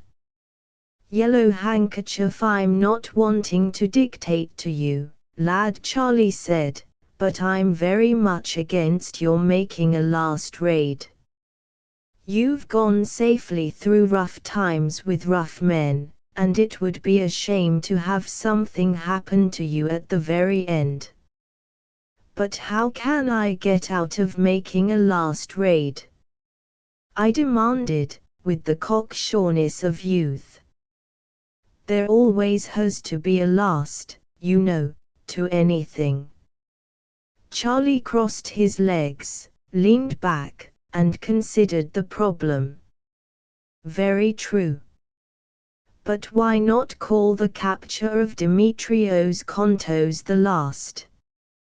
You're back from it safe and sound and hearty, for all your good wetting, and, his voice broke and he could not speak for a moment. "And I could never forgive myself if anything happened to you now." I laughed at Charlie's fears while I gave in to the claims of his affection, and agreed to consider the last raid already performed. We had been together for 2 years, and now I was leaving the fish patrol in order to go back and finish my education. I had earned and saved money to put me through 3 years at the high school, and though the beginning of the term was several months away, I intended doing a lot of studying for the entrance examinations. My belongings were packed snugly in a sea chest, and I was all ready to buy my ticket and ride down on the train to Oakland, when Neil Partington arrived in Benicia. The Reindeer was needed immediately for work far down on the lower bay, and Neil said he intended to run straight for Oakland.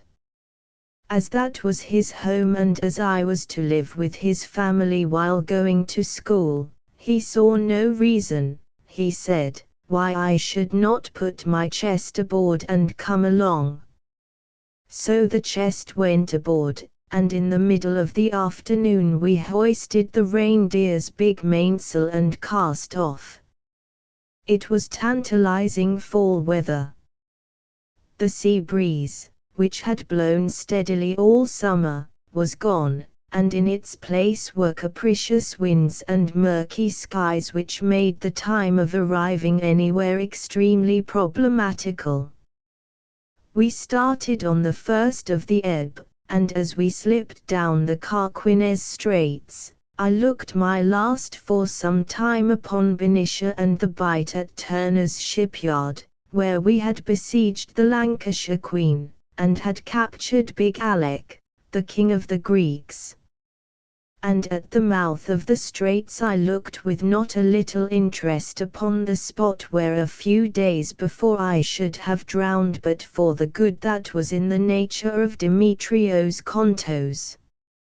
A great wall of fog advanced across San Pablo Bay to meet us, and in a few minutes the Reindeer was running blindly through the damp obscurity. Charlie, who was steering, seemed to have an instinct for that kind of work. How he did it, he himself confessed that he did not know, but he had a way of calculating winds, currents, distance, time, drift, and sailing speed that was truly marvelous. "It looks as though it were lifting," Neil Partington said, a couple of hours after we had entered the fog. "Where do you say we are, Charlie?" Charlie looked at his watch. 6 o'clock, and 3 hours more of ebb, he remarked casually. "But where do you say we are?" Neil insisted. Charlie pondered a moment, and then answered, "The tide has edged us over a bit out of our course, But if the fog lifts right now, as it is going to lift, you'll find we're not more than 1,000 miles off Mathiews Landing. You might be a little more definite by a few miles, anyway, Neil grumbled, showing by his tone that he disagreed. All right, then, Charlie said, conclusively, not less than 1/4 of a mile, nor more than a half. The wind freshened with a couple of little puffs, and the fog thinned perceptibly. Mathiews is right off there, Charlie said, pointing directly into the fog on our weather beam. The three of us were peering intently in that direction, when the reindeer struck with a dull crash and came to a standstill. We ran forward, and found her bowsprit entangled in the tanned rigging of a short, chunky mast. She had collided, head-on, with a Chinese junk lying at anchor. At the moment we arrived forward, 5 Chinese, like so many bees, came swarming out of the little tween-decks cabin, the sleep still in their eyes. Leading them came a big, muscular man, conspicuous for his pock-marked face and the yellow silk handkerchief swathed about his head. It was Yellow Handkerchief, the Chinaman whom we had arrested for illegal shrimp fishing the year before, and who, at that time, had nearly sunk the reindeer, as he had nearly sunk it now by violating the rules of navigation. "What do ye mean, you yellow-faced heathen, lying here in a fairway without a horn a-going?" Charlie cried hotly. "Mean?" Neil calmly answered. "Just take a look, that's what he means." Our eyes followed the direction indicated by Neil's finger, and we saw the open amidships of the junk, half filled, as we found on closer examination, with fresh-caught shrimps. Mingled with the shrimps were myriads of small fish, from 1/4 of an inch upward in size. Yellow Handkerchief had lifted the trap net at high water slack, and, taking advantage of the concealment offered by the fog, had boldly been lying by, waiting to lift the net again at low water slack.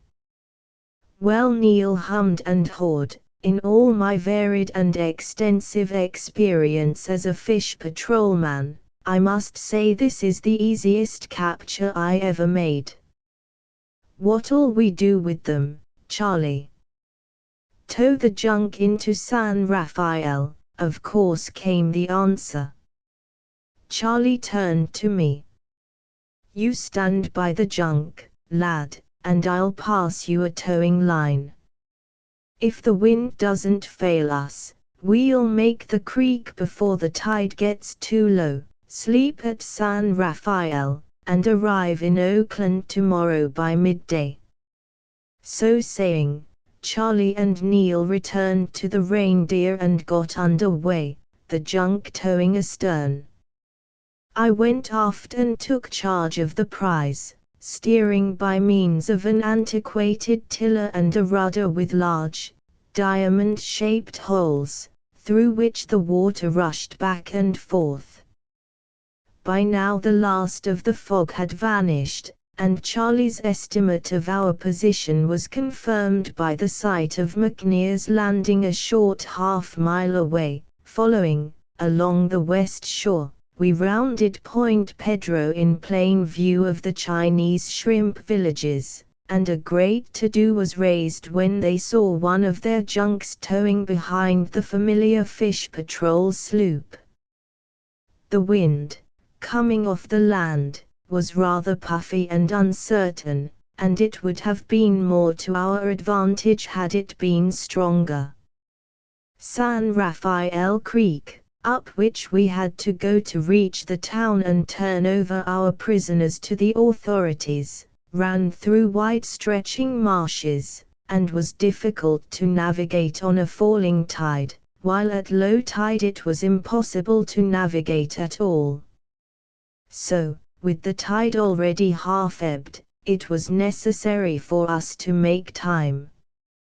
This the heavy junk prevented, lumbering along behind and holding the Reindeer back by just so much dead weight. "Tell those coolies to get up that sail," Charlie finally called to me. "We don't want to hang up on the mud flats for the rest of the night." I repeated the order to Yellow Handkerchief, who mumbled it huskily to his men. He was suffering from a bad cold, which doubled him up in convulsive coughing spells and made his eyes heavy and bloodshot.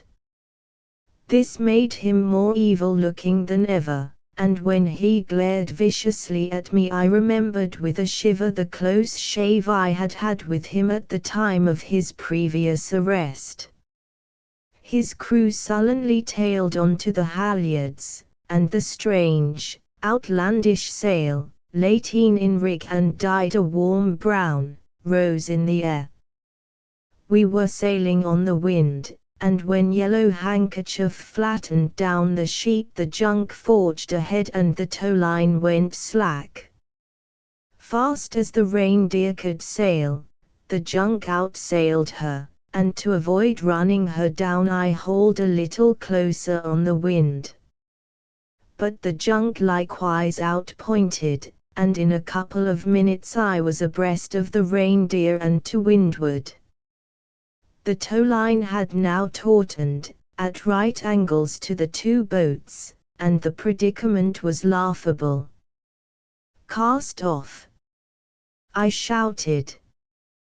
Charlie hesitated.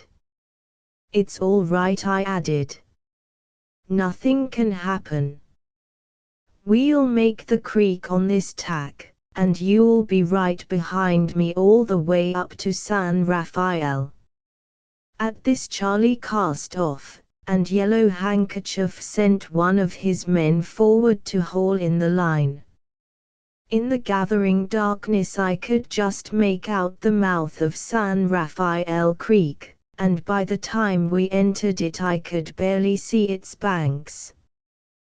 The Reindeer was fully 5 minutes astern, and we continued to leave her astern as we beat up the narrow, winding channel.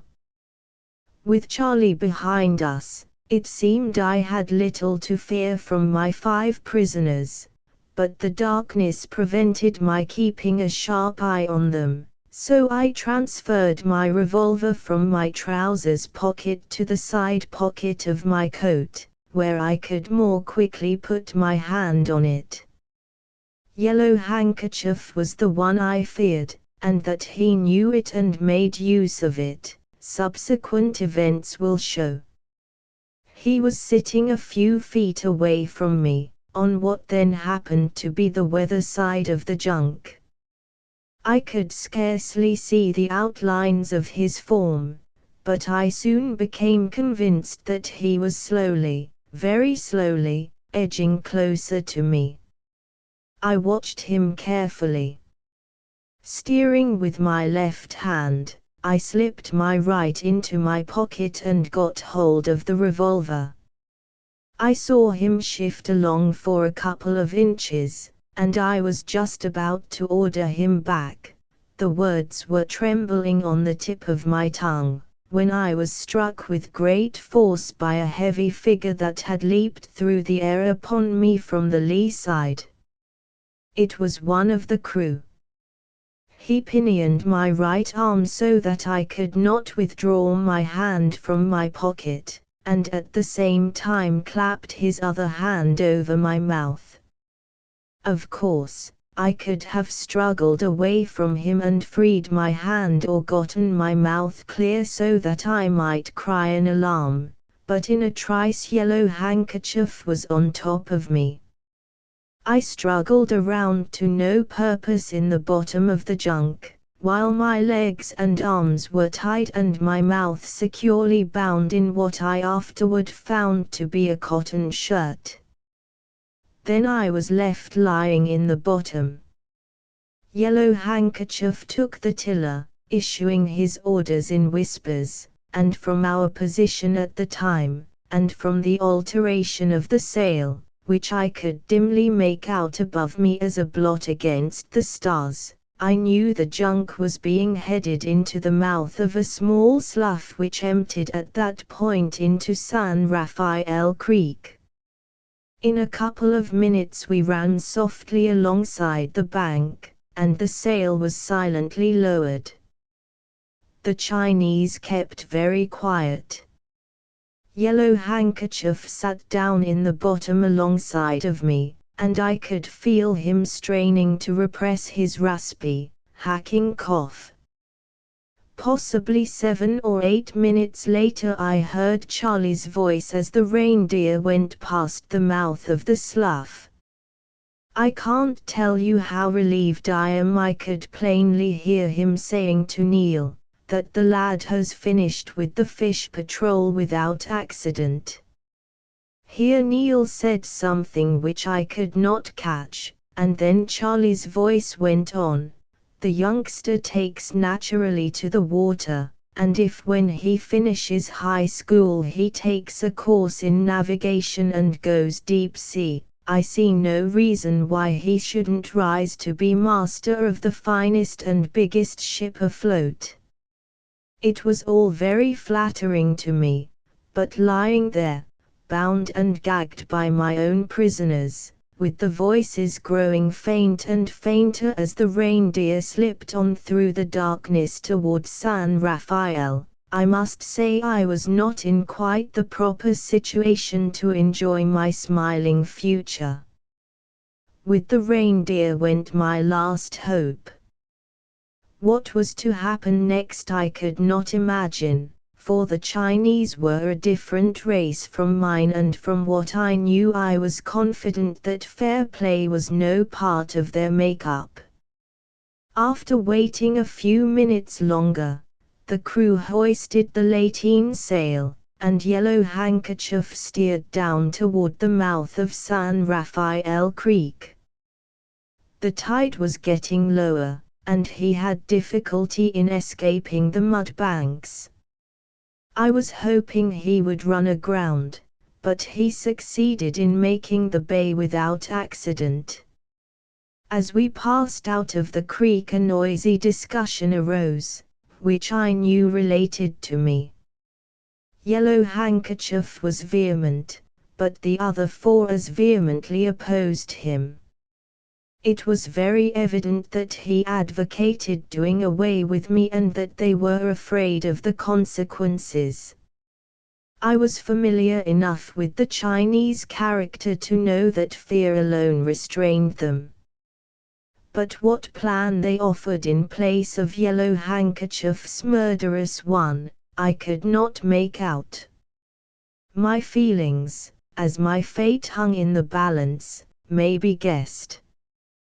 The discussion developed into a quarrel, in the midst of which Yellow Handkerchief unshipped the heavy tiller and sprang toward me. But his 4 companions threw themselves between, and a clumsy struggle took place for possession of the tiller. In the end Yellow Handkerchief was overcome, and sullenly returned to the steering, while they soundly berated him for his rashness. Not long after, the sail was run down and the junk slowly urged forward by means of the sweeps. I felt it ground gently on the soft mud. 3 of the Chinese, they all wore long sea boots, got over the side, and the other 2 passed me across the rail. With Yellow Handkerchief at my legs and his 2 companions at my shoulders, they began to flounder along through the mud. After some time their feet struck firmer footing, and I knew they were carrying me up some beach. The location of this beach was not doubtful in my mind. It could be none other than one of the Marin Islands, a group of rocky islets which lay off the Marin County shore. When they reached the firm sand that marked high tide, I was dropped, and none too gently. Yellow Handkerchief kicked me spitefully in the ribs, and then the trio floundered back through the mud to the junk. A moment later I heard the sail go up and slat in the wind as they drew in the sheet. Then silence fell, and I was left to my own devices for getting free. I remembered having seen tricksters writhe and squirm out of ropes with which they were bound, but though I writhed and squirmed like a good fellow, the knots remained as hard as ever, and there was no appreciable slack. In the course of my squirming, however, I rolled over upon a heap of clam shells, the remains, evidently, of some yachting party's clam bake. This gave me an idea. My hands were tied behind my back, and, clutching a shell in them, I rolled over and over, up the beach, till I came to the rocks I knew to be there. Rolling around and searching, I finally discovered a narrow crevice, into which I shoved the shell. The edge of it was sharp, and across the sharp edge I proceeded to saw the rope that bound my wrists. The edge of the shell was also brittle, and I broke it by bearing too heavily upon it. Then I rolled back to the heap and returned with as many shells as I could carry in both hands. I broke many shells, cut my hands a number of times, and got cramps in my legs from my strained position and my exertions. While I was suffering from the cramps, and resting, I heard a familiar halloo drift across the water. It was Charlie, searching for me. The gag in my mouth prevented me from replying, and I could only lie there, helplessly fuming, while he rowed past the island and his voice slowly lost itself in the distance. I returned to the sawing process, and at the end of half an hour succeeded in severing the rope. The rest was easy. My hands once free, it was a matter of minutes to loosen my legs and to take the gag out of my mouth. I ran around the island to make sure it was an island and not by any chance a portion of the mainland. An island it certainly was, one of the Marin group, fringed with a sandy beach and surrounded by a sea of mud. Nothing remained but to wait till daylight and to keep warm, for it was a cold, raw night for California, with just enough wind to pierce the skin and cause one to shiver. To keep up the circulation, I ran around the island a dozen times or so, and clambered across its rocky backbone as many times more, all of which was of greater service to me, as I afterward discovered, than merely to warm me up. In the midst of this exercise I wondered if I had lost anything out of my pockets while rolling over and over in the sand. A search showed the absence of my revolver and pocket knife. The first Yellow Handkerchief had taken, but the knife had been lost in the sand. I was hunting for it when the sound of rollicks came to my ears. At first, of course, I thought of Charlie, but on second thought I knew Charlie would be calling out as he rode along. A sudden premonition of danger seized me. The Marin Islands are lonely places, chance visitors in the dead of night are hardly to be expected. What if it were Yellow Handkerchief? The sound made by the rollicks grew more distinct. I crouched in the sand and listened intently. The boat, which I judged a small skiff from the quick stroke of the oars, was landing in the mud about 50 yards up the beach. I heard a raspy, hacking cough, and my heart stood still. It was Yellow Handkerchief. Not to be robbed of his revenge by his more cautious companions, he had stolen away from the village and come back alone. I did some swift thinking. I was unarmed and helpless on a tiny islet, and a yellow barbarian, whom I had reason to fear, was coming after me. Any place was safer than the island, and I turned instinctively to the water, or rather to the mud. As he began to flounder ashore through the mud, I started to flounder out into it, going over the same course which the Chinese had taken in landing me and in returning to the junk. Yellow Handkerchief, believing me to be lying tightly bound, exercised no care, but came ashore noisily. This helped me, for, under the shield of his noise and making no more myself than necessary, I managed to cover 50 feet by the time he had made the beach. Here I lay down in the mud. It was cold and clammy, and made me shiver, but I did not care to stand up and run the risk of being discovered by his sharp eyes. He walked down the beach straight to where he had left me lying, and I had a fleeting feeling of regret at not being able to see his surprise when he did not find me. But it was a very fleeting regret, for my teeth were chattering with the cold. What his movements were after that I had largely to deduce from the facts of the situation, for I could scarcely see him in the dim starlight. But I was sure that the first thing he did was to make the circuit of the beach to learn if landings had been made by other boats. This he would have known at once by the tracks through the mud. Convinced that no boat had removed me from the island, he next started to find out what had become of me.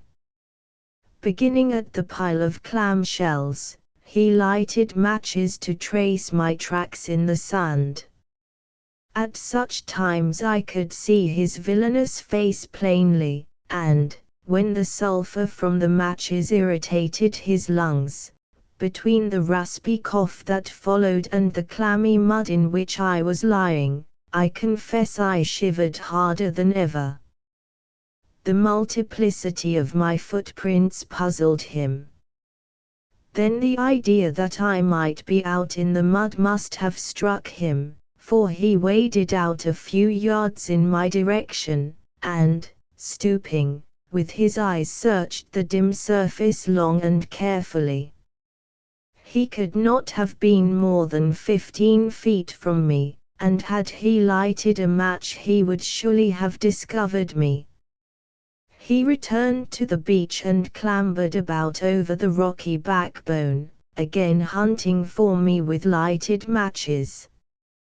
The closeness of the shave impelled me to further flight.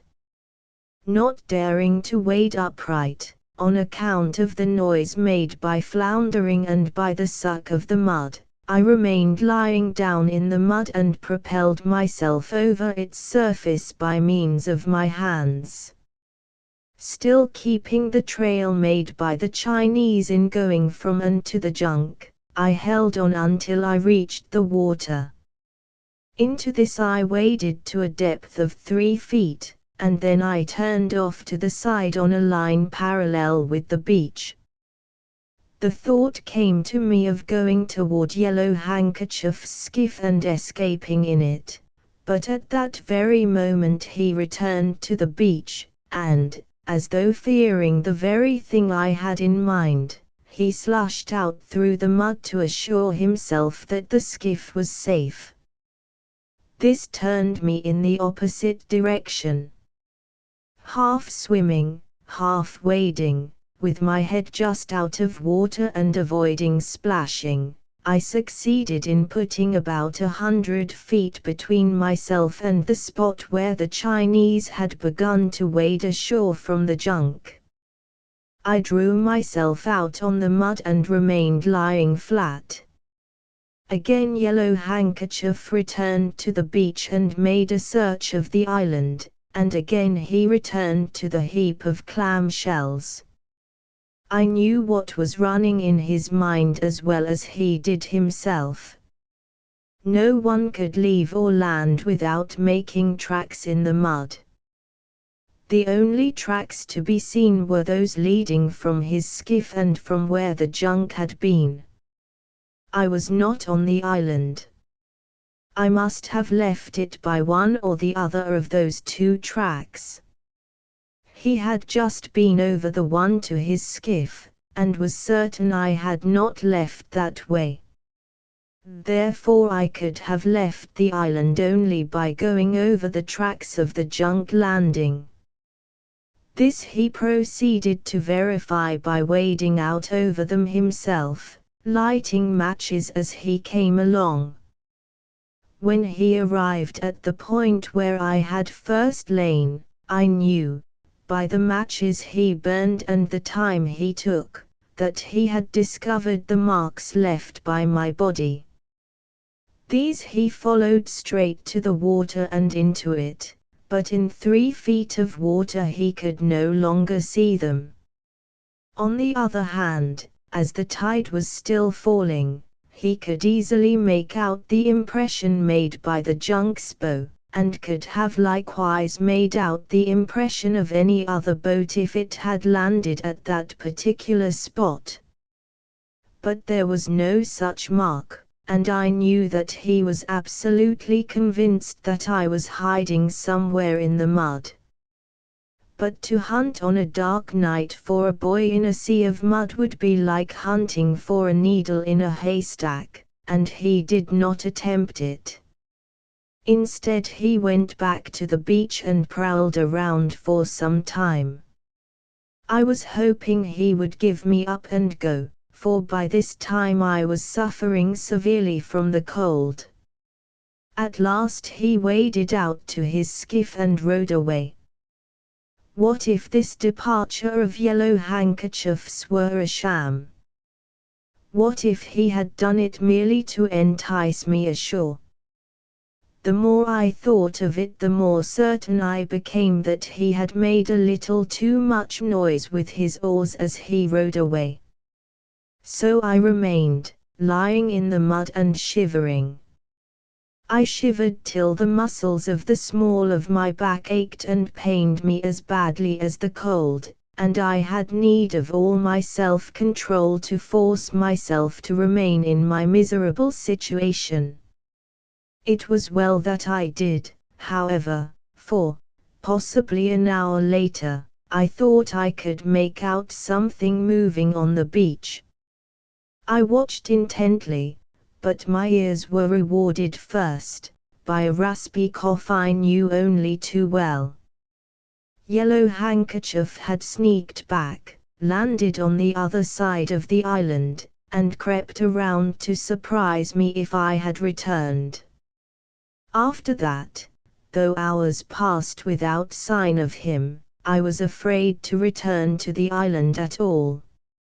On the other hand, I was almost equally afraid that I should die of the exposure I was undergoing.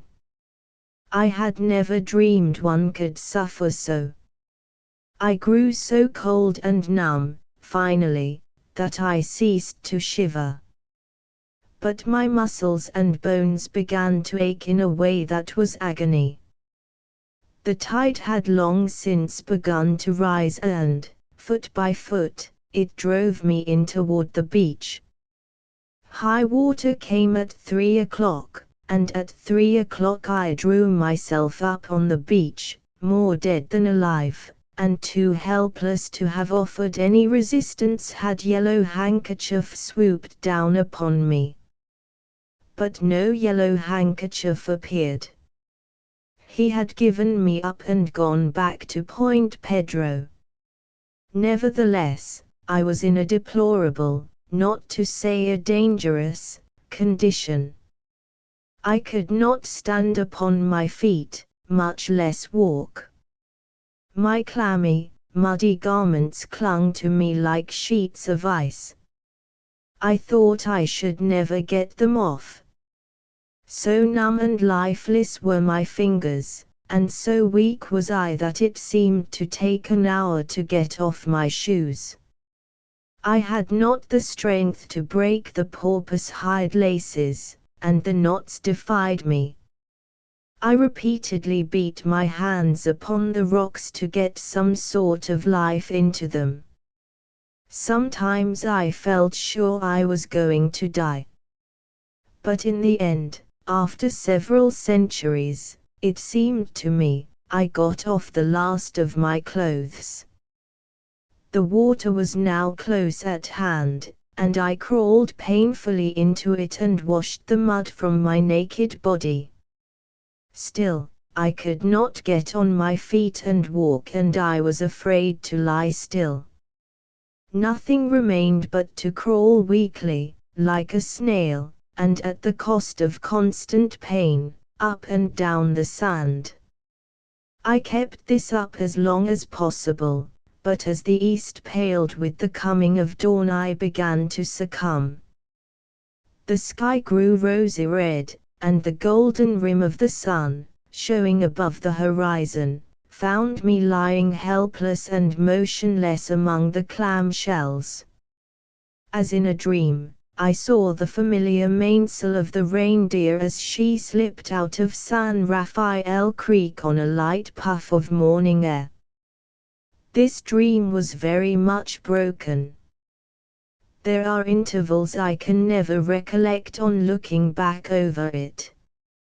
3 things, however, I distinctly remember: the first sight of the Reindeer's mainsail, her lying at anchor a few hundred feet away and a small boat leaving her side, and the cabin stove roaring red hot, myself swathed all over with blankets, except on the chest and shoulders, which Charlie was pounding and mauling unmercifully, and my mouth and throat burning with the coffee which Neil Partington was pouring down a trifle too hot.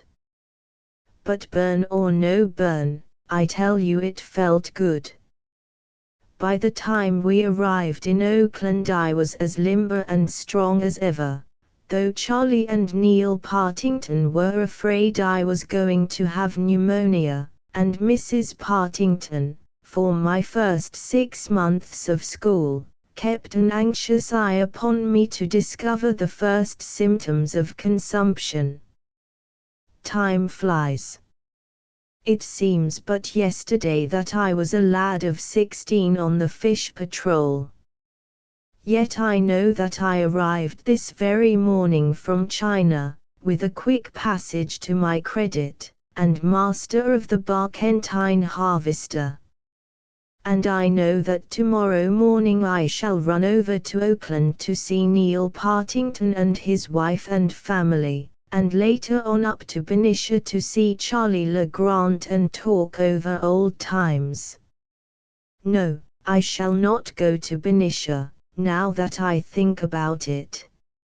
I expect to be a highly interested party to a wedding, shortly to take place. Her name is Alice Partington, and, since Charlie has promised to be best man, he will have to come down to Oakland instead. Make Westing whatever you do, make Westing. Make Westing. Sailing directions for Cape Horn. For 7 weeks the Mary Rogers had been between 50 degrees south in the Atlantic and 50 degrees south in the Pacific, which meant that for 7 weeks she had been struggling to round Cape Horn. For 7 weeks she had been either in dirt, or close to dirt, save once, and then, following upon 6 days of excessive dirt, which she had ridden out under the shelter of the redoubtable Terra del Fuego coast, She had almost gone ashore during a heavy swell in the dead calm that had suddenly fallen. For 7 weeks she had wrestled with the Cape Horn greybeards, and in return been buffeted and smashed by them. She was a wooden ship, and her ceaseless straining had opened her seams, so that twice a day the watch took its turn at the pumps. The Mary Rogers was strained, the crew was strained, and Big Dan Cullen, master, was likewise strained. Perhaps he was strained most of all, for upon him rested the responsibility of that titanic struggle. He slept most of the time in his clothes, though he rarely slept. He haunted the deck at night, a great, burly, robust ghost, black with the sunburn of 30 years of sea and hairy as an orangutan. He, in turn, was haunted by one thought of action, a sailing direction for the Horn: whatever you do, make westing. Make westing. It was an obsession. He thought of nothing else, except, at times, to blaspheme God for sending such bitter weather. Make westing.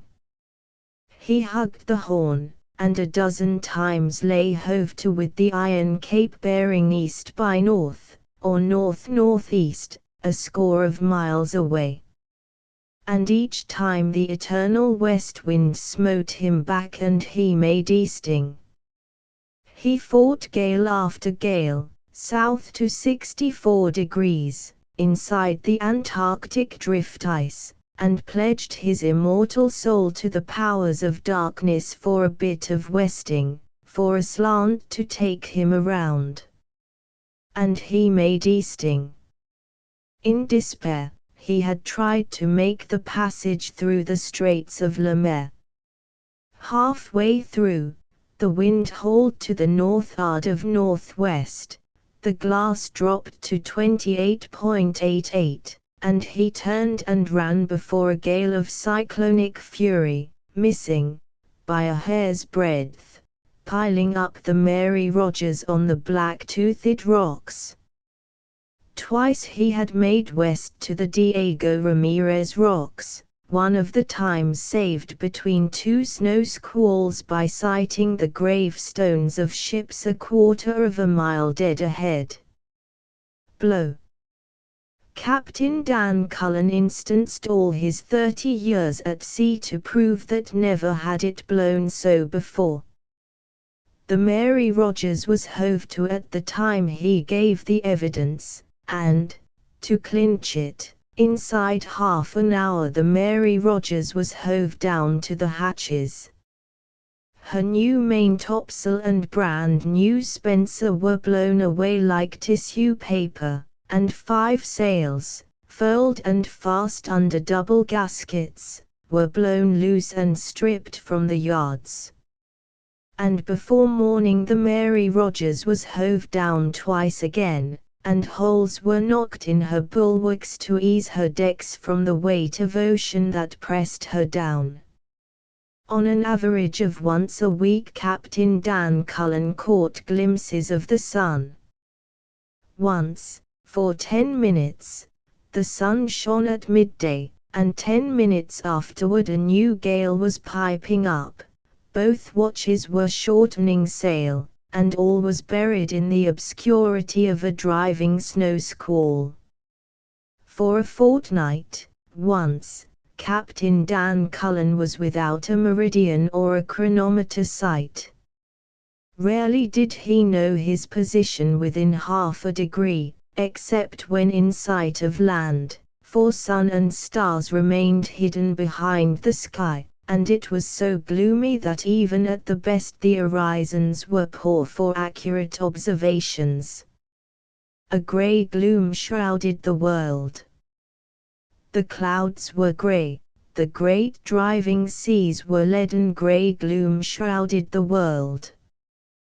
The clouds were grey, the great driving seas were leadening, Even the occasional albatrosses were grey, while the snow flurries were not white, but grey, under the sombre pall of the heavens.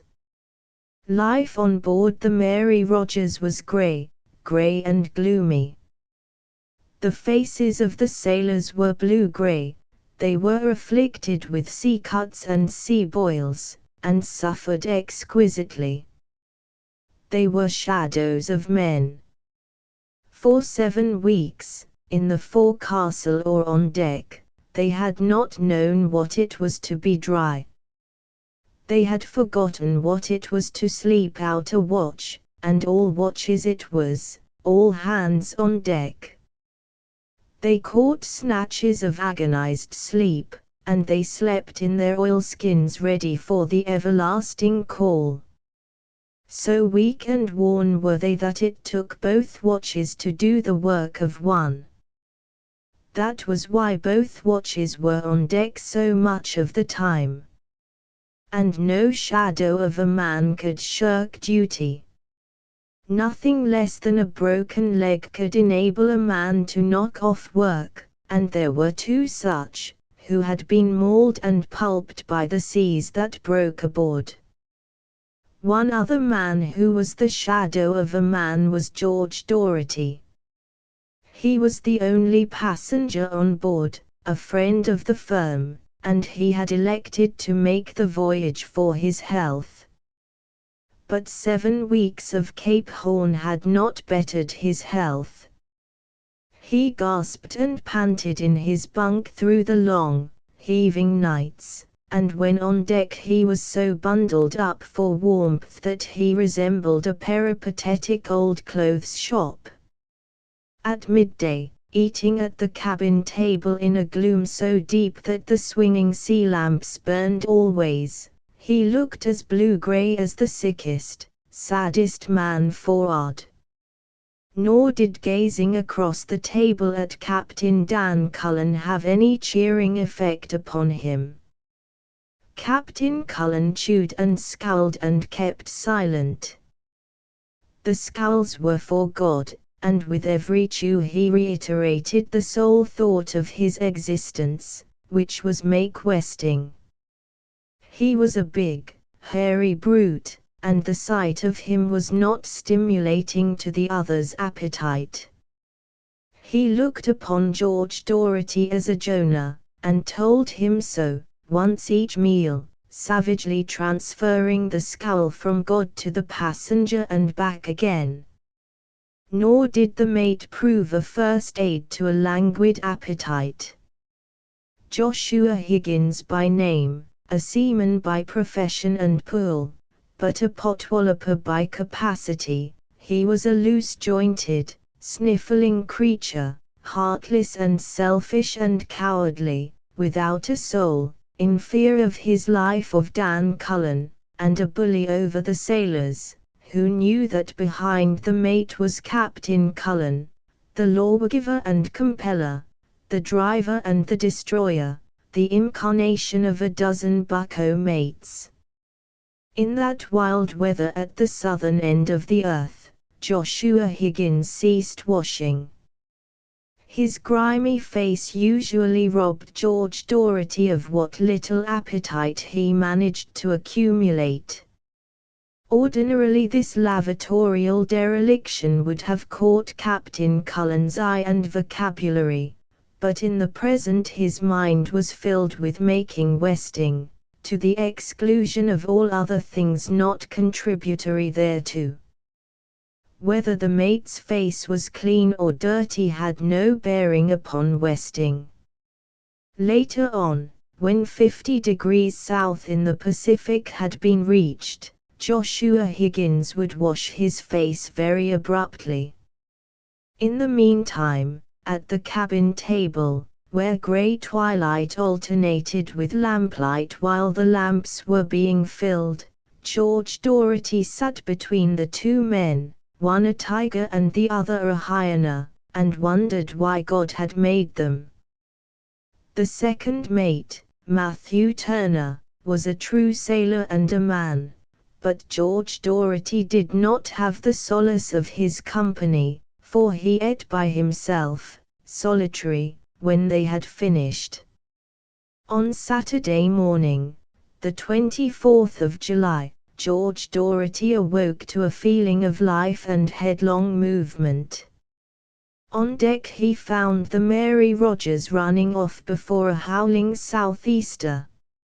Nothing was set but the lower topsails and the foresail. It was all she could stand, yet she was making 14 knots, as Mr. Turner shouted in Doherty's ear when he came on deck. And it was all westing. She was going around the Horn at last, if the wind held. Mr. Turner looked happy. The end of the struggle was in sight. But Captain Cullen did not look happy. He scowled at Doherty in passing. Captain Cullen did not want God to know that he was pleased with that wind. He had a conception of a malicious God, and believed in his secret soul that if God knew it was a desirable wind, God would promptly efface it and send a snorter from the west. So he walked softly before God, smothering his joy down under scowls and muttered curses, and, so, fooling God, for God was the only thing in the universe of which Dan Cullen was afraid. All Saturday and Saturday night the Mary Rogers raced her westing. Persistently she logged her 14 knots, so that by Sunday morning she had covered 350 miles. If the wind held, she would make a round. If it failed, and the snorter came from anywhere between southwest and north, back the Mary Rogers would be hurled and be no better off than she had been 7 weeks before. And on Sunday morning the wind was failing. The big sea was going down and running smooth. Both watches were on deck setting sail after sail as fast as the ship could stand it. And now Captain Cullen went around brazenly before God, smoking a big cigar, smiling jubilantly, as if the failing wind delighted him, while down underneath he was raging against God for taking the life out of the blessed wind. Make westing. So he would, if God would only leave him alone. Secretly, he pledged himself anew to the powers of darkness, if they would let him make westing. He pledged himself so easily because he did not believe in the powers of darkness.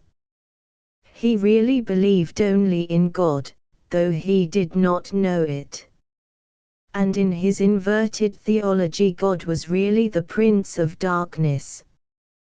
Captain Cullen was a devil worshipper, but he called the devil by another name, that was all.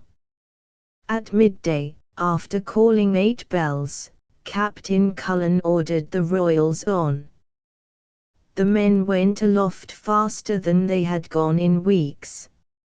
Not alone were they nimble because of the westing, but a benignant sun was shining down and limbering their stiff bodies. George Doherty stood aft, near Captain Cullen, less bundled in clothes than usual, soaking in the grateful warmth as he watched the scene. Swiftly and abruptly the incident occurred. There was a cry from the fore-royal yard of "Man overboard." Somebody threw a life buoy over the side, and at the same instant the second mate's voice came aft, ringing and peremptory, "Hard down your helm." The man at the wheel never moved a spoke. He knew better, for Captain Dan Cullen was standing alongside of him. He wanted to move a spoke, to move all the spokes, to grind the wheel down, hard down, for his comrade drowning in the sea. He glanced at Captain Dan Cullen, and Captain Dan Cullen gave no sign. "Down! Hard down!" the second mate roared, as he sprang aft. But he ceased springing and commanding, and stood still, when he saw Dan Cullen by the wheel. And Big Dan Cullen puffed at his cigar and said nothing. Astern, and going astern fast, could be seen the sailor. He had caught the life buoy and was clinging to it. Nobody spoke. Nobody moved. The men aloft clung to the royal yards and watched with terror-stricken faces. And the Mary Rogers raced on, making her westing. A long, silent minute passed. "Who was it?" Captain Cullen demanded. "Mops, sir," eagerly answered the sailor at the wheel. Mops topped a wave astern and disappeared temporarily in the trough. It was a large wave, but it was no greybeard. A small boat could live easily in such a sea, and in such a sea the Mary Rogers could easily come to. But she could not come to and make westing at the same time. For the first time in all his years, George Doherty was seeing a real drama of life and death, a sordid little drama in which the scales balanced an unknown sailor named Mops against a few miles of longitude. At first he had watched the man astern, but now he watched Big Dan Cullen, hairy and black, vested with power of life and death, smoking a cigar. Captain Dan Cullen smoked another long, silent minute. Then he removed the cigar from his mouth. He glanced aloft at the spars of the Mary Rogers, and overside at the sea. "Sheet home the royals," he cried. 15 minutes later they sat at table, in the cabin, with food served before them.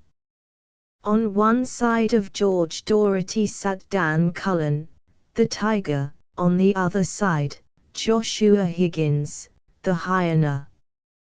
Nobody spoke. On deck the men were sheeting home the sky sails. George Doherty could hear their cries, while a persistent vision haunted him of a man called Mops, alive and well, clinging to a life buoy miles astern in that lonely ocean. He glanced at Captain Cullen, and experienced a feeling of nausea, for the man was eating his food with relish, almost bolting it. "Captain Cullen," Doherty said, "you are in command of this ship, and it is not proper for me to comment now upon what you do. But I wish to say one thing. There is a hereafter, and yours will be a hot one." Captain Cullen did not even scowl. In his voice was regret as he said, "It was blowing a living gale. It was impossible to save the man. He fell from the royal yard," Doherty cried hotly. "You were setting the royals at the time. 15 minutes afterward you were setting the sky sails. It was a living gale, wasn't it, Mr. Higgins?" Captain Cullen said, turning to the mate. "If you'd brought her to, it'd have taken the sticks out of her," was the mate's answer. "You did the proper thing, Captain Cullen." The man hadn't a ghost of a show. George Doherty made no answer, and to the meal's end no one spoke. After that, Doherty had his meals served in his stateroom. Captain Cullen scowled at him no longer, though no speech was exchanged between them, while the Mary Rogers sped north toward warmer latitudes. At the end of the week, Dan Cullen cornered Dorothy on deck. "What are you going to do when we get to Frisco?" he demanded bluntly. "I am going to swear out a warrant for your arrest," Dorothy answered quietly. "I am going to charge you with murder, and I am going to see you hanged for it." "You're almighty sure of yourself," Captain Cullen sneered, turning on his heel. A second week passed, and one morning found George Dorothy standing in the coach house companionway at the forward end of the long poop, taking his first gaze around the deck. The Mary Rogers was reaching full and by, in a stiff breeze. Every sail was set and drawing, including the staysails. Captain Cullen strolled forward along the poop. He strolled carelessly, glancing at the passenger out of the corner of his eye. Dorothy was looking the other way, standing with head and shoulders outside the companionway, and only the back of his head was to be seen. Captain Cullen, with swift eye, embraced the mainstaysail block and the head and estimated the distance. He glanced about him. Nobody was looking. Aft, Joshua Higgins, pacing up and down, had just turned his back and was going the other way. Captain Cullen bent over suddenly and cast the staysail sheet off from its pin. The heavy block hurtled through the air, smashing Dorothy's head like an eggshell and hurtling on and back and forth as the staysail whipped and slattered in the wind. Joshua Higgins turned around to see what had carried away, and met the full blast of the vilest portion of Captain Cullen's profanity. "I made the sheet fast myself," whimpered the mate in the first lull, with an extra turn to make sure. "I remember it distinctly." "Made fast," the captain snarled back, for the benefit of the watch as it struggled to capture the flying sail before it tore to ribbons. "You couldn't make your grandmother fast, you useless scullion. If you made that sheet fast with an extra turn, why didn't it stay fast? That's what I want to know. Why didn't it stay fast?" The mate whined inarticulately. "Oh, shut up," was the final word of Captain Cullen. Half an hour later he was as surprised as any when the body of George Dorothy was found inside the companionway on the floor. In the afternoon, alone in his room, he doctored up the log. "Ordinary seaman, Carl Brun," he wrote, "lost overboard from Foreroyal Yard in a gale of wind. Was running at the time, and for the safety of the ship did not dare come up to the wind. Nor could a boat have lived in the sea that was running." On another page, he wrote, "Had often warned Mr. Dorothy about the danger he ran because of his carelessness on deck. I told him, once, that someday he would get his head knocked off by a block." A carelessly fastened mainstaysail sheet was the cause of the accident, which was deeply to be regretted because Mr. Dorothy was a favorite with all of us. Captain Dan Cullen read over his literary effort with admiration, blotted the page, and closed the log. He lighted a cigar and stared before him. He felt the Mary Rogers lift, and heel, and surge along, and knew that she was making 9 knots. A smile of satisfaction slowly dawned on his black and hairy face. Well, anyway, he had made his westing and fooled God. The heathen! I met him first in a hurricane, and though we had gone through the hurricane on the same schooner, it was not until the schooner had gone to pieces under us that I first laid eyes on him. Without doubt I had seen him with the rest of the Kanaka crew on board, but I had not consciously been aware of his existence, for the Petite Genie was rather overcrowded. In addition to her 8 or 10 Kanaka seamen, her white captain, mate, and supercargo, and her 6 cabin passengers, she sailed from Rangiroa with something like 85 deck passengers, Paumotans and Tahitians, men, women, and children, each with a trade box, to say nothing of sleeping mats, blankets, and clothes bundles. The pearling season in the Paumotus was over, and all hands were returning to Tahiti. The 6 of us cabin passengers were pearl buyers. 2 were Americans, 1 was Archun, the whitest Chinese I have ever known, 1 was a German, 1 was a Polish Jew, and I completed the half dozen. It had been a prosperous season. Not one of us had cause for complaint, nor one of the 85 deck passengers either.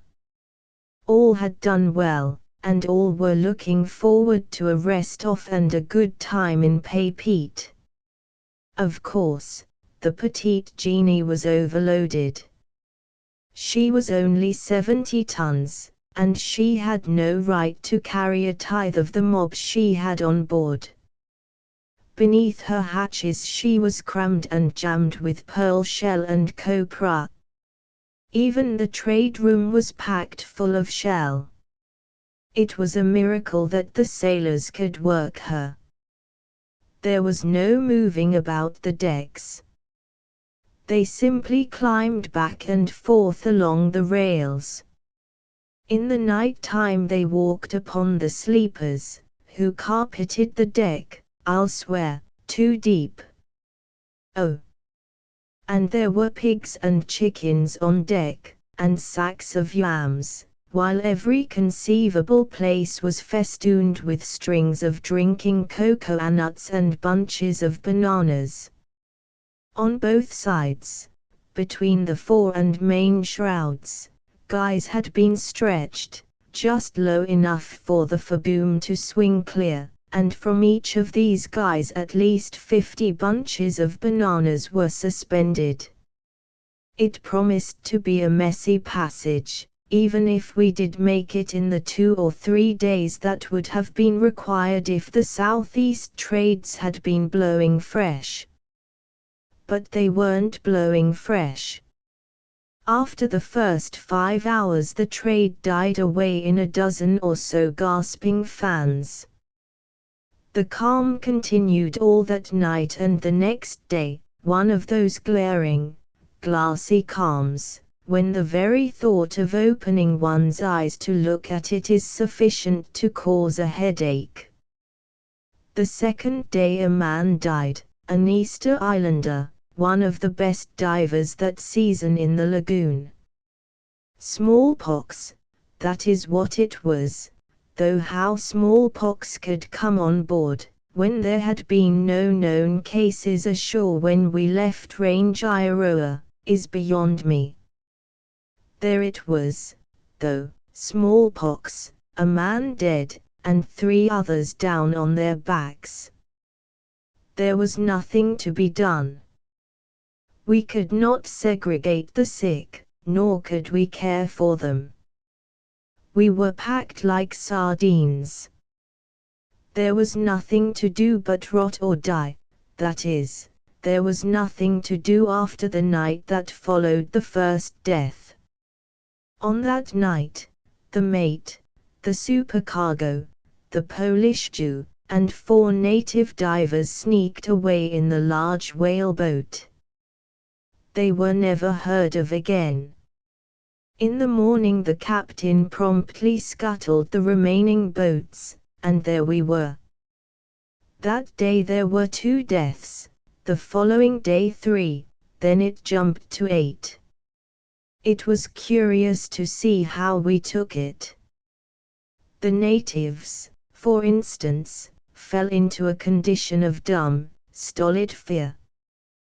The captain, Udus, his name was, a Frenchman, became very nervous and voluble. He actually got the twitches. He was a large, fleshy man, weighing at least 200 pounds, and he quickly became a faithful representation of a quivering jelly mountain of fat. The German, the 2 Americans, and myself bought up all the Scotch whiskey, and proceeded to stay drunk. The theory was beautiful, namely, if we kept ourselves soaked in alcohol, every smallpox germ that came into contact with us would immediately be scorched to a cinder. And the theory worked, though I must confess that neither Captain Udus nor Archun were attacked by the disease either. The Frenchman did not drink at all, while Archun restricted himself to 1 drink daily. It was a pretty time. The sun, going into northern declination, was straight overhead.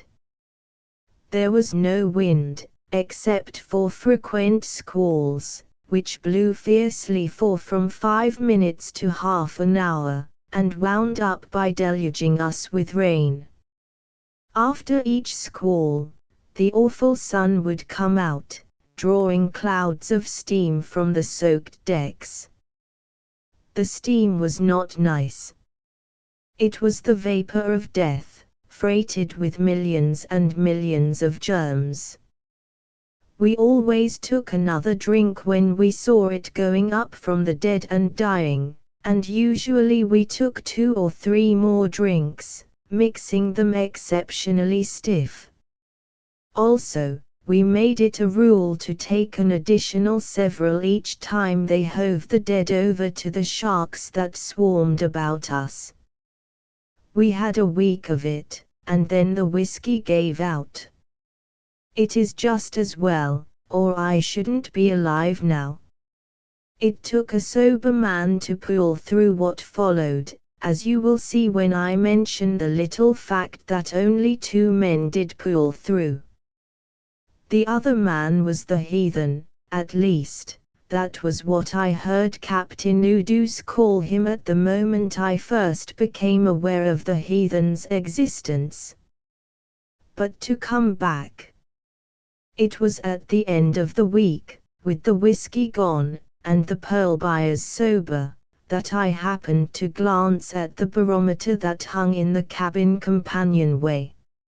Its normal register in the Paumotus was 29.90, and it was quite customary to see it vacillate between 29.85 and 30.00, or even 30.05, but to see it as I saw it, down to 29.62, was sufficient to sober the most drunken pearl buyer that ever incinerated smallpox microbes in Scotch whiskey.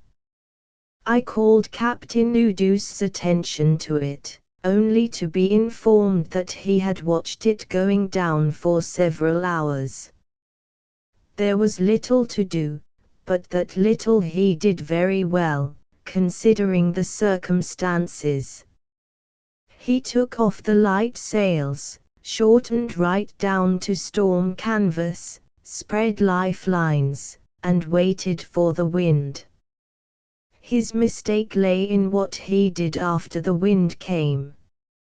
He hove to on the port tack, which was the right thing to do south of the equator, if, and there was the rub, if one were not in the direct path of the hurricane. We were in the direct path. I could see that by the steady increase of the wind and the equally steady fall of the barometer. I wanted him to turn and run with the wind on the port quarter until the barometer ceased falling, and then to heave to. We argued till he was reduced to hysteria, but he would not. The worst of it was that I could not get the rest of the pearl buyers to back me up. Who was I, anyway, to know more about the sea and its ways than a properly qualified captain? Was what was in their minds, I knew. Of course the sea rose with the wind frightfully, and I shall never forget the first 3 seas the Petite Genie shipped. She had fallen off, as vessels do at times when hove to, and the first sea made a clean breach. The lifelines were only for the strong and well, and little good were they even for them when the women and children, the bananas and cocoa nuts, the pigs and trade boxes, the sick and the dying, were swept along in a solid, screeching, groaning mass. The second sea filled the Petite Genie's decks flush with the rails, and, as her stern sank down and her bow tossed skyward, all the miserable dunnage of life and luggage poured aft. It was a human torrent. They came head first, feet first, sidewise, rolling over and over, twisting, squirming, writhing, and crumpling up. Now and again one caught a grip on a stanchion or a rope, but the weight of the bodies behind tore such grips loose. One man I noticed fetch up, head on and square on, with the starboard bit. His head cracked like an egg. I saw what was coming, sprang on top of the cabin, and from there into the mainsail itself. Archun and one of the Americans tried to follow me, but I was one jump ahead of them. The American was swept away and over the stern like a piece of chaff. Archun caught a spoke of the wheel, and swung in behind it. But a strapping Rarotongavan woman, she must have weighed 250, brought up against him, and got an arm around his neck. He clutched the Kanaka steersman with his other hand, and just at that moment the schooner flung down to starboard. The rush of bodies and sea that was coming along the port runway between the cabin and the rail turned abruptly and poured to starboard. Away they went, Vain, Archun, and steersman, and I swear I saw Archun grin at me with philosophic resignation as he cleared the rail and went under. The third sea, the biggest of the 3, did not do so much damage. By the time it arrived nearly everybody was in the rigging. On deck perhaps a dozen gasping, half-drowned, and half-stunned wretches were rolling about or attempting to crawl into safety. They went by the board, as did the wreckage of the 2 remaining boats. The other pearl buyers and myself, between seas, managed to get about 15 women and children into the cabin, and battened down. Little good it did the poor creatures in the end. Wind. Out of all my experience I could not have believed it possible for the wind to blow as it did. There is no describing it. How can one describe a nightmare? It was the same way with that wind. It tore the clothes off our bodies. I say tore them off, and I mean it. I am not asking you to believe it. I am merely telling something that I saw and felt. There are times when I do not believe it myself. I went through it, and that is enough. One could not face that wind and live. It was a monstrous thing, and the most monstrous thing about it was that it increased and continued to increase. Imagine countless millions and billions of tons of sand.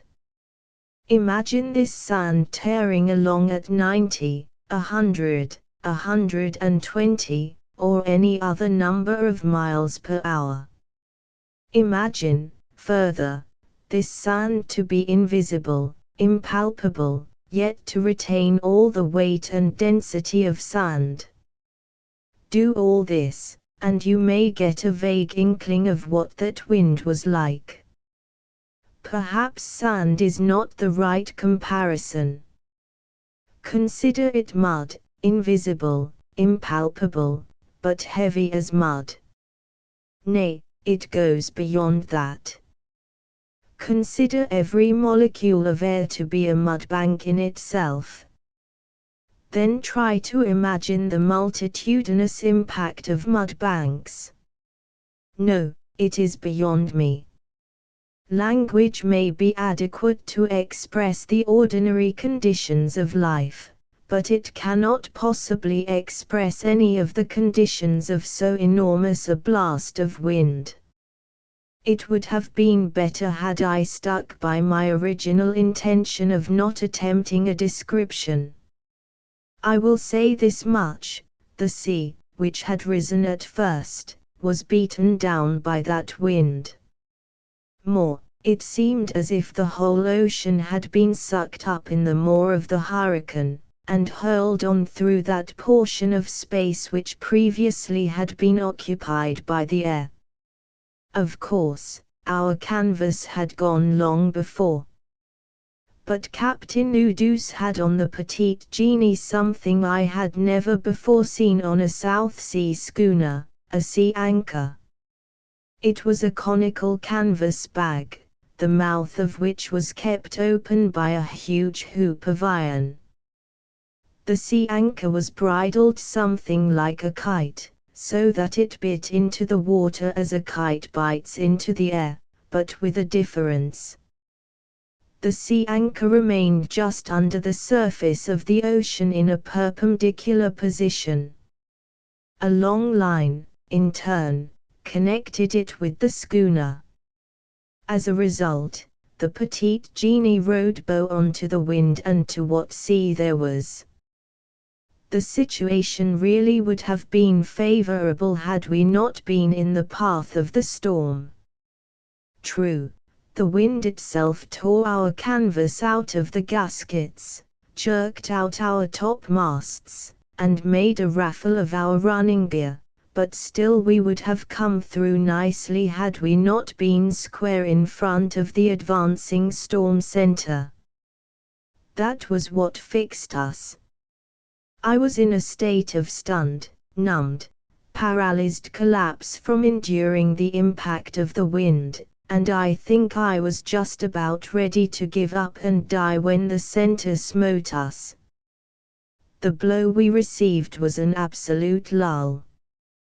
There was not a breath of air. The effect on one was sickening. Remember that for hours we had been at terrific muscular tension, withstanding the awful pressure of that wind. And then, suddenly, the pressure was removed. I know that I felt as though I was about to expand, to fly apart in all directions. It seemed as if every atom composing my body was repelling every other atom and was on the verge of rushing off irresistibly into space. But that lasted only for a moment.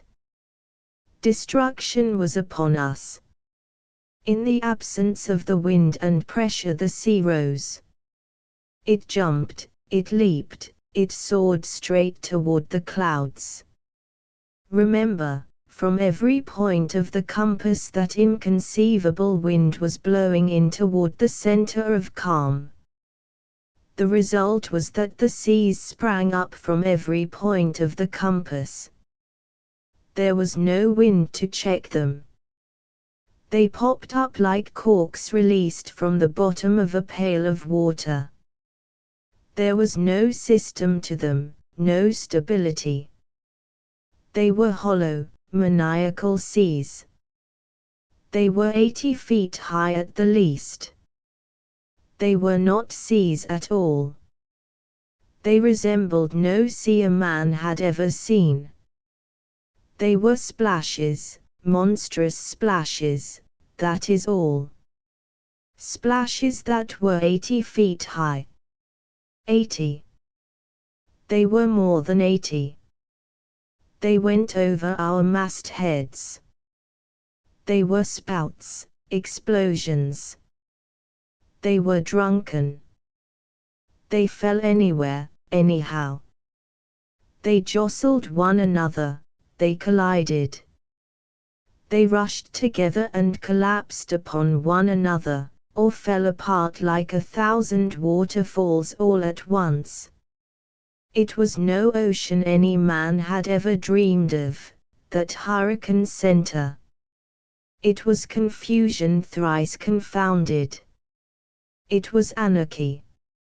It was a hell pit of sea water gone mad. The petite genie. I don't know. The heathen told me afterward that he did not know. She was literally torn apart, ripped wide open, beaten into a pulp, smashed into kindling wood, annihilated. When I came to, I was in the water, swimming automatically, though I was about 2/3 drowned. How I got there I had no recollection. I remembered seeing the petite genie fly to pieces at what must have been the instant that my own consciousness was buffeted out of me. But there I was, with nothing to do but make the best of it, and in that best there was little promise. The wind was blowing again, the sea was much smaller and more regular, and I knew that I had passed through the center. Fortunately, there were no sharks about. The hurricane had dissipated the ravenous horde that had surrounded the death ship and fed off the dead. It was about midday when the petite genie went to pieces, and it must have been 2 hours afterward when I picked up with one of her hatch covers. Thick rain was driving at the time, and it was the merest chance that flung me and the hatch cover together. A short length of line was trailing from the rope handle, and I knew that I was good for a day, at least, if the sharks did not return. 3 hours later, possibly a little longer, sticking close to the cover, and, with closed eyes, concentrating my whole soul upon the task of breathing in enough air to keep me going and at the same time of avoiding breathing in enough water to drown me, it seemed to me that I heard voices. The rain had ceased, and wind and sea were easing marvelously. Not 20 feet away from me on another hatch cover, were Captain Udus and the heathen. They were fighting over the possession of the cover, at least, the Frenchman was. Pianoi.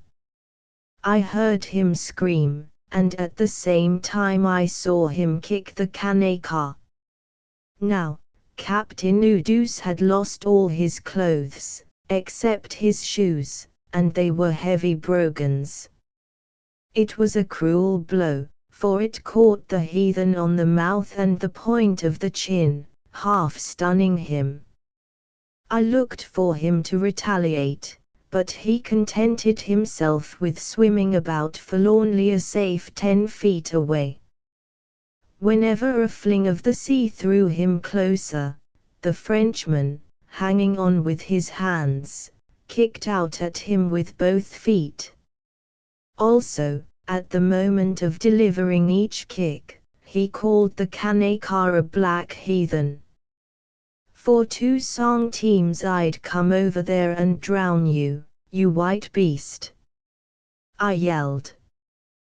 The only reason I did not go was that I felt too tired. The very thought of the effort to swim over was nauseating. So I called to the Kanaka to come to me, and proceeded to share the hatch cover with him. He told me his name was, pronounced O2O. Also, he told me that he was a native of Bora Bora, the most westerly of the society group. As I learned afterward, he had got the hatch cover first, and, after some time, encountering Captain Udus, had offered to share it with him, and had been kicked off for his pains. And that was how O2 and I first came together. He was no fighter. He was all sweetness and gentleness, a love creature, though he stood nearly 6 feet tall and was muscled like a gladiator. He was no fighter, but he was also no coward. He had the heart of a lion, and in the years that followed I have seen him run risks that I would never dream of taking.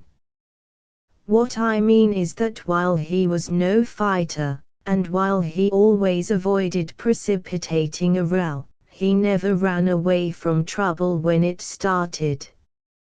And it was where Shoal, when once O2 went into action. I shall never forget what he did to Bill King.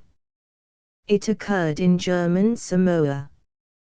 Bill King was hailed the champion heavyweight of the American Navy.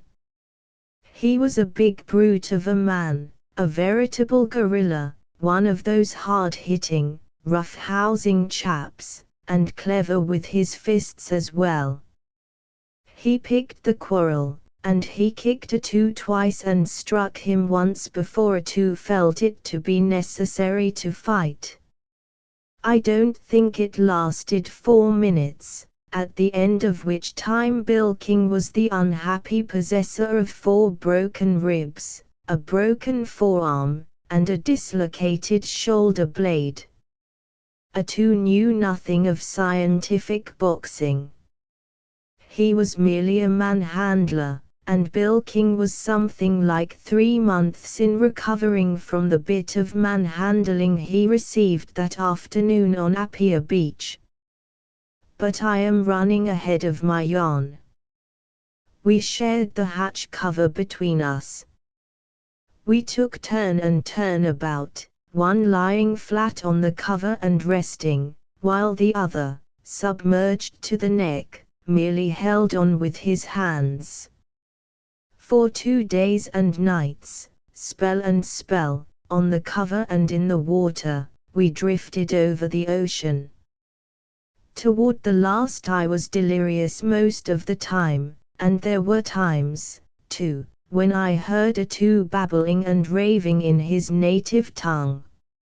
Our continuous immersion prevented us from dying of thirst, though the sea water and the sunshine gave us the prettiest imaginable combination of salt pickle and sunburn. In the end, O2 saved my life, for I came to lying on the beach 20 feet from the water, sheltered from the sun by a couple of cocoanut leaves. No one but O2 could have dragged me there and stuck up the leaves for shade. He was lying beside me. I went off again, and the next time I came round, it was cool and starry night, and O2 was pressing a drinking cocoanut to my lips. We were the sole survivors of the Petite Genie. Captain Udus must have succumbed to exhaustion, for several days later his hatch cover drifted ashore without him. O2 and I lived with the natives of the atoll for a week, when we were rescued by a French cruiser and taken to Tahiti. In the meantime, however, we had performed the ceremony of exchanging names. In the South Seas such a ceremony binds 2 men closer together than blood brothership. The initiative had been mine, and O2 was rapturously delighted when I suggested it. It is well, he said, in Tahitian. for we have been mates together for 2 days on the lips of death." But death stuttered. I smiled. "It was a brave deed you did, master," he replied, and death was not vile enough to speak. "Why do you master me?" I demanded, with a show of hurt feelings. "We have exchanged names. To you I am Mathiews. To me you are Charlie. And between you and me, forever and forever, you shall be Charlie, and I shall be Mathiews. It is the way of the custom. And when we die, if it does happen that we live again somewhere beyond the stars and the sky, still shall you be Charlie to me, and I Mathiews to you." "Yes, master," he answered, his eyes luminous and soft with joy. "There you go," I cried indignantly. "What does it matter what my lips utter?" he argued. "They are only my lips. But I shall think Mathiews always. Whenever I think of myself, I shall think of you. Whenever men call me by name, I shall think of you. And beyond the sky and beyond the stars, always and forever, you shall be Mathiews to me. Is it well, master?" I hid my smile, and answered that it was well. We parted at Papeete. I remained ashore to recuperate, and he went on in a cutter to his own island, Bora Bora. 6 weeks later he was back. I was surprised, for he had told me of his wife, and said that he was returning to her, and would give over sailing on far voyages. "Where do you go, master?" he asked after our first greetings. I shrugged my shoulders. It was a hard question. All the world was my answer, all the world, all the sea, and all the islands that are in the sea. "I will go with you," he said simply. "My wife is dead. I never had a brother, but from what I have seen of other men's brothers, I doubt if any man ever had a brother that was to him what Mathiews was to me. He was brother and father and mother as well. And this I know, I lived a straighter and better man because of Mathiews. I cared little for other men, but I had to live straight in Mathiews' eyes. Because of him I dared not tarnish myself.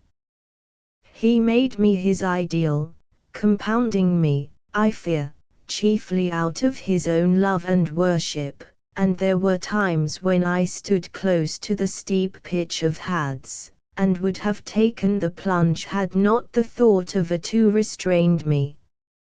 His pride in me entered into me, until it became one of the major rules in my personal code to do nothing that would diminish that pride of his.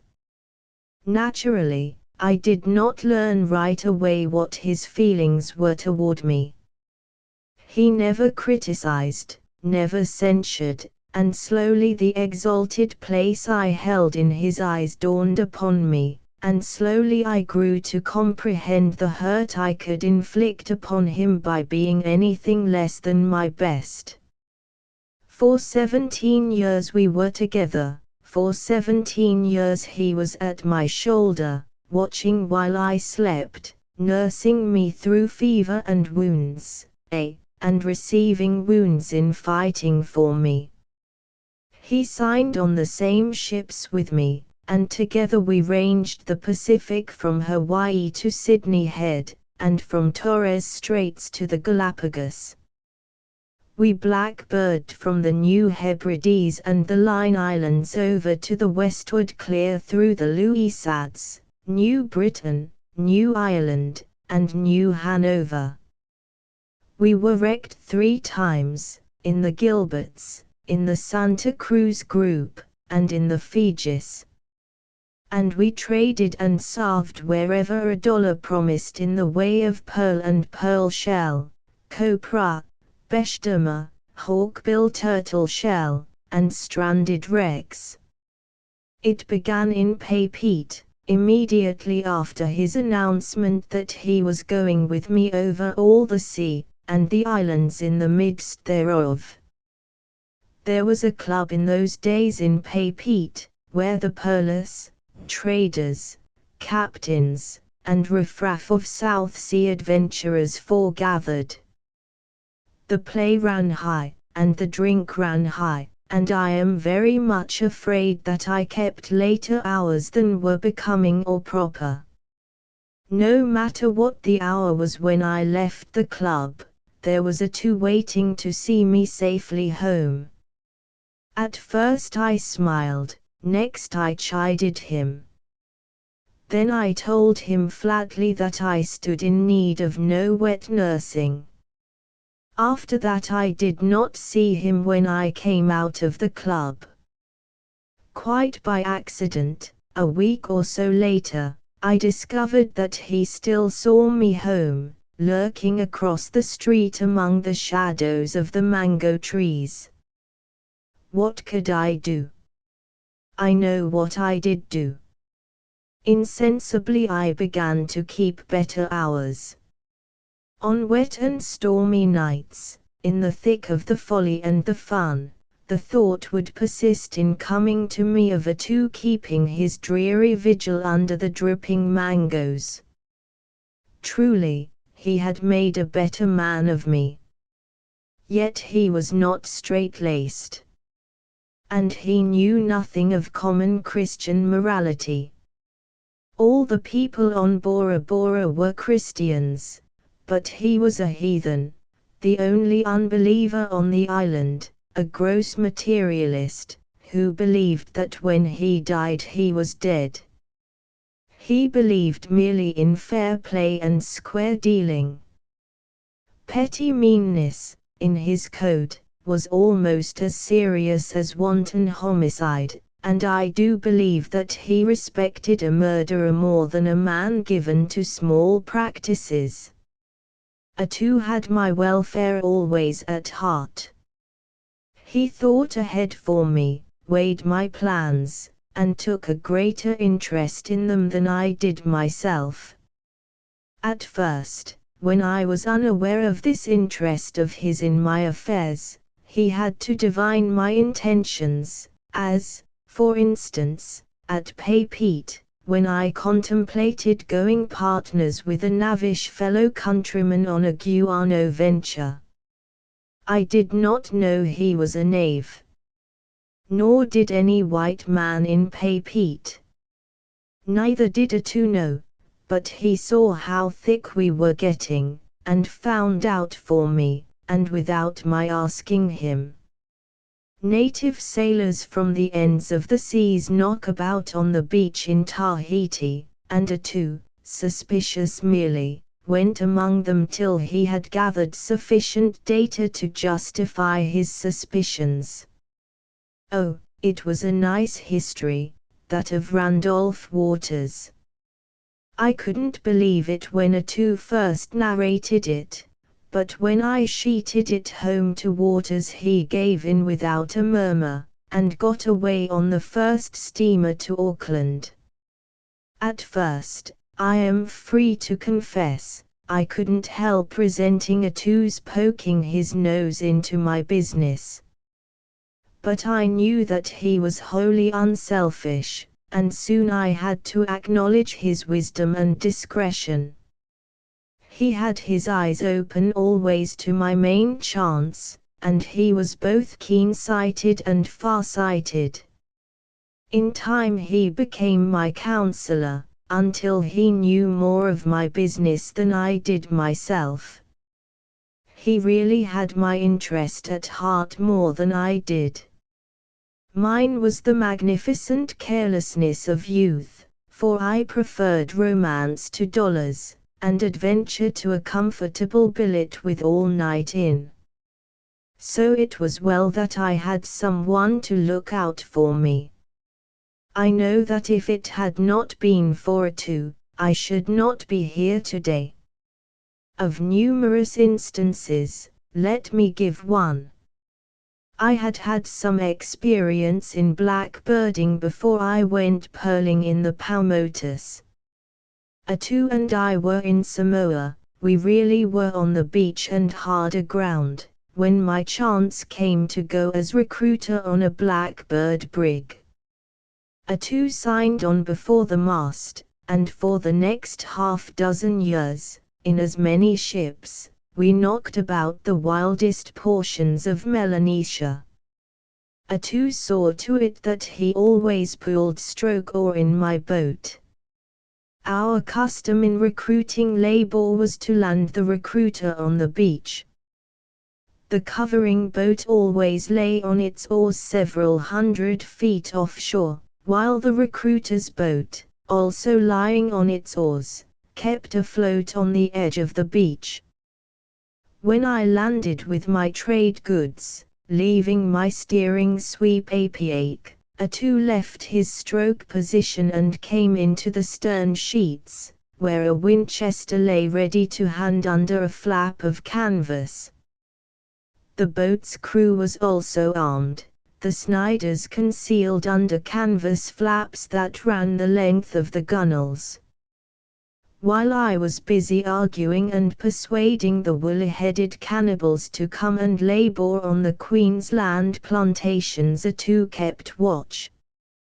And often his low voice warned me of suspicious actions and impending treachery. Sometimes it was the quick shot from his rifle, knocking a savage over, that was the first warning I received. And in my rush to the boat his hand was always there to jerk me flying aboard. Once, I remember, on Santa Ana, the boat grounded just as the trouble began. The covering boat was dashing to our assistance, but the several score of savages would have wiped us out before it arrived. A2 took a flying leap ashore, dug both hands into the trade goods, and scattered tobacco, beads, tomahawks, knives, and calicos in all directions. This was too much for the woollyheads.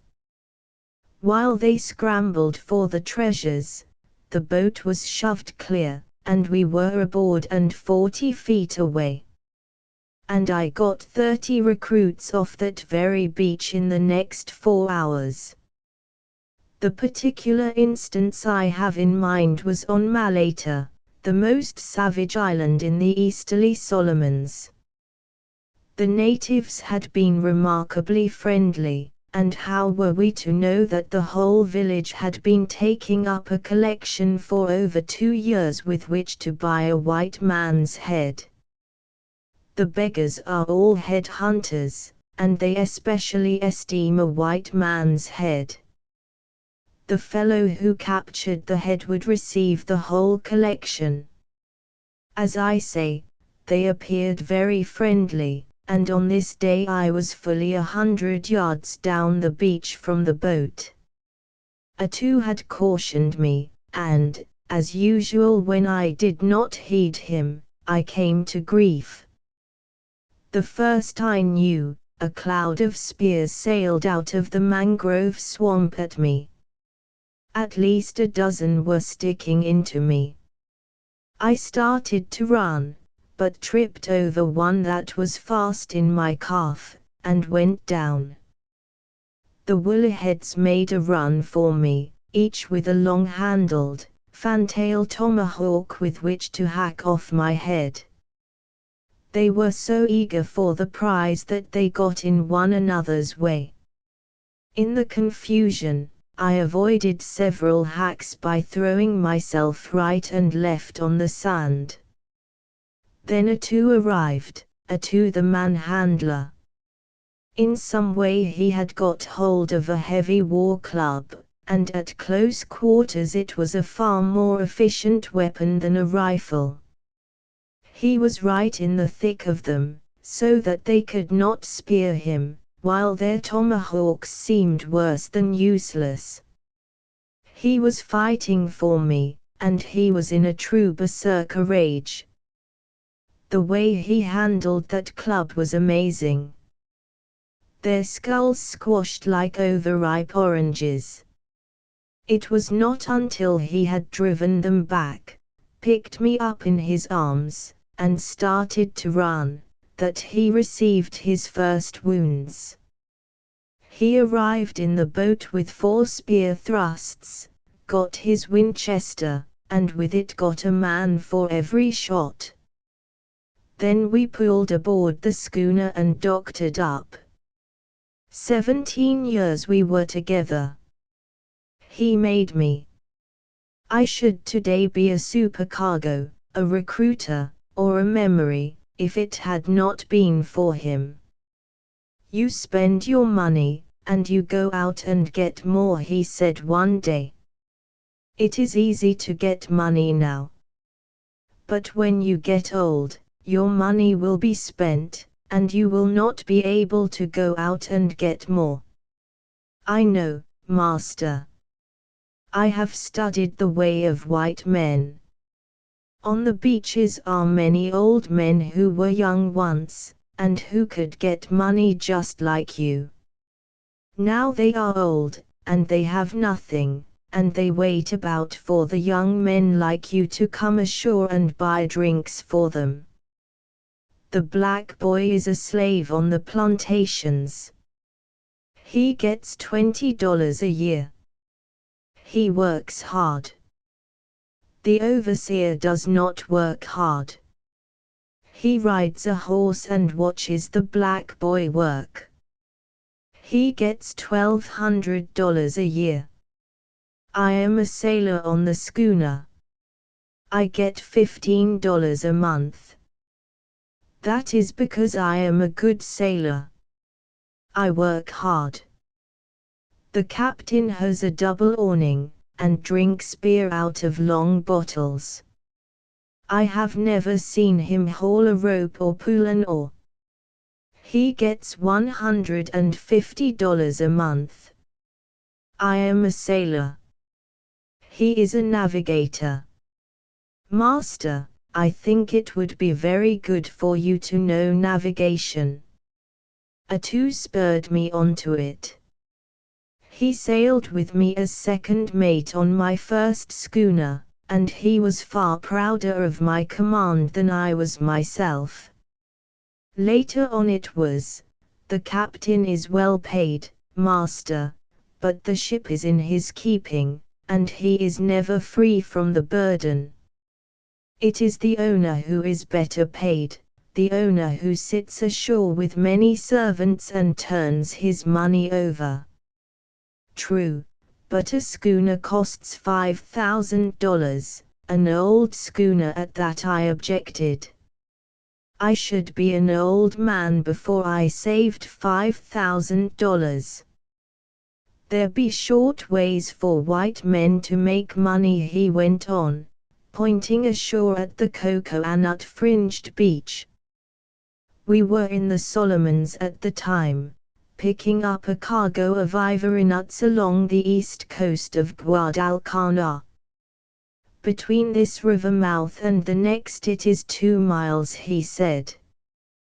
The flat land runs far back. It is worth nothing now.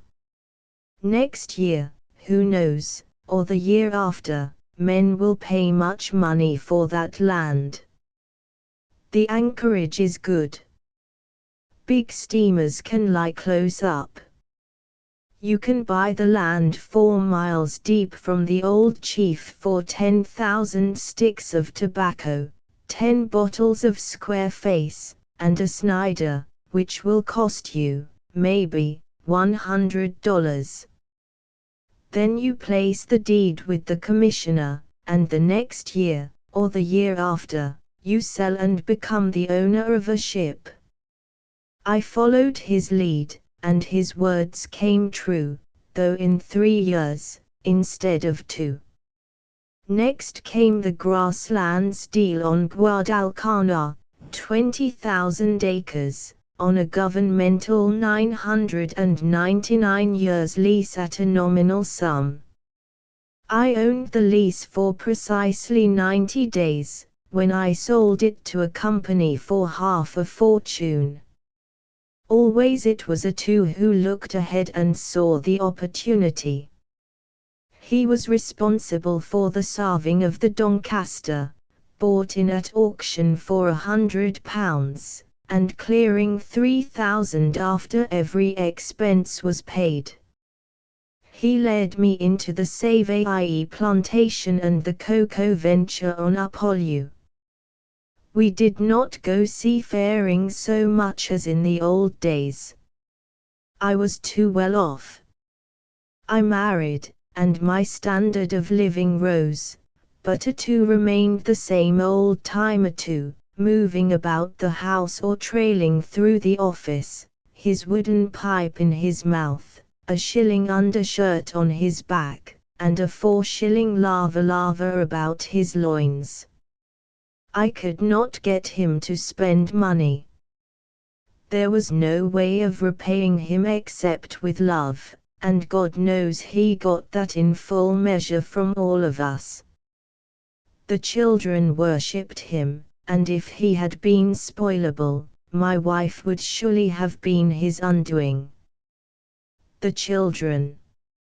He really was the one who showed them the way of their feet in the world practical. He began by teaching them to walk. He sat up with them when they were sick. One by one, when they were scarcely toddlers, he took them down to the lagoon, and made them into amphibians. He taught them more than I ever knew of the habits of fish and the ways of catching them. In the bush it was the same thing.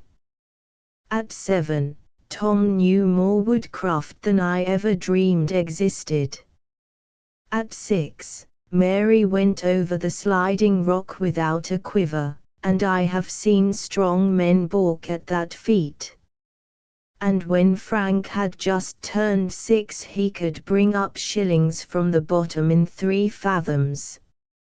My people in Bora Bora do not like heathen, they are all Christians, and I do not like Bora Bora Christians, he said one day, when I, with the idea of getting him to spend some of the money that was rightfully his, had been trying to persuade him to make a visit to his own island in one of our schooners, a special voyage which I had hoped to make a record breaker in the matter of prodigal expense.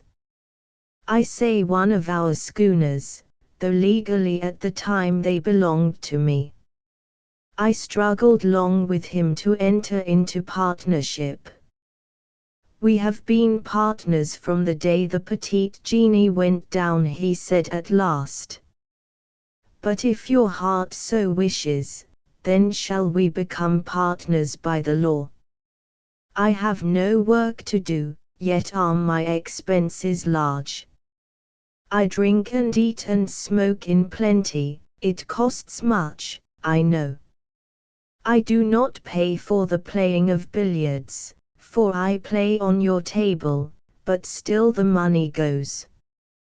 Fishing on the reef is only a rich man's pleasure. It is shocking, the cost of hooks and cotton line. Yes, it is necessary that we be partners by the law. I need the money. I shall get it from the head clerk in the office. So the papers were made out and recorded. A year later I was compelled to complain. Charlie, said I, you are a wicked old fraud, a miserly skinflint, a miserable land crab. Behold, your share for the year in all our partnership has been thousands of dollars. The head clerk has given me this paper. It says that in the year you have drawn just $87.20. Is there any owing me? He asked anxiously. I tell you thousands and thousands, I answered. His face brightened, as with an immense relief.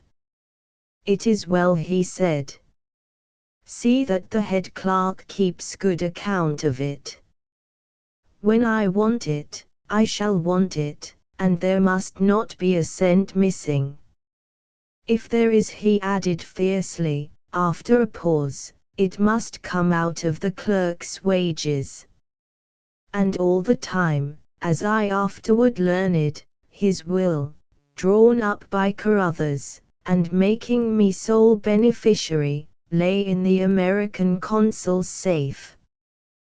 But the end came, as the end must come to all human associations. It occurred in the Solomons, where our wildest work had been done in the wild young days, and where we were once more, principally on a holiday, incidentally to look after our holdings on Florida Island and to look over the pearling possibilities of the Mboli Pass. We were lying at Savo, having run into trade for curios. Now, Savo is alive with sharks. The custom of the woollyheads of burying their dead in the sea did not tend to discourage the sharks from making the adjacent waters a hangout. It was my luck to be coming aboard in a tiny, overloaded, native canoe, when the thing capsized.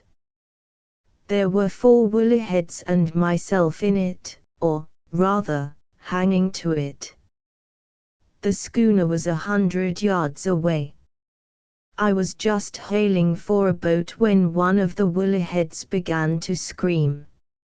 Holding on to the end of the canoe, both he and that portion of the canoe were dragged under several times. Then he loosed his clutch and disappeared. A shark had got him. The 3 remaining savages tried to climb out of the water upon the bottom of the canoe. I yelled and struck at the nearest with my fist, but it was no use. They were in a blind funk. The canoe could barely have supported one of them. Under the 3 it upended and rolled sidewise, throwing them back into the water. I abandoned the canoe and started to swim toward the schooner, expecting to be picked up by the boat before I got there. One of the savages elected to come with me, and we swam along silently, side by side, now and again putting our faces into the water and peering about for sharks. The screams of the man who stayed by the canoe informed us that he was taken. I was peering into the water when I saw a big shark pass directly beneath me. He was fully 16 feet in length. I saw the whole thing. He got the woollyhead by the middle, and away he went, the poor devil, head, shoulders, and arms out of water all the time, screeching in a heart-rending way. He was carried along in this fashion for several hundred feet, when he was dragged beneath the surface. I swam doggedly on, hoping that that was the last unattached shark. But there was another. Whether it was the one that had attacked the natives earlier, or whether it was one that had made a good meal elsewhere, I do not know. At any rate, he was not in such haste as the others. I could not swim so rapidly now, for a large part of my effort was devoted to keeping track of him. I was watching him when he made his first attack. By good luck I got both hands on his nose, and, though his momentum nearly shoved me under, I managed to keep him off. He veered clear, and began circling about again. A second time I escaped him by the same maneuver. The third rush was a miss on both sides. He sheared at the moment my hands should have landed on his nose, but his sandpaper hide, I had on a sleeveless undershirt, scraped the skin off one arm from elbow to shoulder. By this time I was played out, and gave up hope. The schooner was still 200 feet away. My face was in the water, and I was watching him maneuver for another attempt, when I saw a brown body pass between us. It was a two. "Swim for the schooner, master," he said. And he spoke gaily, as though the affair was a mere lark. "I know sharks. The shark is my brother." I obeyed, swimming slowly on, while a two swam about me, keeping always between me and the shark, foiling his rushes and encouraging me. "The davit tackle carried away, and they are rigging the falls," he explained, a minute or so later, and then went under to head off another attack. By the time the schooner was 30 feet away I was about done for. I could scarcely move. They were heaving lines at us from on board, but they continually fell short. The shark, finding that it was receiving no hurt, had become bolder. Several times it nearly got me, but each time a two was there just the moment before it was too late. Of course, a two could have saved himself any time. But he stuck by me. "Goodbye, Charlie. I'm finished." I just managed to gasp. I knew that the end had come, and that the next moment I should throw up my hands and go down. But a two laughed in my face, saying, "I will show you a new trick. I will make that shark feel sick." He dropped in behind me, where the shark was preparing to come at me. A little more to the left, he next called out. "There is a line there on the water." "To the left, master, to the left." I changed my course and struck out blindly. I was by that time barely conscious. As my hand closed on the line I heard an exclamation from on board. I turned and looked. There was no sign of a two. The next instant he broke surface. Both hands were off at the wrist, the stumps spouting blood. "A two," he called softly. And I could see in his gaze the love that thrilled in his voice. Then, and then only, at the very last of all our years, he called me by that name. "Goodbye, a two," he called. Then he was dragged under, and I was hauled aboard, where I fainted in the captain's arms. And so passed a two, who saved me and made me a man, and who saved me in the end. We met in the maw of a hurricane, and parted in the maw of a shark, with 17 intervening years of comradeship, the like of which I dare to assert has never befallen two men, the one brown and the other white. If Jehovah be from his high place watching every sparrow fall, not least in his kingdom shall be a two, the one heathen of Bora Bora. The hobo and the fairy he lay on his back. So heavy was his sleep that the stamp of hoofs and cries of the drivers from the bridge that crossed the creek did not rouse him. Wagon after wagon, loaded high with grapes, passed the bridge on the way up the valley to the winery, and the coming of each wagon was like the explosion of sound and commotion in the lazy quiet of the afternoon.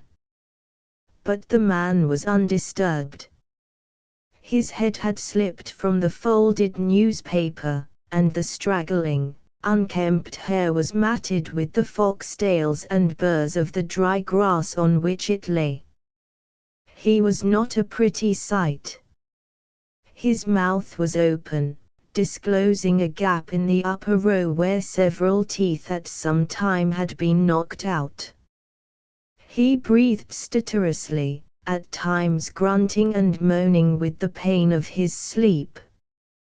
Also, he was very restless, tossing his arms about, making jerky, half-convulsive movements, and at times rolling his head from side to side in the buzz.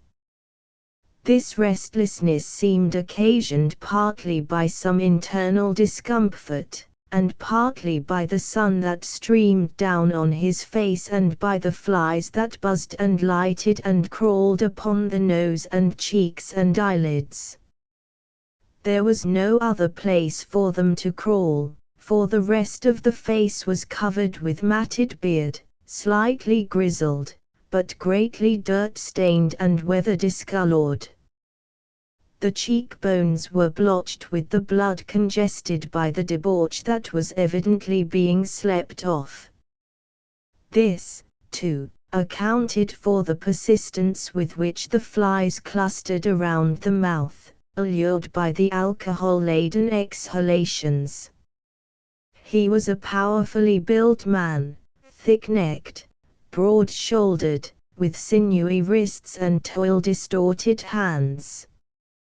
Yet the distortion was not due to recent toil, nor were the callous other than ancient that showed under the dirt of the one palm upturned. From time to time this hand clenched tightly and spasmodically into a fist, large, heavy-boned and wicked-looking. The man lay in the dry grass of a tiny glade that ran down to the tree-fringed bank of the stream. On either side of the glade was a fence, of the old stake and rider type, though little of it was to be seen, so thickly was it overgrown by wild blackberry bushes, scrubby oaks and young madrono trees.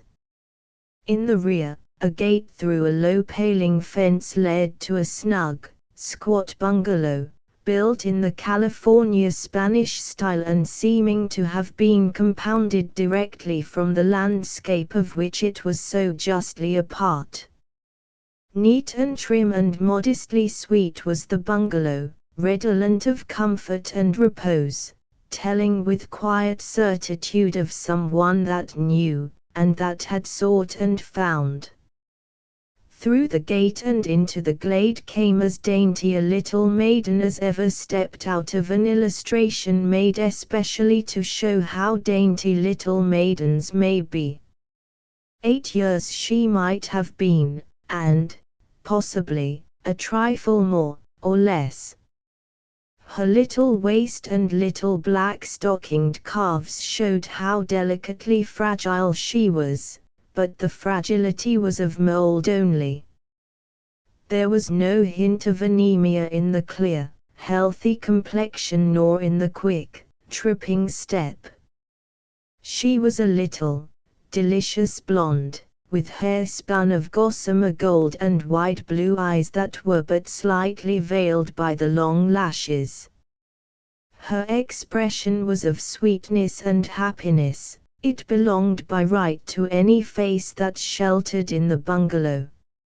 She carried a child's parasol, which she was careful not to tear against the scrubby branches and bramble bushes as she sought for wild poppies along the edge of the fence. They were late poppies, a third generation, which had been unable to resist the call of the warm October sun.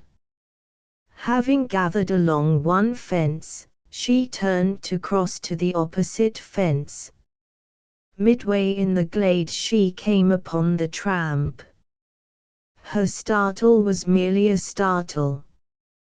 There was no fear in it.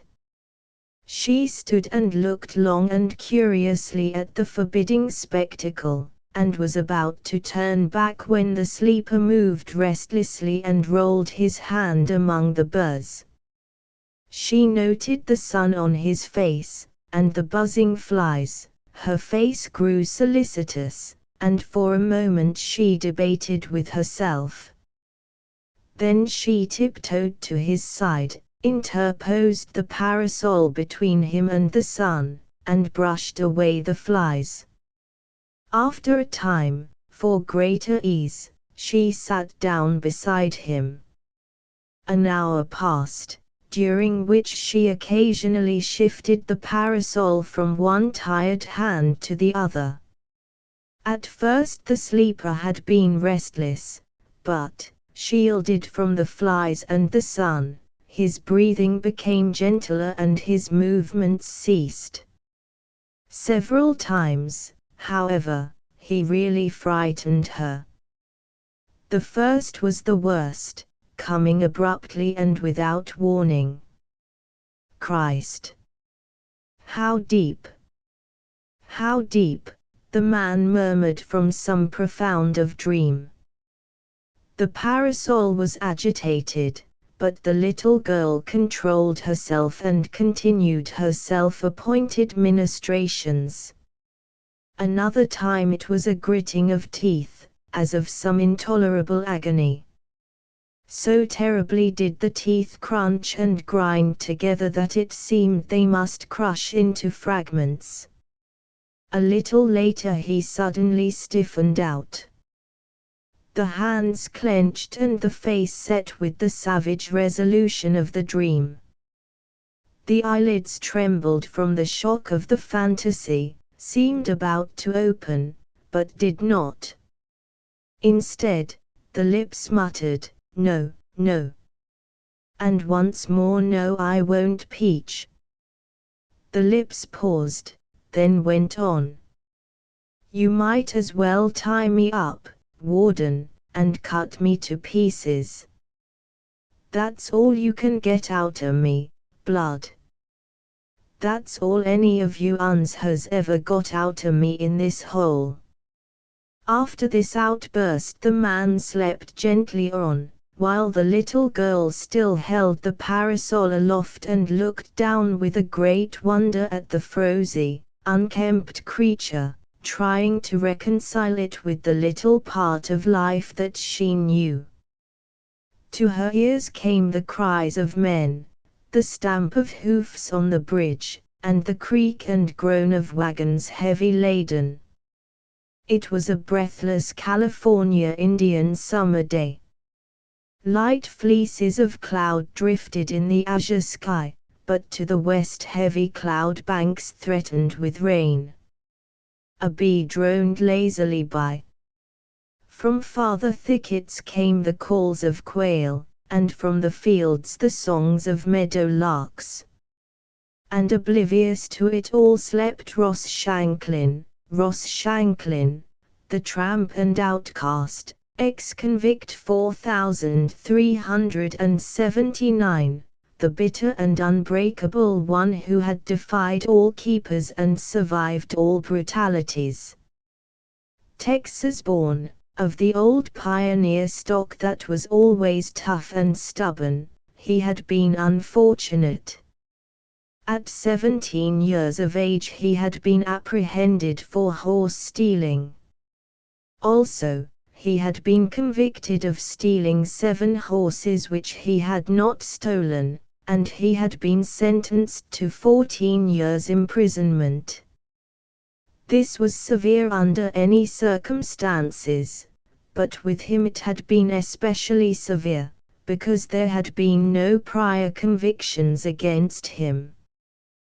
The sentiment of the people who believed him guilty had been that 2 years was adequate punishment for the youth, but the county attorney, paid according to the convictions he secured, had made 7 charges against him and earned 7 fees. Which goes to show that the county attorney valued 12 years of Ross Shanklin's life at less than a few dollars. Young Ross Shanklin had toiled terribly in jail, he had escaped, more than once, and he had been caught and sent back to toil in other and various jails. He had been triced up and lashed till he fainted, had been revived and lashed again. He had been in the dungeon 90 days at a time. He had experienced the torment of the straitjacket. He knew what the hummingbird was. He had been farmed out as a chattel by the state to the contractors. He had been trailed through swamps by bloodhounds. Twice he had been shot. For 6 years on end he had cut a cord and a half of wood each day in a convict lumber camp. Sick or well, he had cut that cord and a half or paid for it under a whiplash knotted and pickled.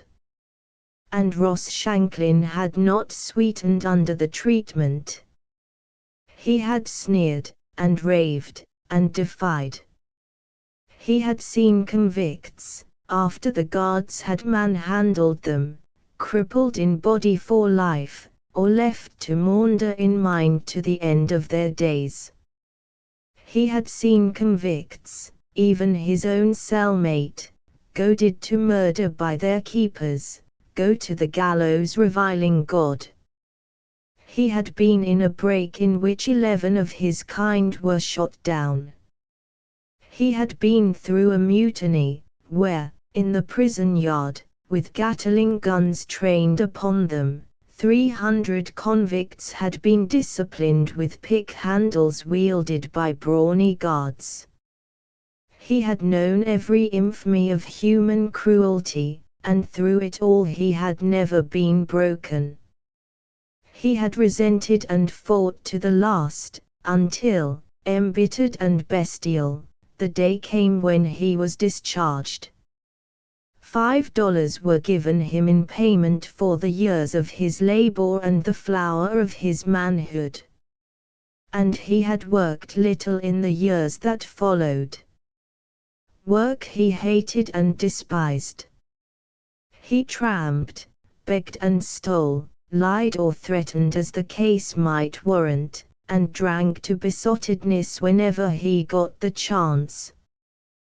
The little girl was looking at him when he awoke. Like a wild animal, all of him was awake the instant he opened his eyes. The first he saw was the parasol, strangely obtruded between him and the sky. He did not start nor move, though his whole body seemed slightly to tense. His eyes followed down the parasol handle to the tight-clutched little fingers, and along the arm to the child's face.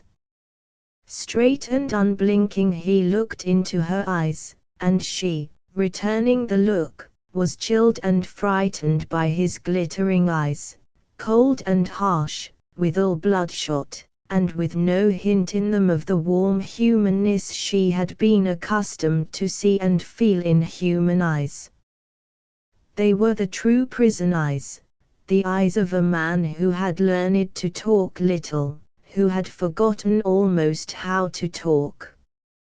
"Hello," he said finally, making no effort to change his position. "What game are you up to?" His voice was gruff and husky, and at first it had been harsh, but it had softened queerly in a feeble attempt at forgotten kindliness. "How do you do?" she said. "I'm not playing. The sun was on your face, and Mama says one oughtn't to sleep in the sun."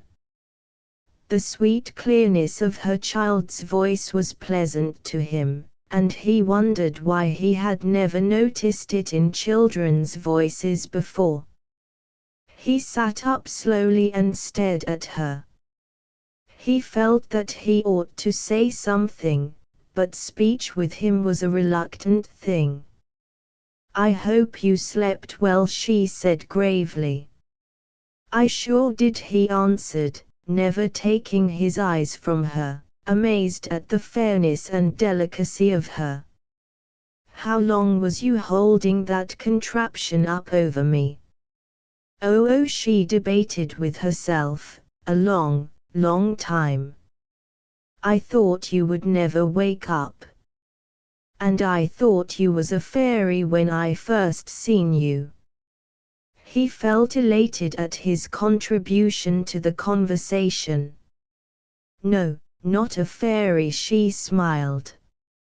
He thrilled in a strange, numb way at the immaculate whiteness of her small even teeth. "I was just the Good Samaritan," she added. "I reckon I never heard of that party." He was cudgeling his brains to keep the conversation going. Never having been at close quarters with a child since he was man-grown, he found it difficult. What a funny man not to know about the Good Samaritan. "Don't you remember? A certain man went down to Jericho." "I reckon I've been there," he interrupted. "I knew you were a traveler," she cried, clapping her hands. "Maybe you saw the exact spot." "What spot?" "Why, where he fell among thieves and was left half dead. And then the Good Samaritan went to him, and bound up his wounds, and poured in oil and wine." "Was that olive oil, do you think?" He shook his head slowly. "I reckon you got me there. Olive oil is something the Dagos cooks with. I never heard of it for busted heads." She considered his statement for a moment. "Well," she announced, "we use olive oil in our cooking, so we must be Dagos. I never knew what they were before. I thought it was slang."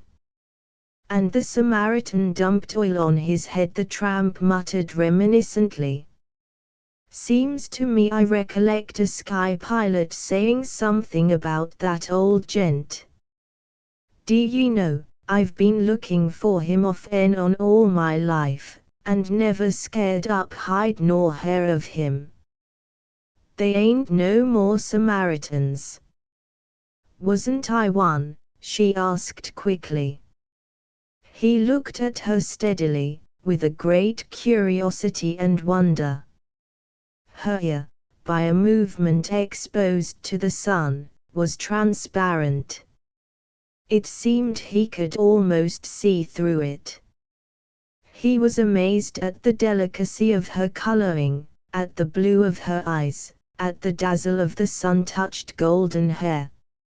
And he was astounded by her fragility. It came to him that she was easily broken. His eye went quickly from his huge, gnarled paw to her tiny hand, in which it seemed to him he could almost see the blood circulate. He knew the power in his muscles, and he knew the tricks and turns by which men use their bodies to ill-treat men. In fact, he knew little else, and his mind for the time ran in its customary channel. It was his way of measuring the beautiful strangeness of her. He calculated a grip, and not a strong one, that could grind her little fingers to pulp. He thought of fist blows he had given to men's heads, and received on his own head, and felt that the least of them could shatter hers like an eggshell. He scanned her little shoulders and slim waist, and knew in all certitude that with his 2 hands he could rend her to pieces. "Wasn't I one?" she insisted again. He came back to himself with a shock, or away from himself, as the case happened. He was loath that the conversation should cease. "What?" he answered. "Oh, yes, you bet you was a Samaritan, even if you didn't have no olive oil." He remembered what his mind had been dwelling on, and asked, "But ain't you afraid?" Of me," he added lamely. She laughed merrily. "Mama says never to be afraid of anything." She says that if you're good, and you think good of other people, they'll be good, too. And you was thinking good of me when you kept the sun off, he marveled. But it's hard to think good of bees and nasty crawly things, she confessed. But there's men that is nasty and crawly things, he argued. Mama says no. She says there's good in everyone. I bet you she locks the house up tight at night just the same, he proclaimed triumphantly. But she doesn't. Mama isn't afraid of anything. That's why she lets me play out here alone when I want. Why, we had a robber once. Mama got right up and found him. And what do you think? He was only a poor hungry man. And she got him plenty to eat from the pantry, and afterward she got him work to do. Ross Shanklin was stunned. The vista shown him of human nature was unthinkable. It had been his lot to live in a world of suspicion and hatred, of evil believing and evil doing. It had been his experience, slouching along village streets at nightfall, to see little children, screaming with fear, run from him to their mothers. He had even seen grown women shrink aside from him as he passed along the sidewalk. He was aroused by the girl clapping her hands as she cried out, "I know what you are. You're an open-air crank. That's why you were sleeping here in the grass." He felt a grim desire to laugh, but repressed it. "And that's what tramps are, open-air cranks," she continued. "I often wondered. Mama believes in the open air. I sleep on the porch at night. So does she. This is our land. You must have climbed the fence. Mama lets me when I put on my climbers, they're bloomers, you know. But you ought to be told something. A person doesn't know when they snore because they're asleep. But you do worse than that. You grit your teeth. That's bad. Whenever you are going to sleep you must think to yourself, I won't grit my teeth, I won't grit my teeth over and over, just like that, and by you'll get out of the habit. All bad things are habits. And so are all good things. And it depends on us what kind our habits are going to be. I used to pucker my eyebrows, wrinkle them all up, but Mama said I must overcome that habit.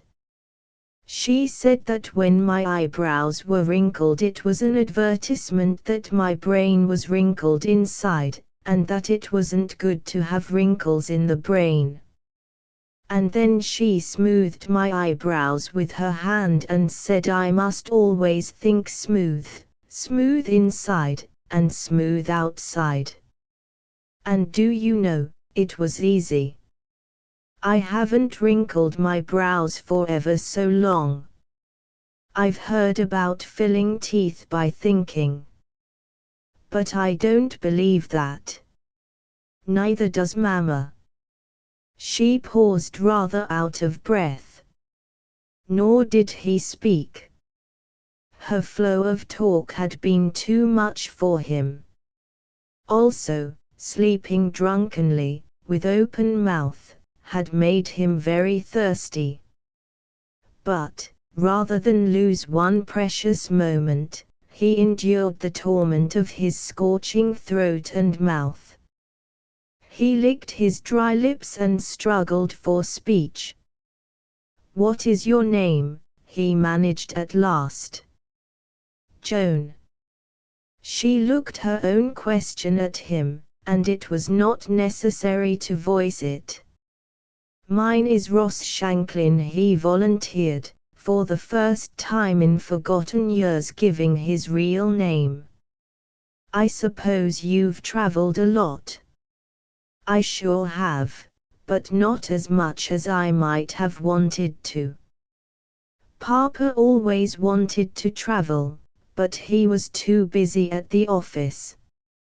He never could get much time. He went to Europe once with Mama. That was before I was born. It takes money to travel. Ross Shanklin did not know whether to agree with this statement or not. But it doesn't cost tramps much for expenses. She took the thought away from him. Is that why you tramp? He nodded and licked his lips. Mama says it's too bad that men must tramp to look for work. But there's lots of work now in the country. All the farmers in the valley are trying to get men. Have you been working? He shook his head, angry with himself that he should feel shame at the confession when his savage reasoning told him he was right in despising work. But this was followed by another thought. This beautiful little creature was some man's child. She was one of the rewards of work. I wish I had a little girl like you, he blurted out, stirred by a sudden consciousness of passion for paternity. I'd work my hands off. I'd do anything. She considered his case with fitting gravity. Then you aren't married. Nobody would have me. Yes, they would, if. She did not turn up her nose, but she favored his dirt and rags with a look of disapprobation he could not mistake. Go on, he half shouted. Shoot it into me. If I was washed, if I wore good clothes, if I was respectable, if I had a job and worked regular, if I wasn't what I am. To each statement she nodded. Well, I ain't that kind, he rushed on. I'm no good. I'm a tramp. I don't want to work, that's what. And I like dirt. Her face was eloquent with reproach as she said, then you were only making believe when you wished you had a little girl like me. This left him speechless, for he knew, in all the depths of his newfound passion, that that was just what he did want. With ready tact, noting his discomfort, she sought to change the subject. What do you think of God? She asked. I ain't never met him. What do you think about him? His reply was evidently angry, and she was frank in her disapproval. You are very strange, she said. You get angry so easily. I never saw anybody before that got angry about God, or work, or being clean. He never done anything for me, he muttered resentfully. He cast back in quick review of the long years of toil in the convict camps and mines. And work never done anything for me neither. An embarrassing silence fell. He looked at her, numb and hungry with the stir of the father love, sorry for his ill temper, puzzling his brain for something to say. She was looking off and away at the clouds, and he devoured her with his eyes. He reached out stealthily and rested one grimy hand on the very edge of her little dress. It seemed to him that she was the most wonderful thing in the world. The quail still called from the coverts, and the harvest sounds seemed abruptly to become very loud. a great loneliness oppressed him.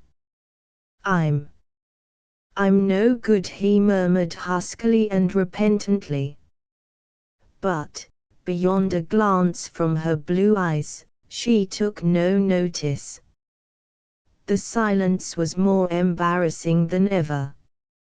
He felt that he could give the world just to touch with his lips that hem of her dress where his hand rested. But he was afraid of frightening her. He fought to find something to say, licking his parched lips and vainly attempting to articulate something, anything. "This ain't Sonoma Valley," he declared finally. "This is fairyland, and you're a fairy. Maybe I'm asleep and dreaming. I don't know. You and me don't know how to talk together, because, you see, you're a fairy and don't know nothing but good things, and I'm a man from the bad, wicked world." Having achieved this much, he was left gasping for ideas like a stranded fish. "And you're going to tell me about the bad, wicked world?" she cried, clapping her hands. "I'm just dying to know." He looked at her, startled, remembering the wreckage of womanhood he had encountered on the sunken ways of life. She was no fairy. She was flesh and blood, and the possibilities of wreckage were in her as they had been in him even when he lay at his mother's breast. And there was in her eagerness to know. "Nope," he said lightly, "this man from the bad, wicked world ain't going to tell you nothing of the kind. He's going to tell you of the good things in that world. He's going to tell you how he loved horses when he was a shaver, and about the first horse he straddled, and the first horse he owned. Horses ain't like men. They're better. They're clean, clean all the way through and back again. And, little fairy, I want to tell you one thing. There sure ain't nothing in the world like when you're set in a tired horse at the end of a long day, and when you just speak, and that tired animal lifts under you willing and hustles along. Horses. They're my long suit. I sure dote on horses. Yep. I used to be a cowboy once." She clapped her hands in the way that tore so delightfully to his heart, and her eyes were dancing, as she exclaimed, "A Texas cowboy! I always wanted to see one. I heard Papa say once that cowboys are bow-legged. Are you?" "I sure was a Texas cowboy," he answered. "But it was a long time ago. And I'm sure bow-legged. You see, you can't ride much when you're young and soft without getting the legs bent some. Why, I was only a 3-year-old when I begun."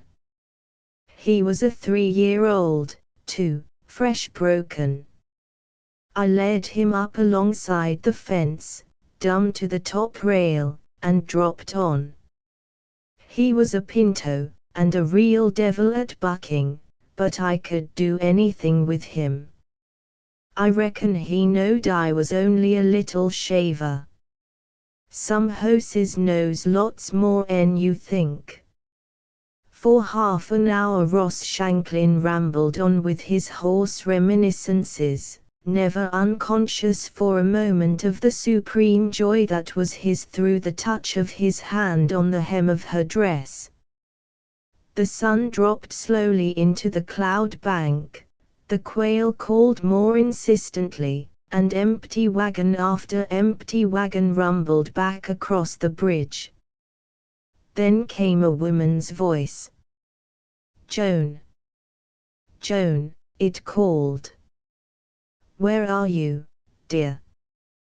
the little girl answered, and Ross Shanklin saw a woman, clad in a soft, clinging gown, come through the gate from the bungalow.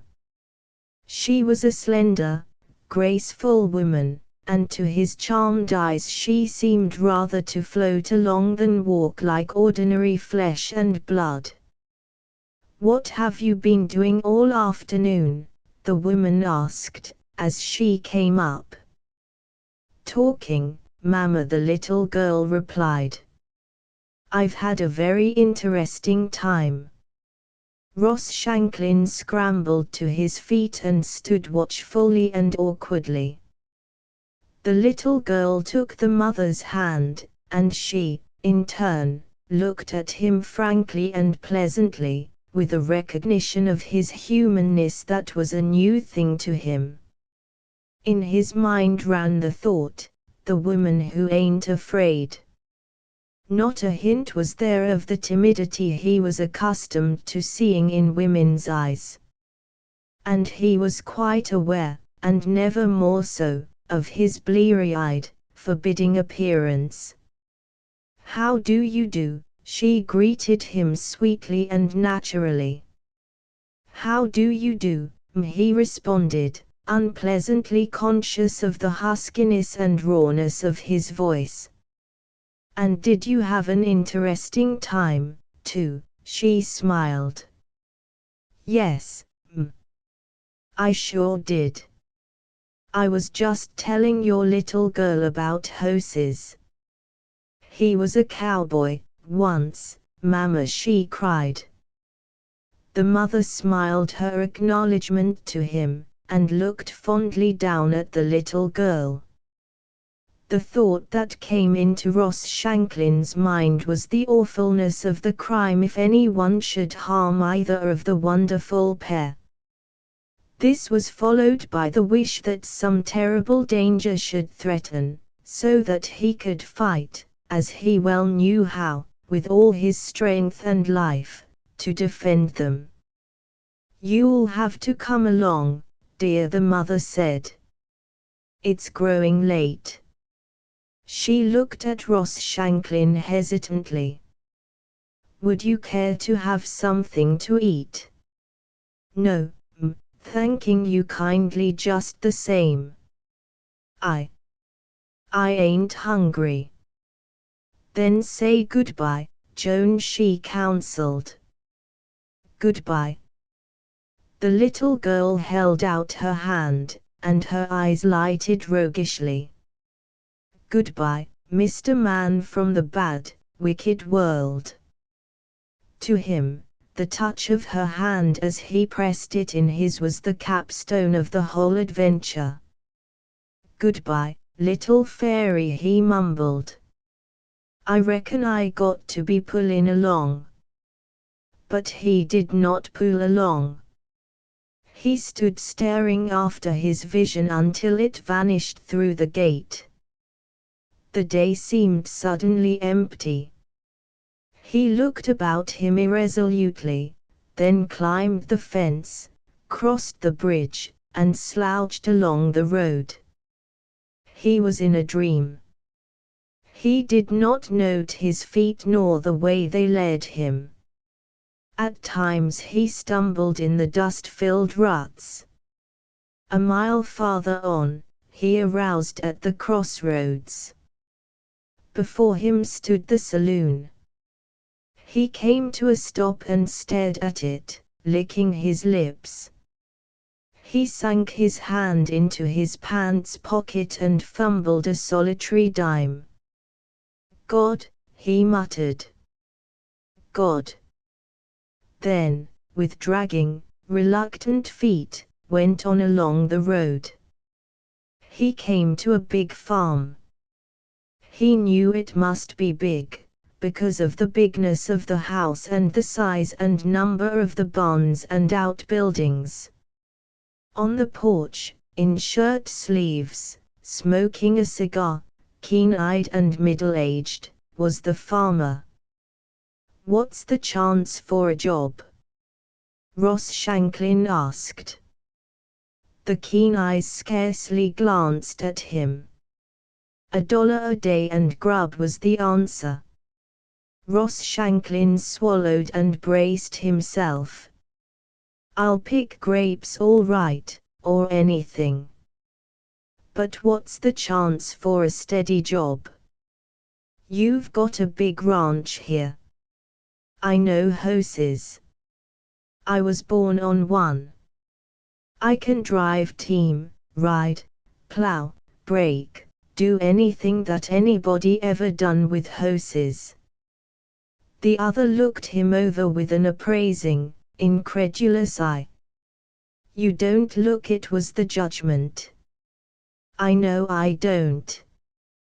Give me a chance. That's all.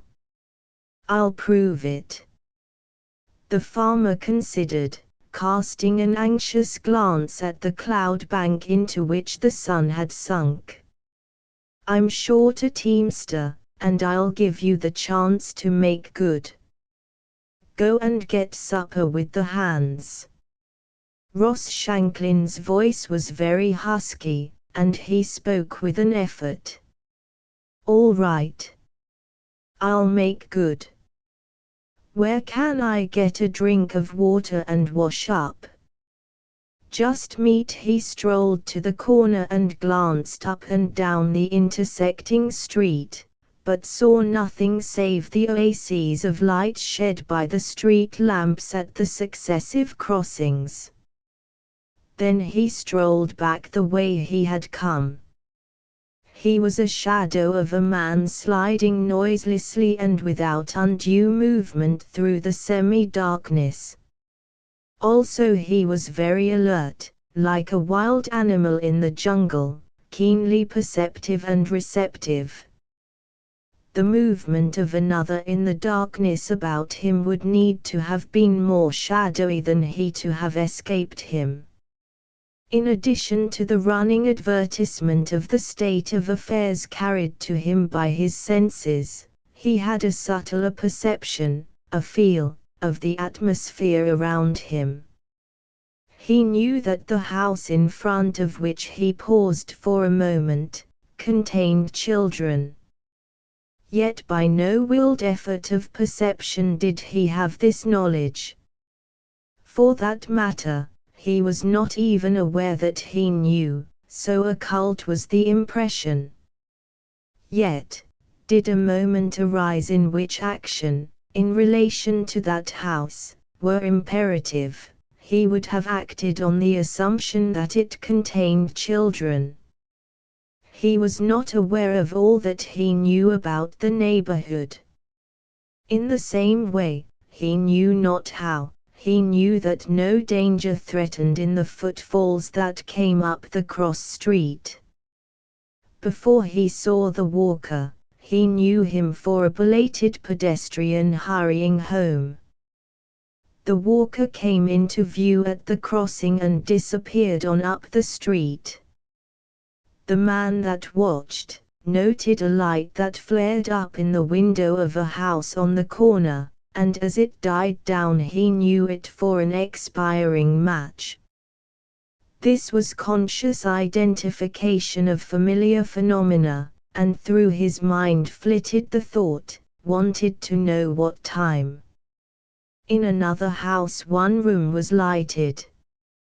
The light burned dimly and steadily, and he had the feel that it was a sick room. He was especially interested in a house across the street in the middle of the block. To this house he paid most attention. No matter what way he looked, nor what way he walked, his looks and his steps always returned to it.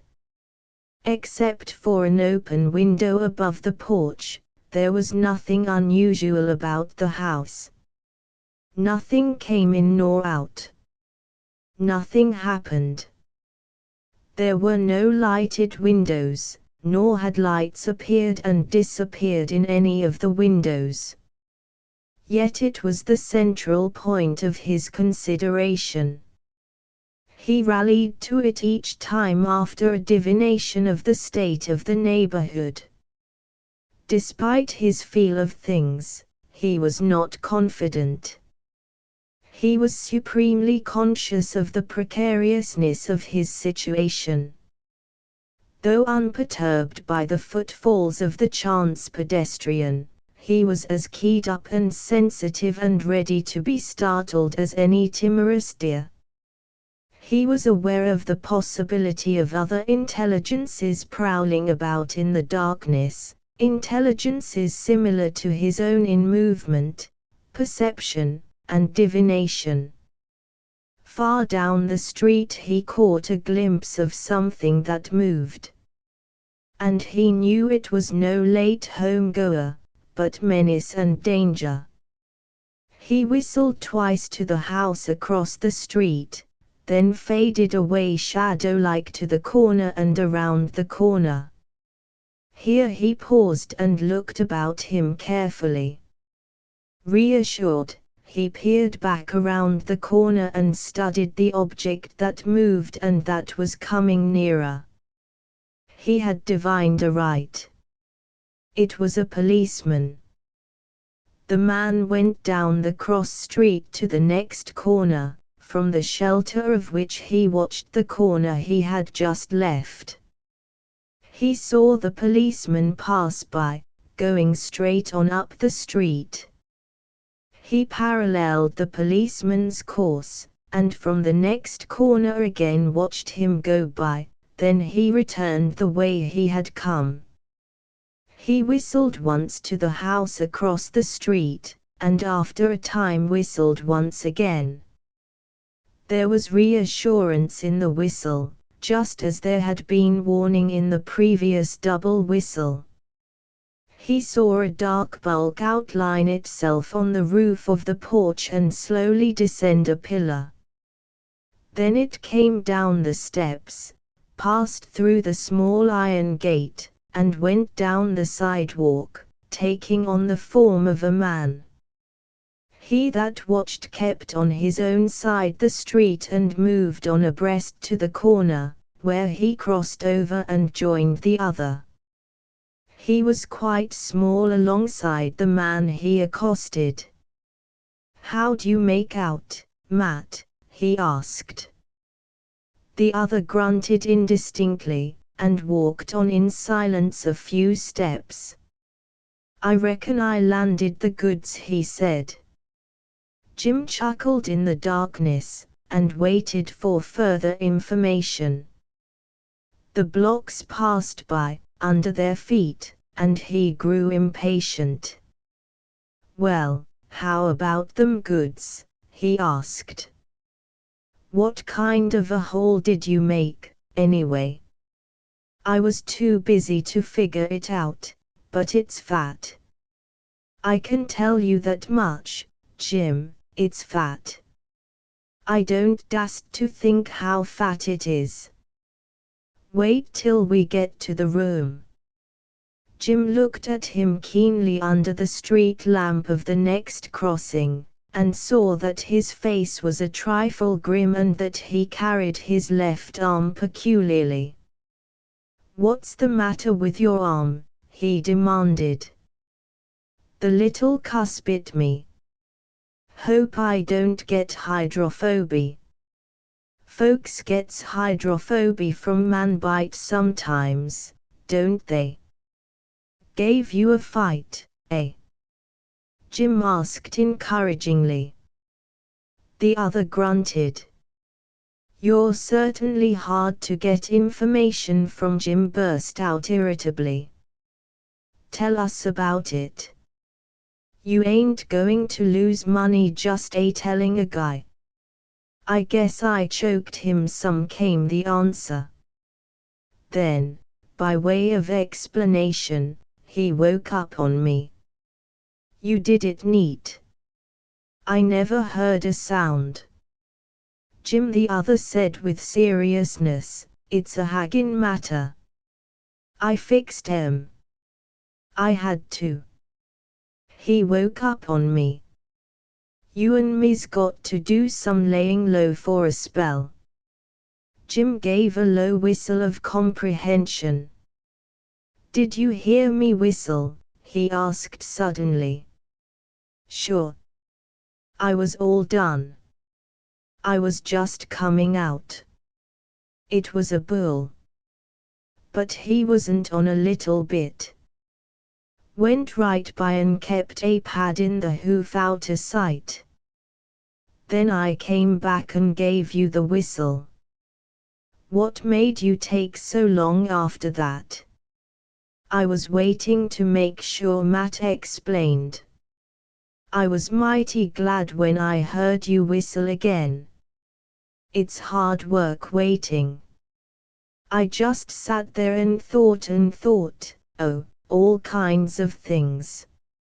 It's remarkable what a fellow'll think about. And then there was a darn cat that kept moving around the house and bothering me with its noises. And it's fat. Jim exclaimed irrelevantly and with joy. I'm sure telling you, Jim, it's fat. I'm plumb anxious for another look at him. Unconsciously the two men quickened their pace. Yet they did not relax from their caution.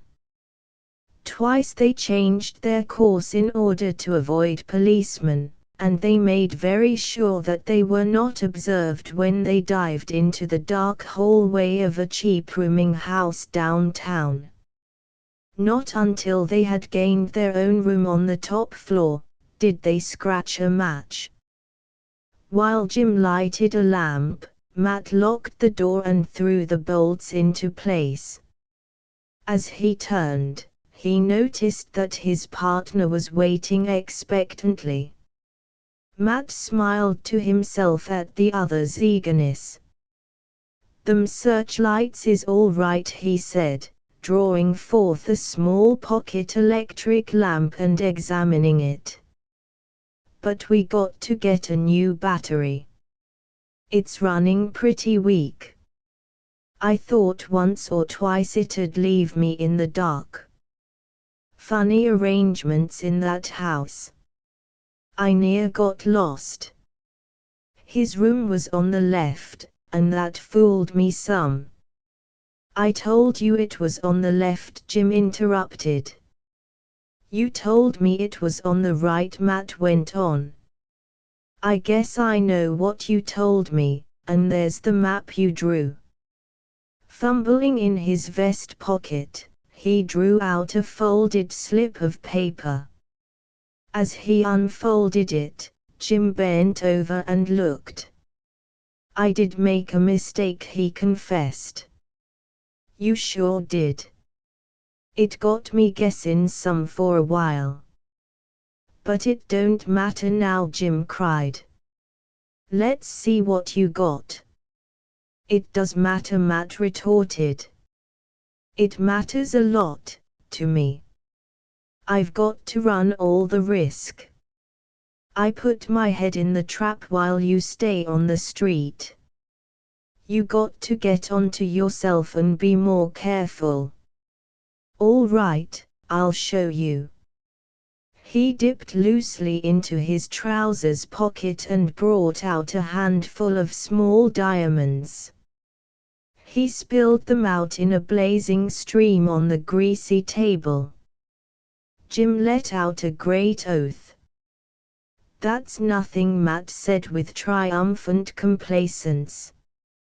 "I ain't begun yet." From one pocket after another he continued bringing forth the spoil.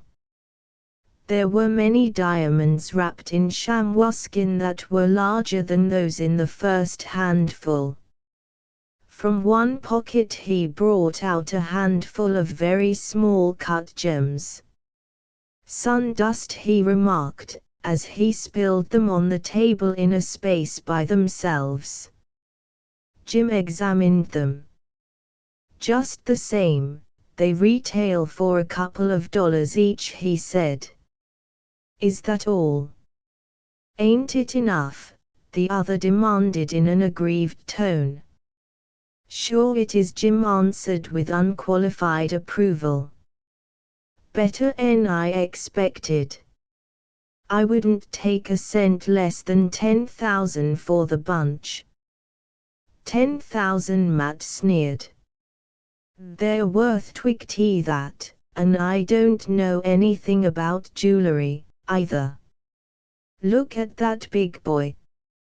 He picked it out from the sparkling heap and held it near to the lamp with the air of an expert, weighing and judging. Worth 1,000 all by its lonely, was Jim's quicker judgment. 1,000 your grandmother, was Matt's scornful rejoinder. You couldn't buy it for 3. Wake me up. I'm dreamin'. The sparkle of the gems was in Jim's eyes, and he began sorting out the larger diamonds and examining them. We're rich men, Matt, we'll be regular swells. It'll take years to get rid of 'em, was Matt's more practical thought. But think how we'll live. Nothing to do but spend the money and go on getting rid of 'em. Matt's eyes were beginning to sparkle, though somberly, as his phlegmatic nature woke up. I told you I didn't dast think how fat it was, he murmured in a low voice. What a killin'! What a killin', was the other's more ecstatic utterance. I almost forgot, Matt said, thrusting his hand into his inside coat pocket. A string of large pearls emerged from wrappings of tissue paper and chamois skin. Jim scarcely glanced at them. They're worth money, he said, and returned to the diamonds. A silence fell on the two men. Jim played with the gems, running them through his fingers, sorting them into piles, and spreading them out flat and wide. He was a slender, weazened man, nervous, irritable, high-strung, and anemic, a typical child of the gutter, with unbeautiful twisted features, small eyes, with face and mouth perpetually and feverishly hungry, brutish in a cat-like way, stamped to the core with degeneracy. Matt did not finger the diamonds.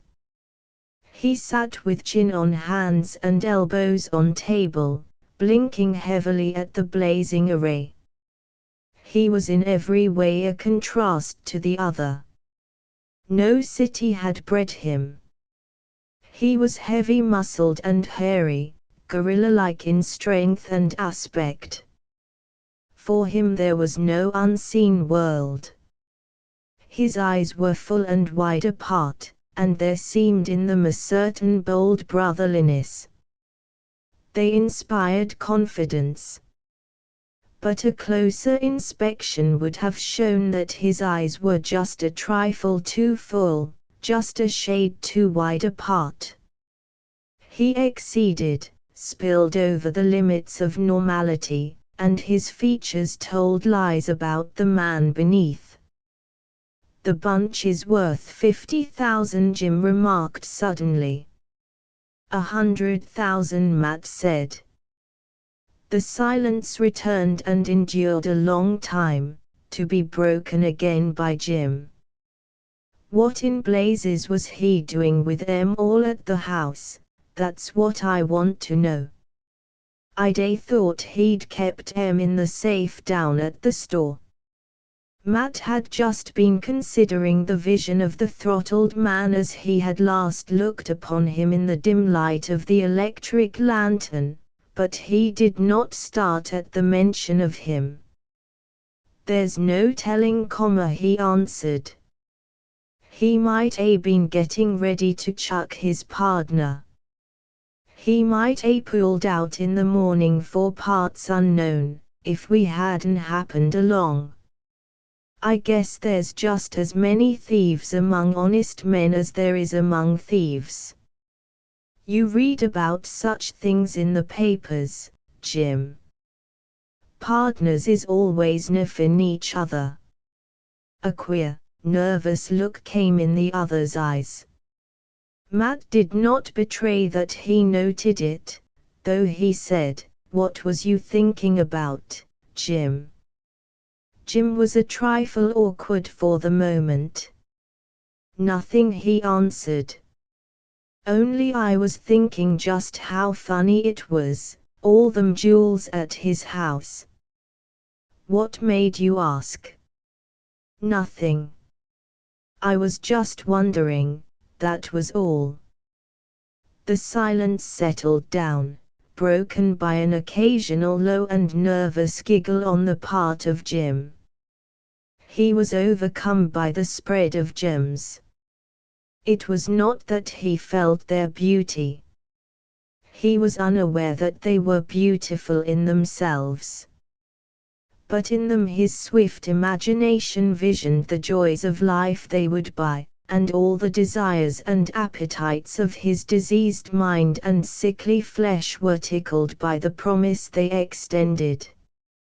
He builded wondrous, orgy-haunted castles out of their brilliant fires, and was appalled at what he builded. Then it was that he giggled. It was all too impossible to be real.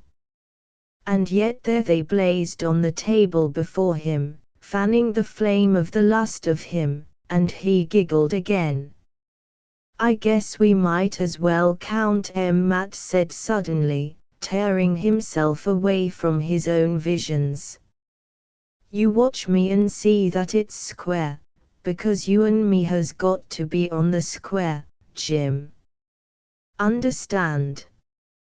Jim did not like this, and betrayed it in his eyes, while Matt did not like what he saw in his partner's eyes. Understand? Matt repeated, almost menacingly. Ain't we always been square? The other replied, on the defensive, what of the treachery already whispering in him? It don't cost nothing, being square in hard times, Matt retorted. It's being square in prosperity that counts. When we ain't got nothing, we can't help being square. We're prosperous now, and we've got to be businessmen, honest businessmen. Understand? That's the talk for me, Jim approved, but deep down in the meager soul of him, and in spite of him, wanton and lawless thoughts were stirring like chained beasts.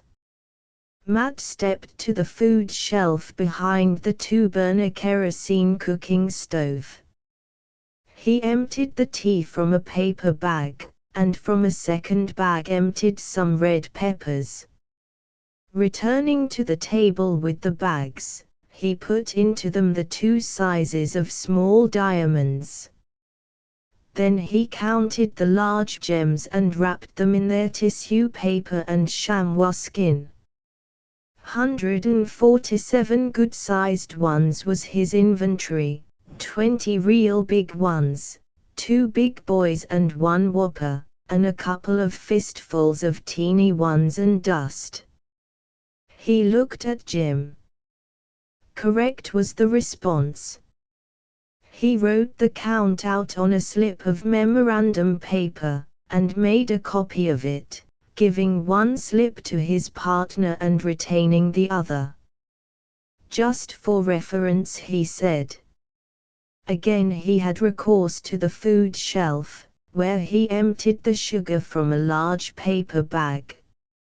Into this he thrust the diamonds, large and small, wrapped it up in a bandana handkerchief, and stowed it away under his pillow. Then he sat down on the edge of the bed and took off his shoes.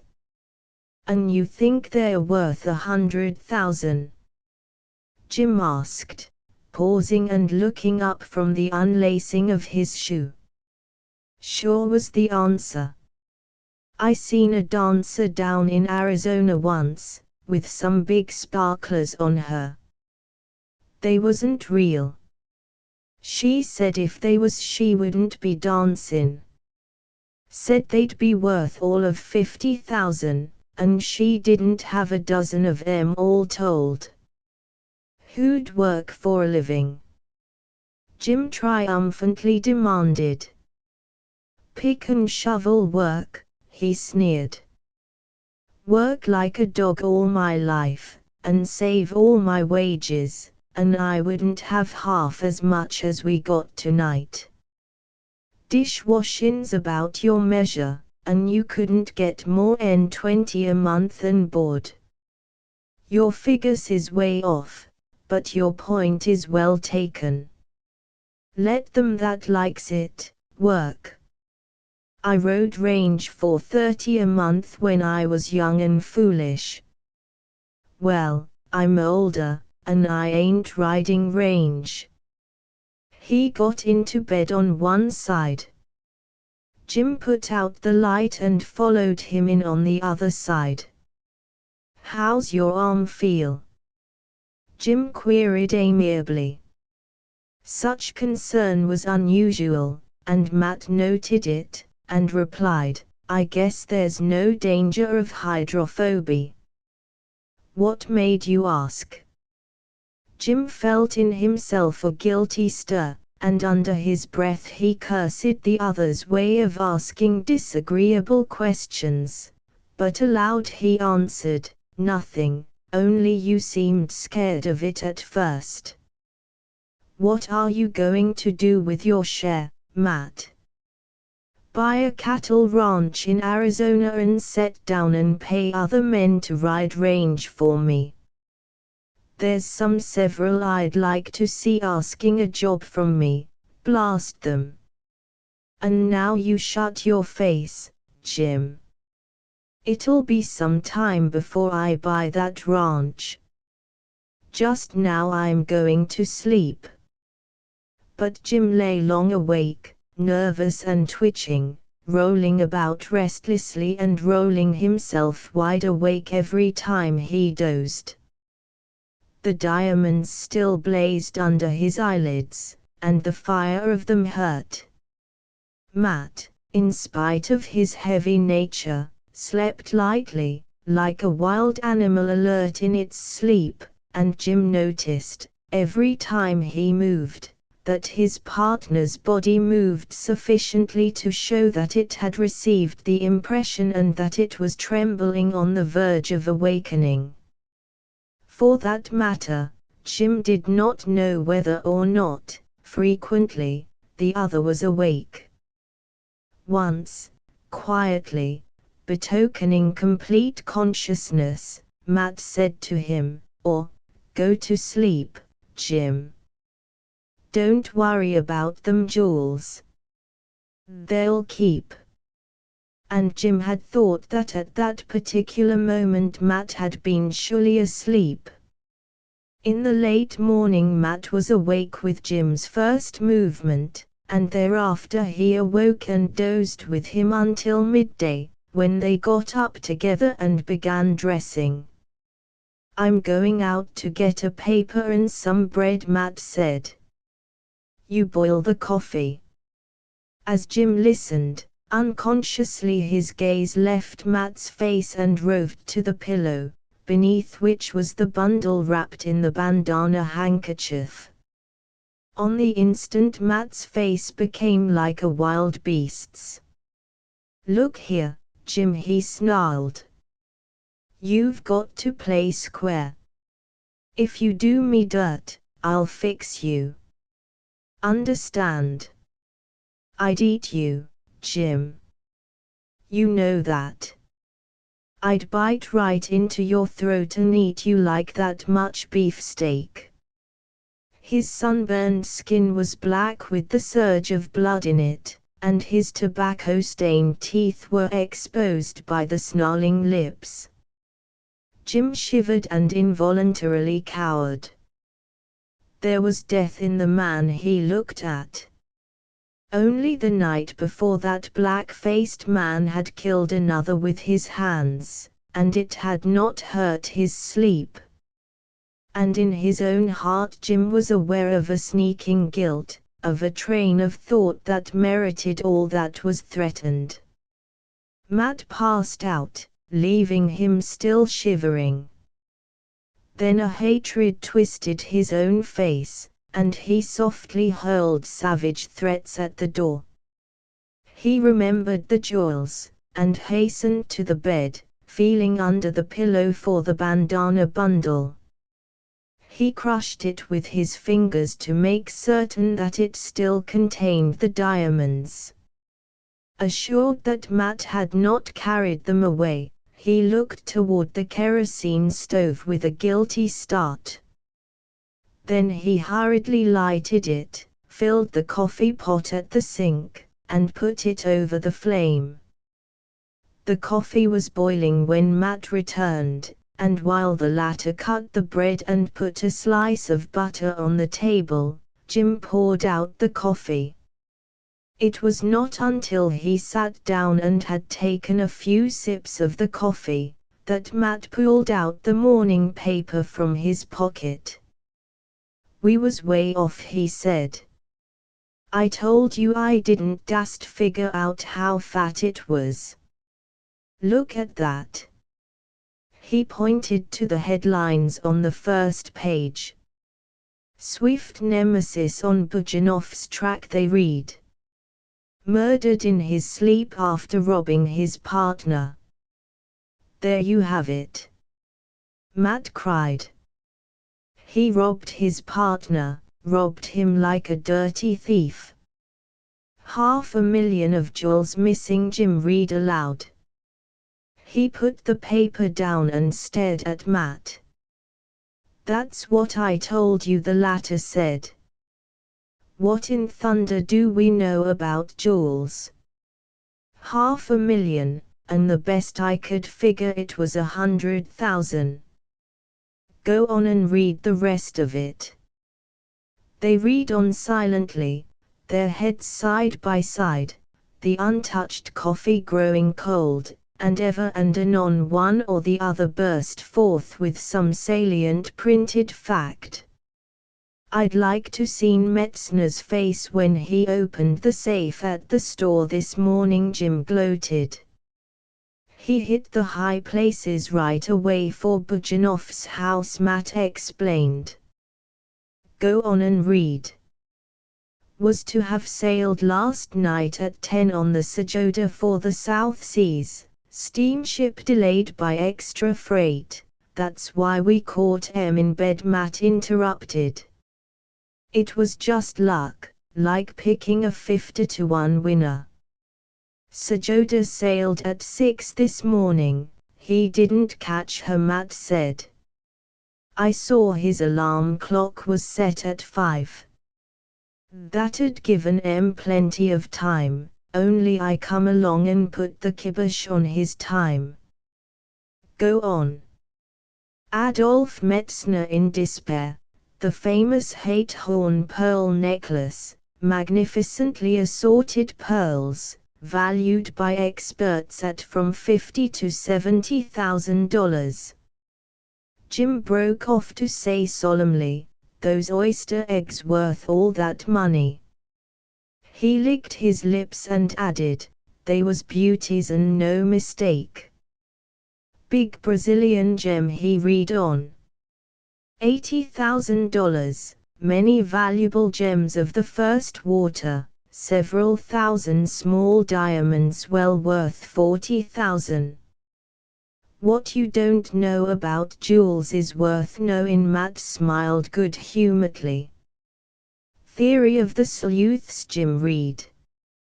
"Thieves must have known, cleverly kept watch on Bujanov's actions, must have learned his plan and trailed him to his house with the fruits of his robbery. Clever," Matt broke out. "That's the way reputations is made, in the newspapers. How'd we know he was robbing his partner?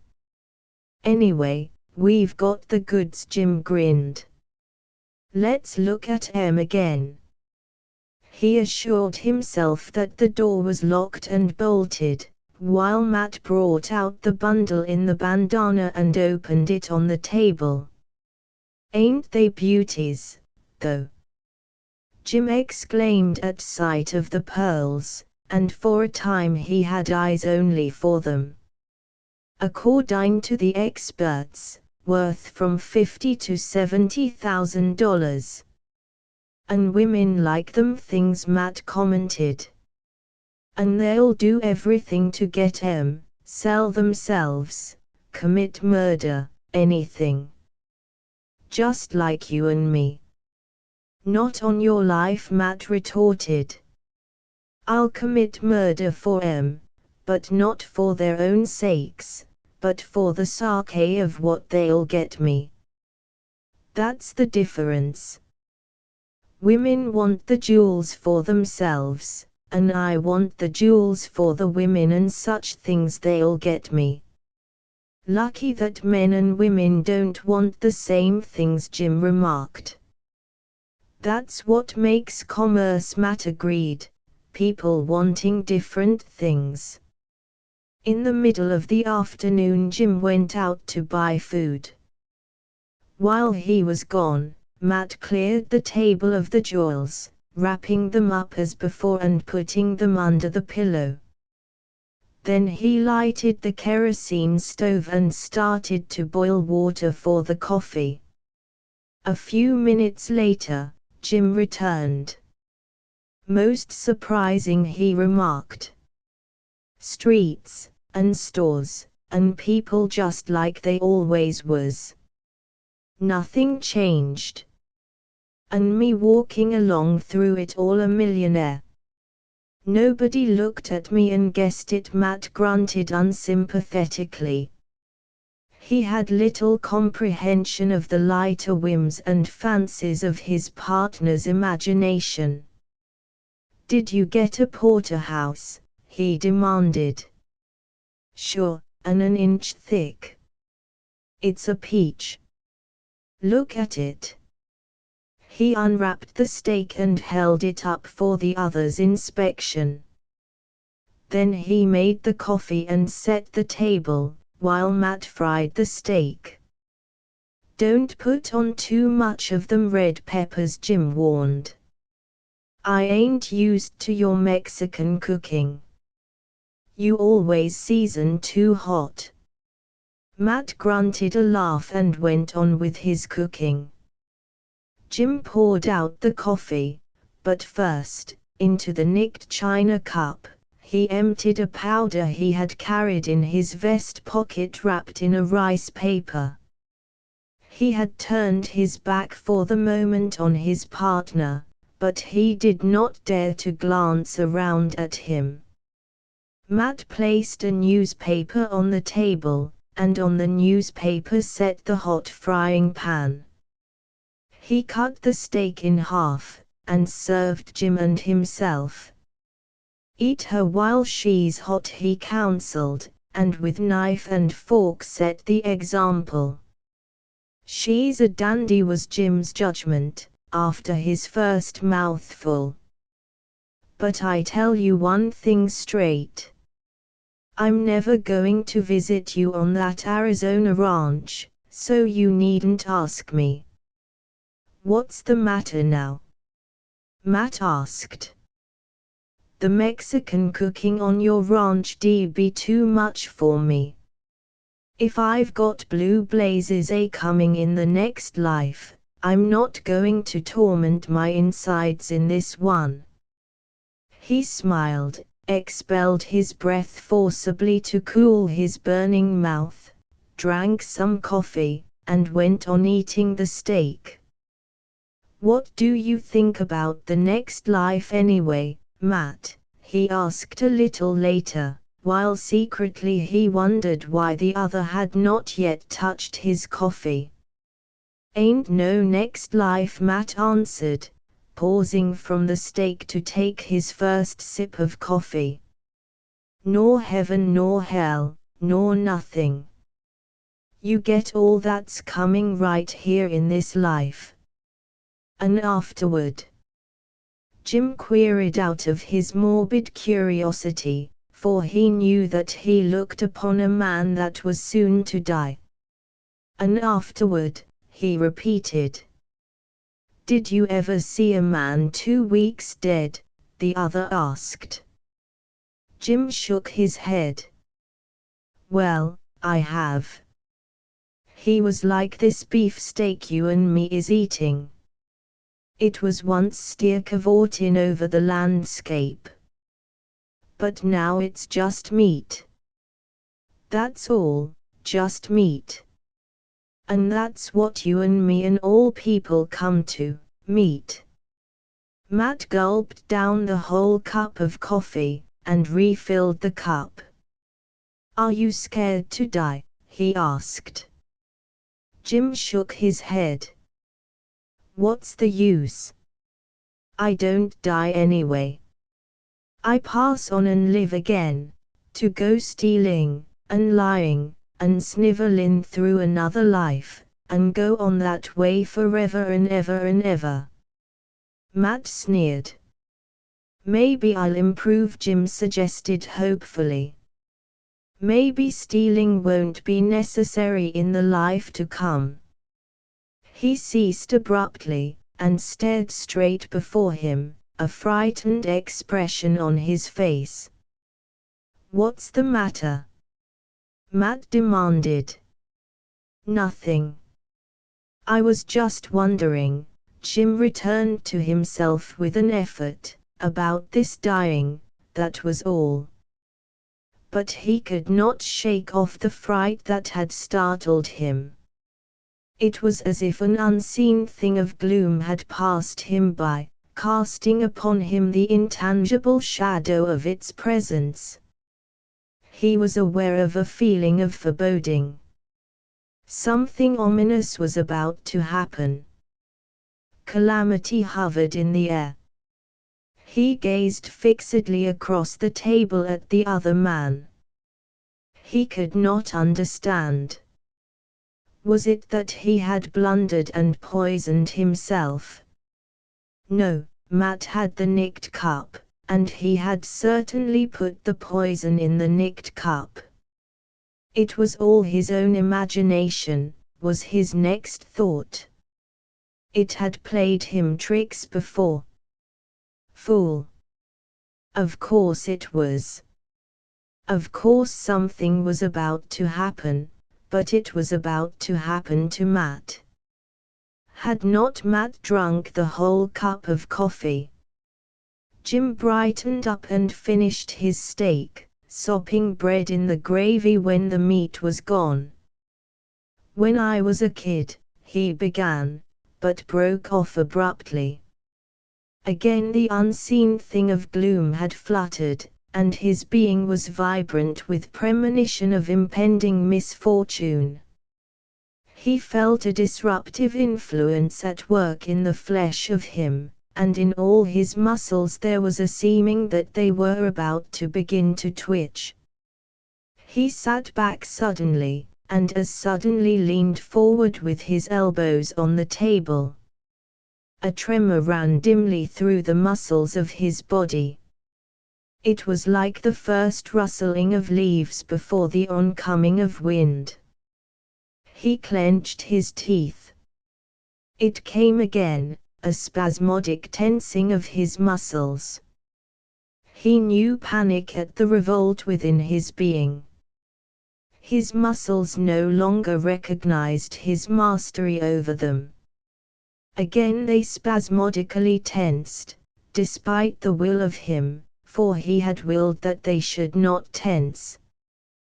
This was revolution within himself, this was anarchy, and the terror of impotence rushed up in him as his flesh gripped and seemed to seize him in a clutch, chills running up and down his back and sweat starting on his brow. He glanced about the room, and all the details of it smote him with a strange sense of familiarity. It was as though he had just returned from a long journey. He looked across the table at his partner. Matt was watching him and smiling. An expression of horror spread over Jim's face. "Matt," he screamed. "You ain't doped me." Matt smiled and continued to watch him. In the paroxysm that followed, Jim did not become unconscious. His muscles tensed and twitched and knotted, hurting him and crushing him in their savage grip. And in the midst of it all, it came to him that Matt was acting queerly. He was traveling the same road. The smile had gone from his face, and there was on it an intense expression, as if he were listening to some inner tale of himself and trying to divine the message. Matt got up and walked across the room and back again, then sat down. "You did this, Jim," he said quietly. "But I didn't think you'd try to fix me," Jim answered reproachfully. "Oh, I fixed you all right," Matt said, with teeth close together and shivering body. "What did you give me?" "Strychnine." "Same as I gave you," Matt volunteered. "It's some mess, ain't it?" "You're lying, Matt," Jim pleaded.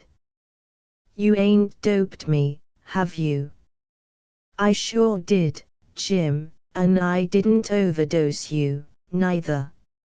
I cooked it in as neat as you please in your half the porterhouse. Hold on. Where are you going?" Jim had made a dash for the door, and was throwing back the bolts. Matt sprang in between and shoved him away. "Drugstore," Jim panted. "Drugstore? No you don't. You'll stay right here. There ain't going to be any running out and marking a poison play on the street, not with all them jewels reposin' under the pillow. Save. Even if you didn't die, you'd be in the hands of the police with a lot of explanations coming. Emetics is the stuff for poison. I'm just as bad bit as you, and I'm going to take a emetic. That's all they'd give you at a drugstore, anyway." He thrust Jim back into the middle of the room and shot the bolts into place. As he went across the floor to the food shelf, he passed one hand over his brow and flung off the beaded sweat. It spattered audibly on the floor. Jim watched agonizedly as Matt got the mustard can and a cup and ran for the sink. He stirred a cupful of mustard and water and drank it down. Jim had followed him and was reaching with trembling hands for the empty cup. Again Matt shoved him away. As he mixed a second cupful, he demanded, "Do you think one cup'll do for me? You can wait till I'm done." Jim started to totter toward the door, but Matt checked him. "If you monkey with that door, I'll twist your neck." "Save. You can take yours when I'm done. And if it saves you, I'll twist your neck, anyway. You ain't got no chance, nohow. I told you many times what you'd get if you did me dirt." "But you did me dirt, too," Jim articulated with an effort.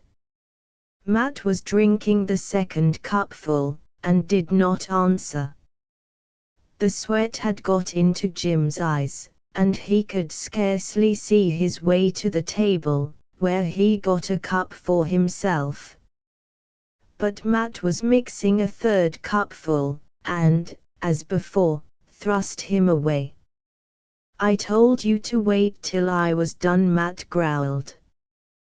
"Get out of my way." And Jim supported his twitching body by holding on to the sink, the while he yearned toward the yellowish concoction that stood for life. It was by sheer will that he stood and clung to the sink. His flesh strove to double him up and bring him to the floor. Matt drank the third cupful, and with difficulty managed to get to a chair and sit down. His first paroxysm was passing. The spasms that afflicted him were dying away. This good effect he ascribed to the mustard and water. He was safe, at any rate. He wiped the sweat from his face, and, in the interval of calm, found room for curiosity. He looked at his partner. A spasm had shaken the mustard can out of Jim's hands, and the contents were spilled upon the floor. He stooped to scoop some of the mustard into the cup, and the succeeding spasm doubled him up on the floor. Matt smiled. "Stay with it," he encouraged. "It's the stuff all right. It's fixed me up." Jim heard him and turned toward him with a stricken face, twisted with suffering and pleading. Spasm now followed spasm till he was in convulsions, rolling on the floor and yellowing his face and hair in the mustard. Matt laughed hoarsely at the sight, but the laugh broke midway. A tremor had run through his body. A new paroxysm was beginning. He arose and staggered across to the sink, where, with probing forefinger, he vainly strove to assist the action of the emetic. In the end, he clung to the sink as Jim had clung, filled with the horror of going down to the floor. The other's paroxysm had passed, and he sat up, weak and fainting, too weak to rise, his forehead dripping, his lips flecked with a foam made yellow by the mustard in which he had rolled. He rubbed his eyes with his knuckles, and groans that were like whines came from his throat. "What are you snifflin' about?" Matt demanded out of his agony. "All you got to do is die. And when you die you're dead." "I ain't snifflin', it's the mustard stingin' my eyes," Jim panted with desperate slowness. It was his last successful attempt at speech. Thereafter he babbled incoherently, pawing the air with shaking arms till a fresh convulsion stretched him on the floor. Matt struggled back to the chair, and, doubled up on it, with his arms clasped about his knees, he fought with his disintegrating flesh. He came out of the convulsion cool and weak. He looked to see how it went with the other, and saw him lying motionless. He tried to soliloquize, to be facetious, to have his last grim laugh at life, but his lips made only incoherent sounds. The thought came to him that the emetic had failed, and that nothing remained but the drug store. He looked toward the door and drew himself to his feet. There he saved himself from falling by clutching the chair. Another paroxysm had begun. And in the midst of the paroxysm, with his body and all the parts of it flying apart and writhing and twisting back again into knots, he clung to the chair and shoved it before him across the floor. The last shreds of his will were leaving him when he gained the door. He turned the key and shot back one bolt. He fumbled for the second bolt, but failed. Then he leaned his weight against the door and slid down gently to the floor. A nose for the king in the morning calm of Korea, when its peace and tranquility truly merited its ancient name. Joseon, there lived a politician by name Yi Chin-ho. He was a man of parts, and, who shall say, perhaps in no wise worse than politicians the world over. But, unlike his brethren in other lands, Yi Chin-ho was in jail. Not that he had inadvertently diverted to himself public moneys, but that he had inadvertently diverted too much. Excess is to be deplored in all things, even in grafting, and Yi Chin-ho's excess had brought him to most deplorable straits. 10,000 strings of cash he owed the government, and he lay in prison under sentence of death. There was one advantage to the situation: he had plenty of time in which to think. And he thought well. Then called he the jailer to him. "Most worthy man, you see before you one most wretched," he began. "Yet all will be well with me if you will but let me go free for 1 short hour this night. And all will be well with you, for I shall see to your advancement through the years, and you shall come at length to the directorship of all the prisons of Chosen." "How now?" demanded the jailer. "What foolishness is this? 1 short hour, and you but waiting for your head to be chopped off. And I, with an aged and much to be respected mother, not to say anything of a wife and several children of tender years. Out upon you for the scoundrel that you are! From the sacred city to the ends of all the 8 coasts there is no place for me to hide," Yi Chin-ho made reply. "I am a man of wisdom, but of what worth my wisdom here in prison? Were I free, well I know I could seek out and obtain the money wherewith to repay the government. I know of a nose that will save me from all my difficulties." "A nose?" cried the jailer. "A nose," said Yi Chin-ho. "A remarkable nose, if I may say so, a most remarkable nose." The jailer threw up his hands despairingly. "Ah, what a wag you are, what a wag!" he laughed. "To think that that very admirable wit of yours must go the way of the chopping block." And so saying, he turned and went away. But in the end, being a man soft of head and heart, when the night was well along he permitted Yi Chin-ho to go. Straight he went to the governor, catching him alone and arousing him from his sleep. "Yi Chin-ho, or I'm no governor," cried the governor. "What do you here who should be in prison waiting on the chopping block?" "I pray your excellency to listen to me," said Yi Chin-ho, squatting on his hams by the bedside and lighting his pipe from the firebox. "A dead man is without value. It is true, I am as a dead man, without value to the government, to your excellency, or to myself.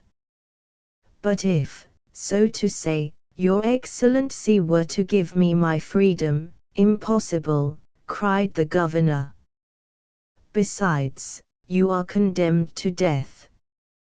Your excellency well knows that if I can repay the 10,000 strings of cash, the government will pardon me," Yi Chin-ho went on. "So, as I say, if your excellency were to give me my freedom for a few days, being a man of understanding, I should then repay the government and be in position to be of service to your excellency. I should be in position to be of very great service to your excellency. Have you a plan whereby you hope to obtain this money?" asked the governor. "I have," said Yi Chin-ho. "Then come with it to me tomorrow night." "I would now sleep," said the governor, taking up his snore where it had been interrupted. On the following night, having again obtained leave of absence from the jailer, Yi Chin-ho presented himself at the governor's bedside. "Is it you, Yi Chin-ho?" asked the governor. "And have you the plan?" "It is I, your excellency," answered Yi Chin-ho, "and the plan is here." Speak, commanded the governor. The plan is here, repeated Yi Chin-ho, here in my hand. The governor sat up and opened his eyes. Yi Chin-ho proffered in his hand a sheet of paper. The governor held it to the light. Nothing but a nose, said he. A bit pinched, so, and so, Your Excellency, said Yi Chin-ho. Yes, a bit pinched here and there, as you say, said the governor.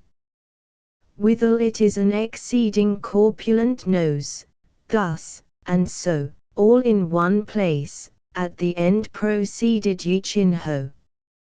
Your Excellency would seek far and wide and many a day for that nose and find it not.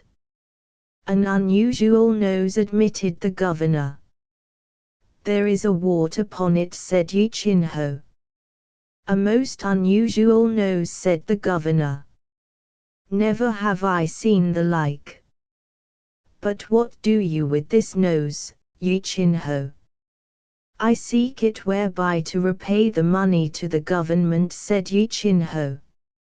I seek it to be of service to Your Excellency, and I seek it to save my own worthless head. Further, I seek Your Excellency's seal upon this picture of the nose. And the governor laughed and affixed the seal of state, and Yi Chin-ho departed.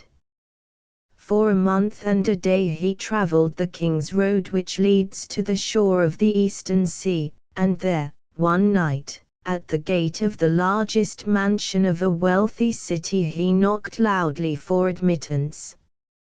None other than the master of the house will I see, said he fiercely to the frightened servants. I travel upon the king's business. Straightway was he led to an inner room, where the master of the house was roused from his sleep and brought blinking before him. You are Pak Chung-chang, head man of this city, said Yi Chin-ho in tones that were all accusing. I am upon the king's business. Pak Chung-chang trembled. Well he knew the king's business was ever a terrible business. His knees smote together, and he near fell to the floor. The hour is late, he quavered. Were it not well to, the king's business never waits, thundered Yi Chin-ho. Come apart with me, and swiftly. I have an affair of moment to discuss with you. It is the king's affair, he added with even greater fierceness, so that Pak Chung-chang's silver pipe dropped from his nerveless fingers and clattered on the floor.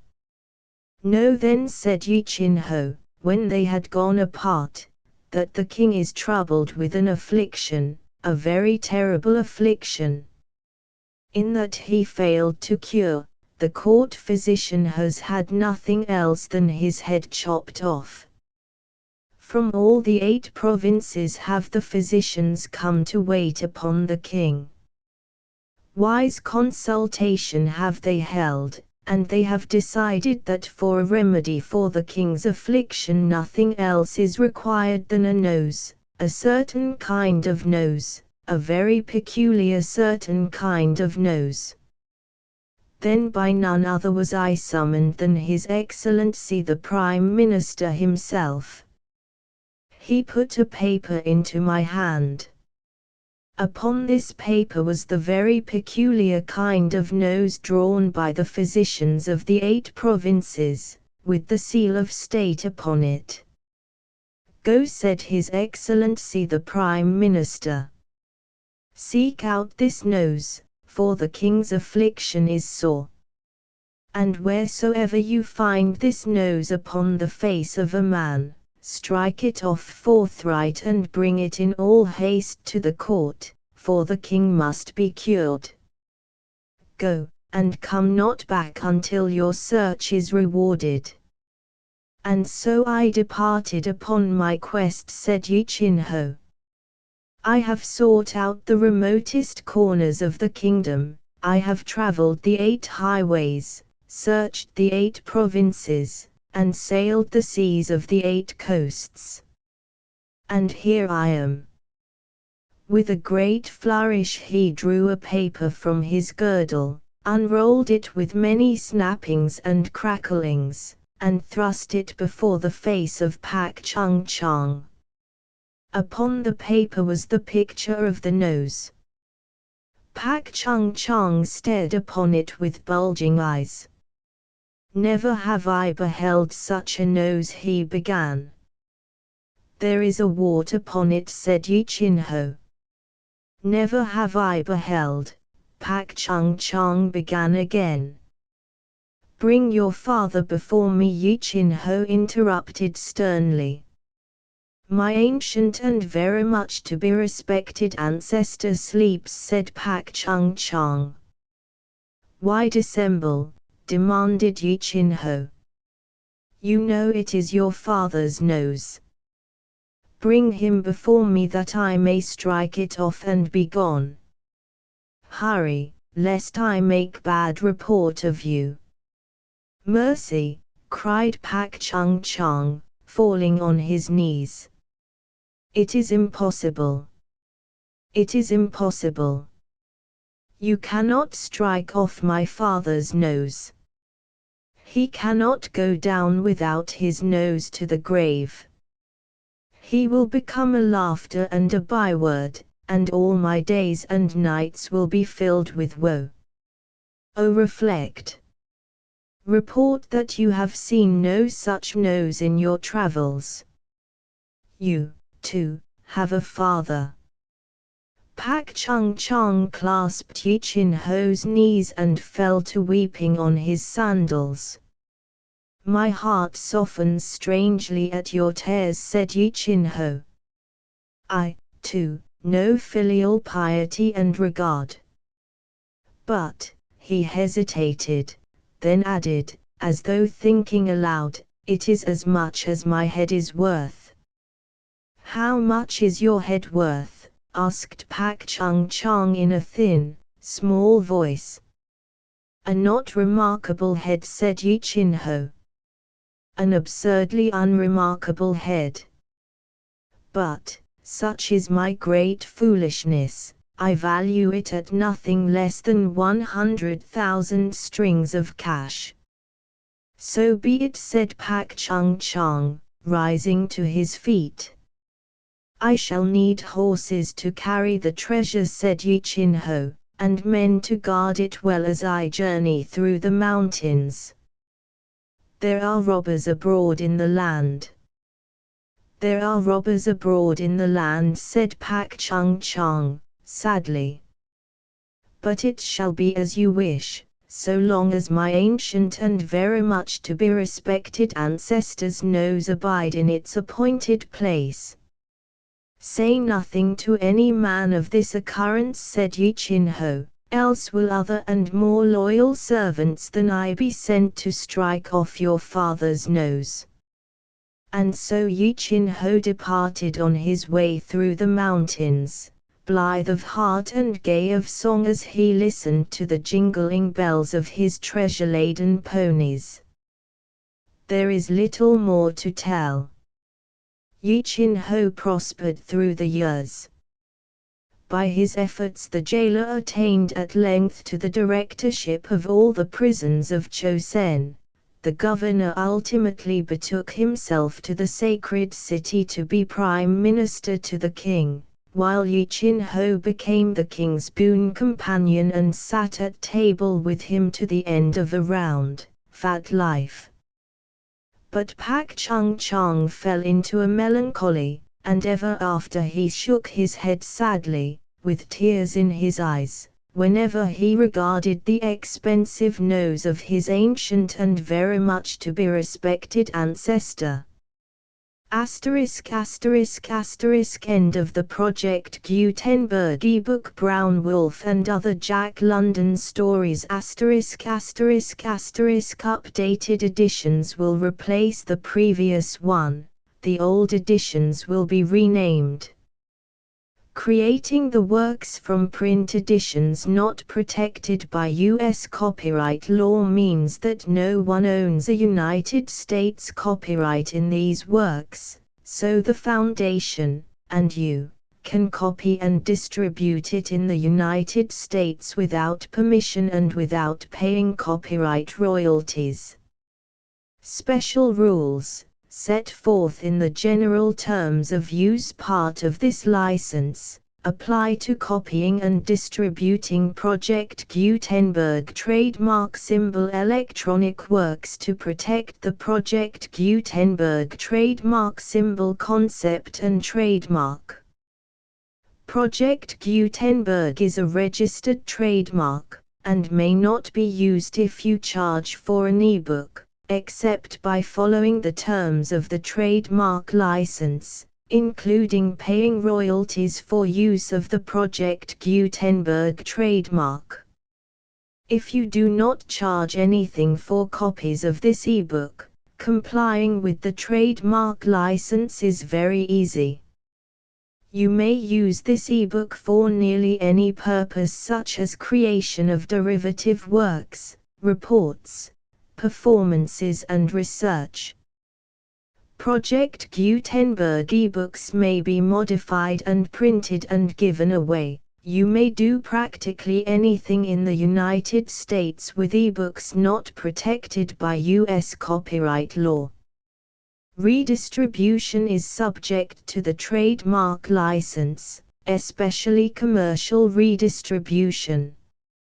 Start. Full license. The full Project Gutenberg license. Please read this before you distribute or use this work to protect the Project Gutenberg trademark symbol mission of promoting the free distribution of electronic works, by using or distributing this work, or any other work associated in any way with the phrase Project Gutenberg. You agree to comply with all the terms of the full Project Gutenberg trademark symbol license available with this file or online at www.gutenberg.org/license. Section 1. General Terms of Use and Redistributing Project Gutenberg Trademark Symbol Electronic Works 1.0. By reading or using any part of this Project Gutenberg trademark symbol electronic work, you indicate that you have read, understand, agree to and accept all the terms of this license and intellectual property, trademark/copyright, agreement. If you do not agree to abide by all the terms of this agreement, you must cease using and return or destroy all copies of Project Gutenberg trademark symbol electronic works in your possession. If you paid a fee for obtaining a copy of or access to a Project Gutenberg trademark symbol electronic work and you do not agree to be bound by the terms of this agreement, you may obtain a refund from the person or entity to whom you paid the fee as set forth in paragraph 1.e.8. 1.b. Project Gutenberg is a registered trademark. It may only be used on or associated in any way with an electronic work by people who agree to be bound by the terms of this agreement. There are a few things that you can do with most Project Gutenberg trademark symbol electronic works even without complying with the full terms of this agreement. See paragraph 1.c below. There are a lot of things you can do with Project Gutenberg trademark symbol electronic works if you follow the terms of this agreement and help preserve free future access to Project Gutenberg trademark symbol electronic works. See paragraph 1.e below. 1.c. The Project Gutenberg Literary Archive Foundation, the Foundation or PGLAF, owns a compilation copyright in the collection of Project Gutenberg trademark symbol electronic works. Nearly all the individual works in the collection are in the public domain in the United States. If an individual work is unprotected by copyright law in the United States and you are located in the United States, we do not claim a right to prevent you from copying, distributing, performing, displaying or creating derivative works based on the work as long as all references to Project Gutenberg are removed. Of course, we hope that you will support the Project Gutenberg trademark symbol mission of promoting free access to electronic works by freely sharing Project Gutenberg trademark symbol works in compliance with the terms of this agreement for keeping the Project Gutenberg trademark symbol name associated with the work. You can easily comply with the terms of this agreement by keeping this work in the same format with its attached full Project Gutenberg trademark symbol license when you share it without charge with others. 1.d. The copyright laws of the place where you are located also govern what you can do with this work. Copyright laws in most countries are in a constant state of change. If you are outside the United States, check the laws of your country in addition to the terms of this agreement before downloading, copying, displaying, performing, distributing or creating derivative works based on this work or any other Project Gutenberg trademark symbol work. The Foundation makes no representations concerning the copyright status of any work in any country other than the United States. 1.e. Unless you have removed all references to Project Gutenberg, 1.e.1. The following sentence, with active links to, or other immediate access to, the full Project Gutenberg trademark symbol license must appear prominently whenever any copy of a Project Gutenberg trademark symbol work, any work on which the phrase Project Gutenberg appears, or with which the phrase Project Gutenberg is associated, is accessed, displayed, performed, viewed, copied or distributed. This ebook is for the use of anyone anywhere in the United States and most other parts of the world at no cost and with almost no restrictions whatsoever. You may copy it, give it away or reuse it under the terms of the Project Gutenberg license included with this ebook or online at www.gutenberg.org. If you are not located in the United States, you will have to check the laws of the country where you are located before using this ebook. 1.e.2. If an individual Project Gutenberg trademark symbol electronic work is derived from texts not protected by U.S. copyright law, does not contain a notice indicating that it is posted with permission of the copyright holder, the work can be copied and distributed to anyone in the United States without paying any fees or charges. If you are redistributing or providing access to a work with the phrase Project Gutenberg associated with or appearing on the work, you must comply either with the requirements of paragraphs 1.e.1 through 1.e.7 or obtain permission for the use of the work and the Project Gutenberg trademark symbol trademark as set forth in paragraphs 1.e.8 or 1.e.9. 1.e.3 If an individual Project Gutenberg trademark symbol electronic work is posted with the permission of the copyright holder, your use and distribution must comply with both paragraphs 1.e.1 through 1.e.7 and any additional terms imposed by the copyright holder. Additional terms will be linked to the Project Gutenberg trademark symbol license for all works posted with the permission of the copyright holder found at the beginning of this work.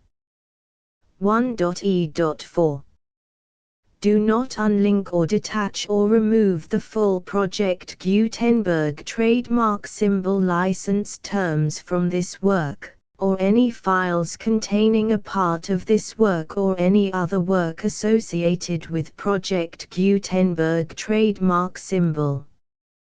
1.e.5 Do not copy, display, perform, distribute or redistribute this electronic work, or any part of this electronic work, without prominently displaying the sentence set forth in paragraph 1.e.1 with active links or immediate access to the full terms of the Project Gutenberg trademark symbol license.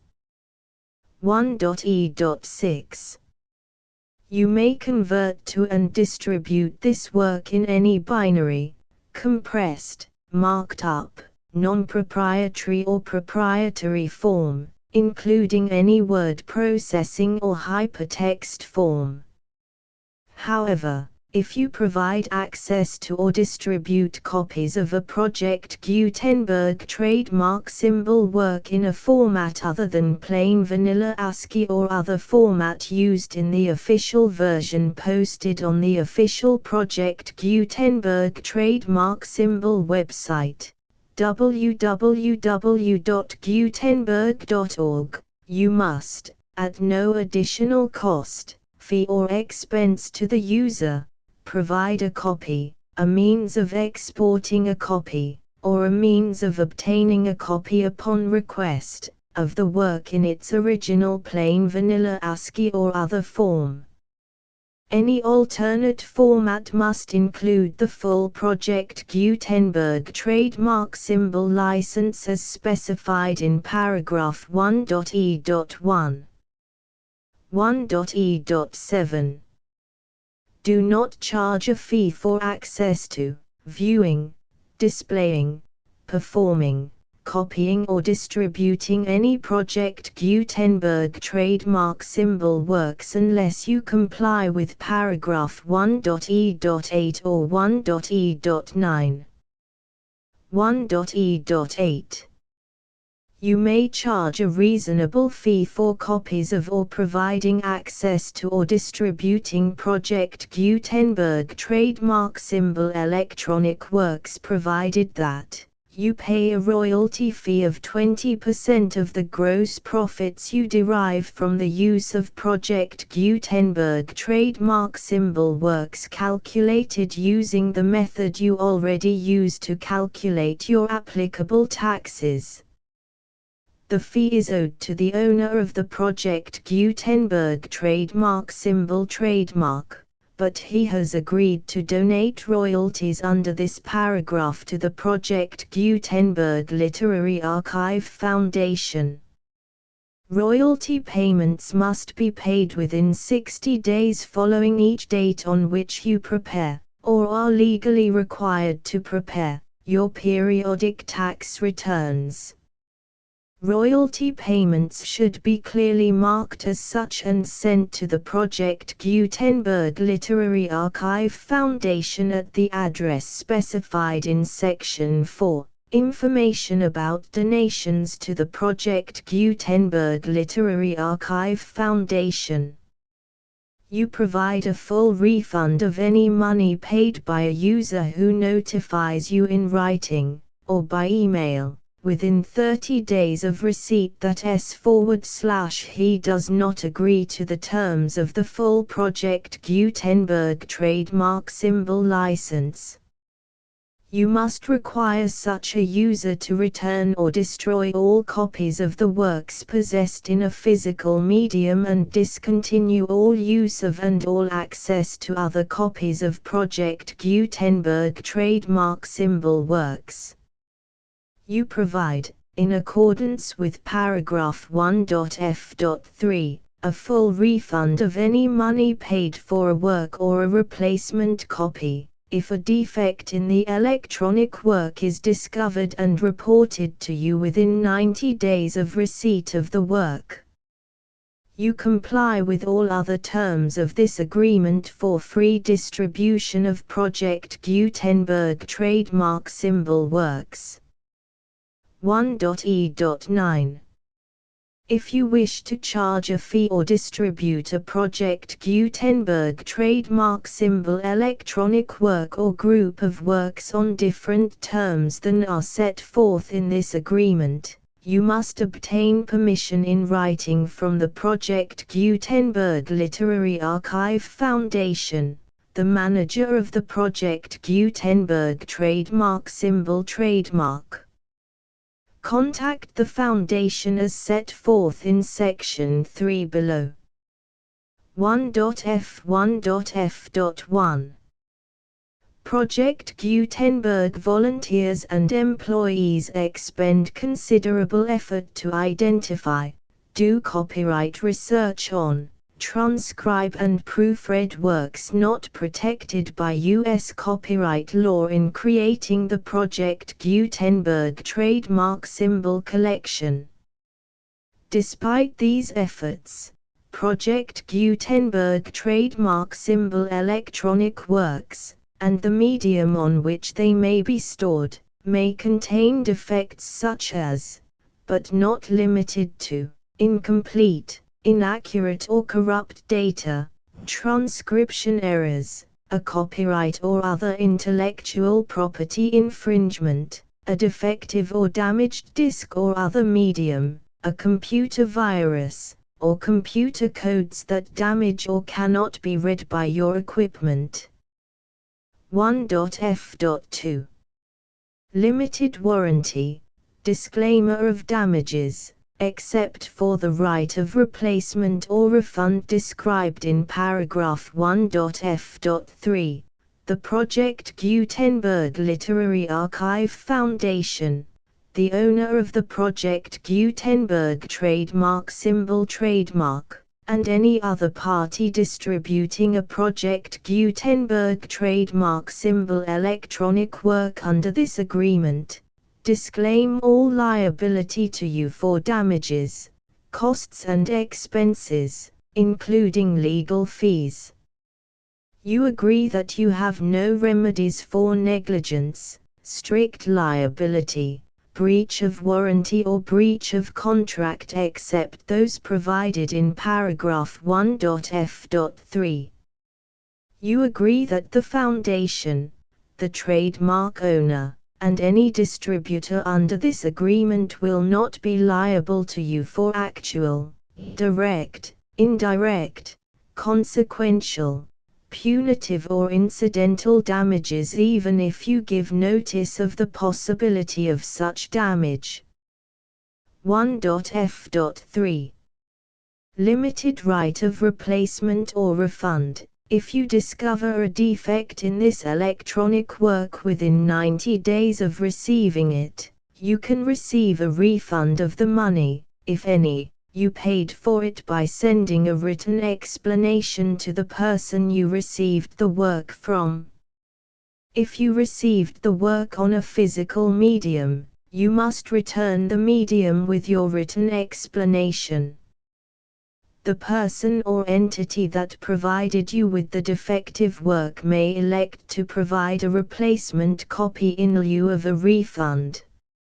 If you received the work electronically, the person or entity providing it to you may choose to give you a second opportunity to receive the work electronically in lieu of a refund.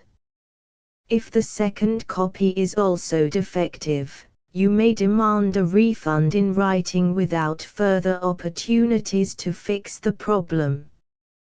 1.f.4 except for the limited right of replacement or refund set forth in paragraph 1.f.3. This work is provided to you as is, with no other warranties of any kind, express or implied, including but not limited to warranties of merchantability or fitness for any purpose. 1.f.5. Some states do not allow disclaimers of certain implied warranties or the exclusion or limitation of certain types of damages. If any disclaimer or limitation set forth in this agreement violates the law of the state applicable to this agreement, the agreement shall be interpreted to make the maximum disclaimer or limitation permitted by the applicable state law. The invalidity or unenforceability of any provision of this agreement shall not void the remaining provisions. 1.f.6. Indemnity. You agree to indemnify and hold the foundation, the trademark owner, any agent or employee of the foundation, anyone providing copies of Project Gutenberg trademark symbol electronic works in accordance with this agreement, and any volunteers associated with the production, promotion and distribution of Project Gutenberg trademark symbol electronic works, harmless from all liability, costs and expenses, including legal fees, that arise directly or indirectly from any of the following which you do or cause to occur. A. Distribution of this or any Project Gutenberg trademark symbol work. B. Alteration, modification, or additions or deletions to any Project Gutenberg trademark symbol work, and c. Any defect you cause. Section 2. Information about the mission of Project Gutenberg trademark symbol. Project Gutenberg trademark symbol is synonymous with the free distribution of electronic works in formats readable by the widest variety of computers, including obsolete, old, middle-aged and new computers. It exists because of the efforts of hundreds of volunteers and donations from people in all walks of life. Volunteers and financial support to provide volunteers with the assistance they need are critical to reaching Project Gutenberg trademark symbol's goals and ensuring that the Project Gutenberg trademark symbol collection will remain freely available for generations to come.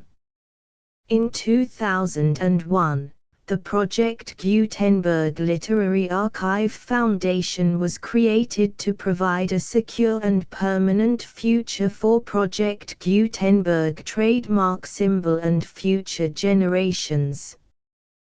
To learn more about the Project Gutenberg Literary Archive Foundation and how your efforts and donations can help, see sections 3 and 4 and the Foundation information page at www.gutenberg.org. Section 3.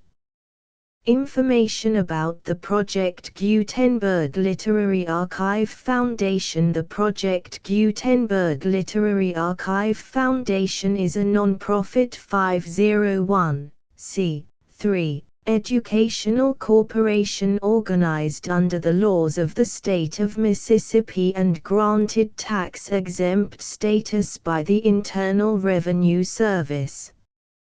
The Foundation's IN or Federal Tax Identification Number is 64-6221541. Contributions to the Project Gutenberg Literary Archive Foundation are tax-deductible to the full extent permitted by U.S. federal laws and your state's laws. The Foundation's business office is located at 809 North 1500 West, Salt Lake City, UT 84116, 801, 596, 1887. Email contact links and up-to-date contact information can be found at the Foundation's website and official page at www.gutenberg.org/contact section 4. Information about donations to the Project Gutenberg Literary Archive Foundation. Project Gutenberg trademark symbol depends upon and cannot survive without widespread public support and donations to carry out its mission of increasing the number of public domain and licensed works that can be freely distributed in machine-readable form accessible by the widest array of equipment, including outdated equipment. Many small donations, $1 to $5,000, are particularly important to maintaining tax-exempt status with the IRS. The Foundation is committed to complying with the laws regulating charities and charitable donations in all 50 states of the United States. Compliance requirements are not uniform and it takes a considerable effort, much paperwork and many fees to meet and keep up with these requirements. We do not solicit donations in locations where we have not received written confirmation of compliance. To send donations or determine the status of compliance for any particular state, visit www.gutenberg.org/donate. While we cannot and do not solicit contributions from states where we have not met the solicitation requirements, we know of no prohibition against accepting unsolicited donations from donors in such states who approach us with offers to donate. International donations are gratefully accepted, but we cannot make any statements concerning tax treatment of donations received from outside the United States. U.S. laws alone swamp our small staff. Please check the Project Gutenberg web pages for current donation methods and addresses. Donations are accepted in a number of other ways, including checks, online payments and credit card donations. To donate, please visit www.gutenberg.org/donate. Section 5. General information about Project Gutenberg trademark symbol electronic works. Professor Michael S. Hart was the originator of the Project Gutenberg trademark symbol concept of a library of electronic works that could be freely shared with anyone.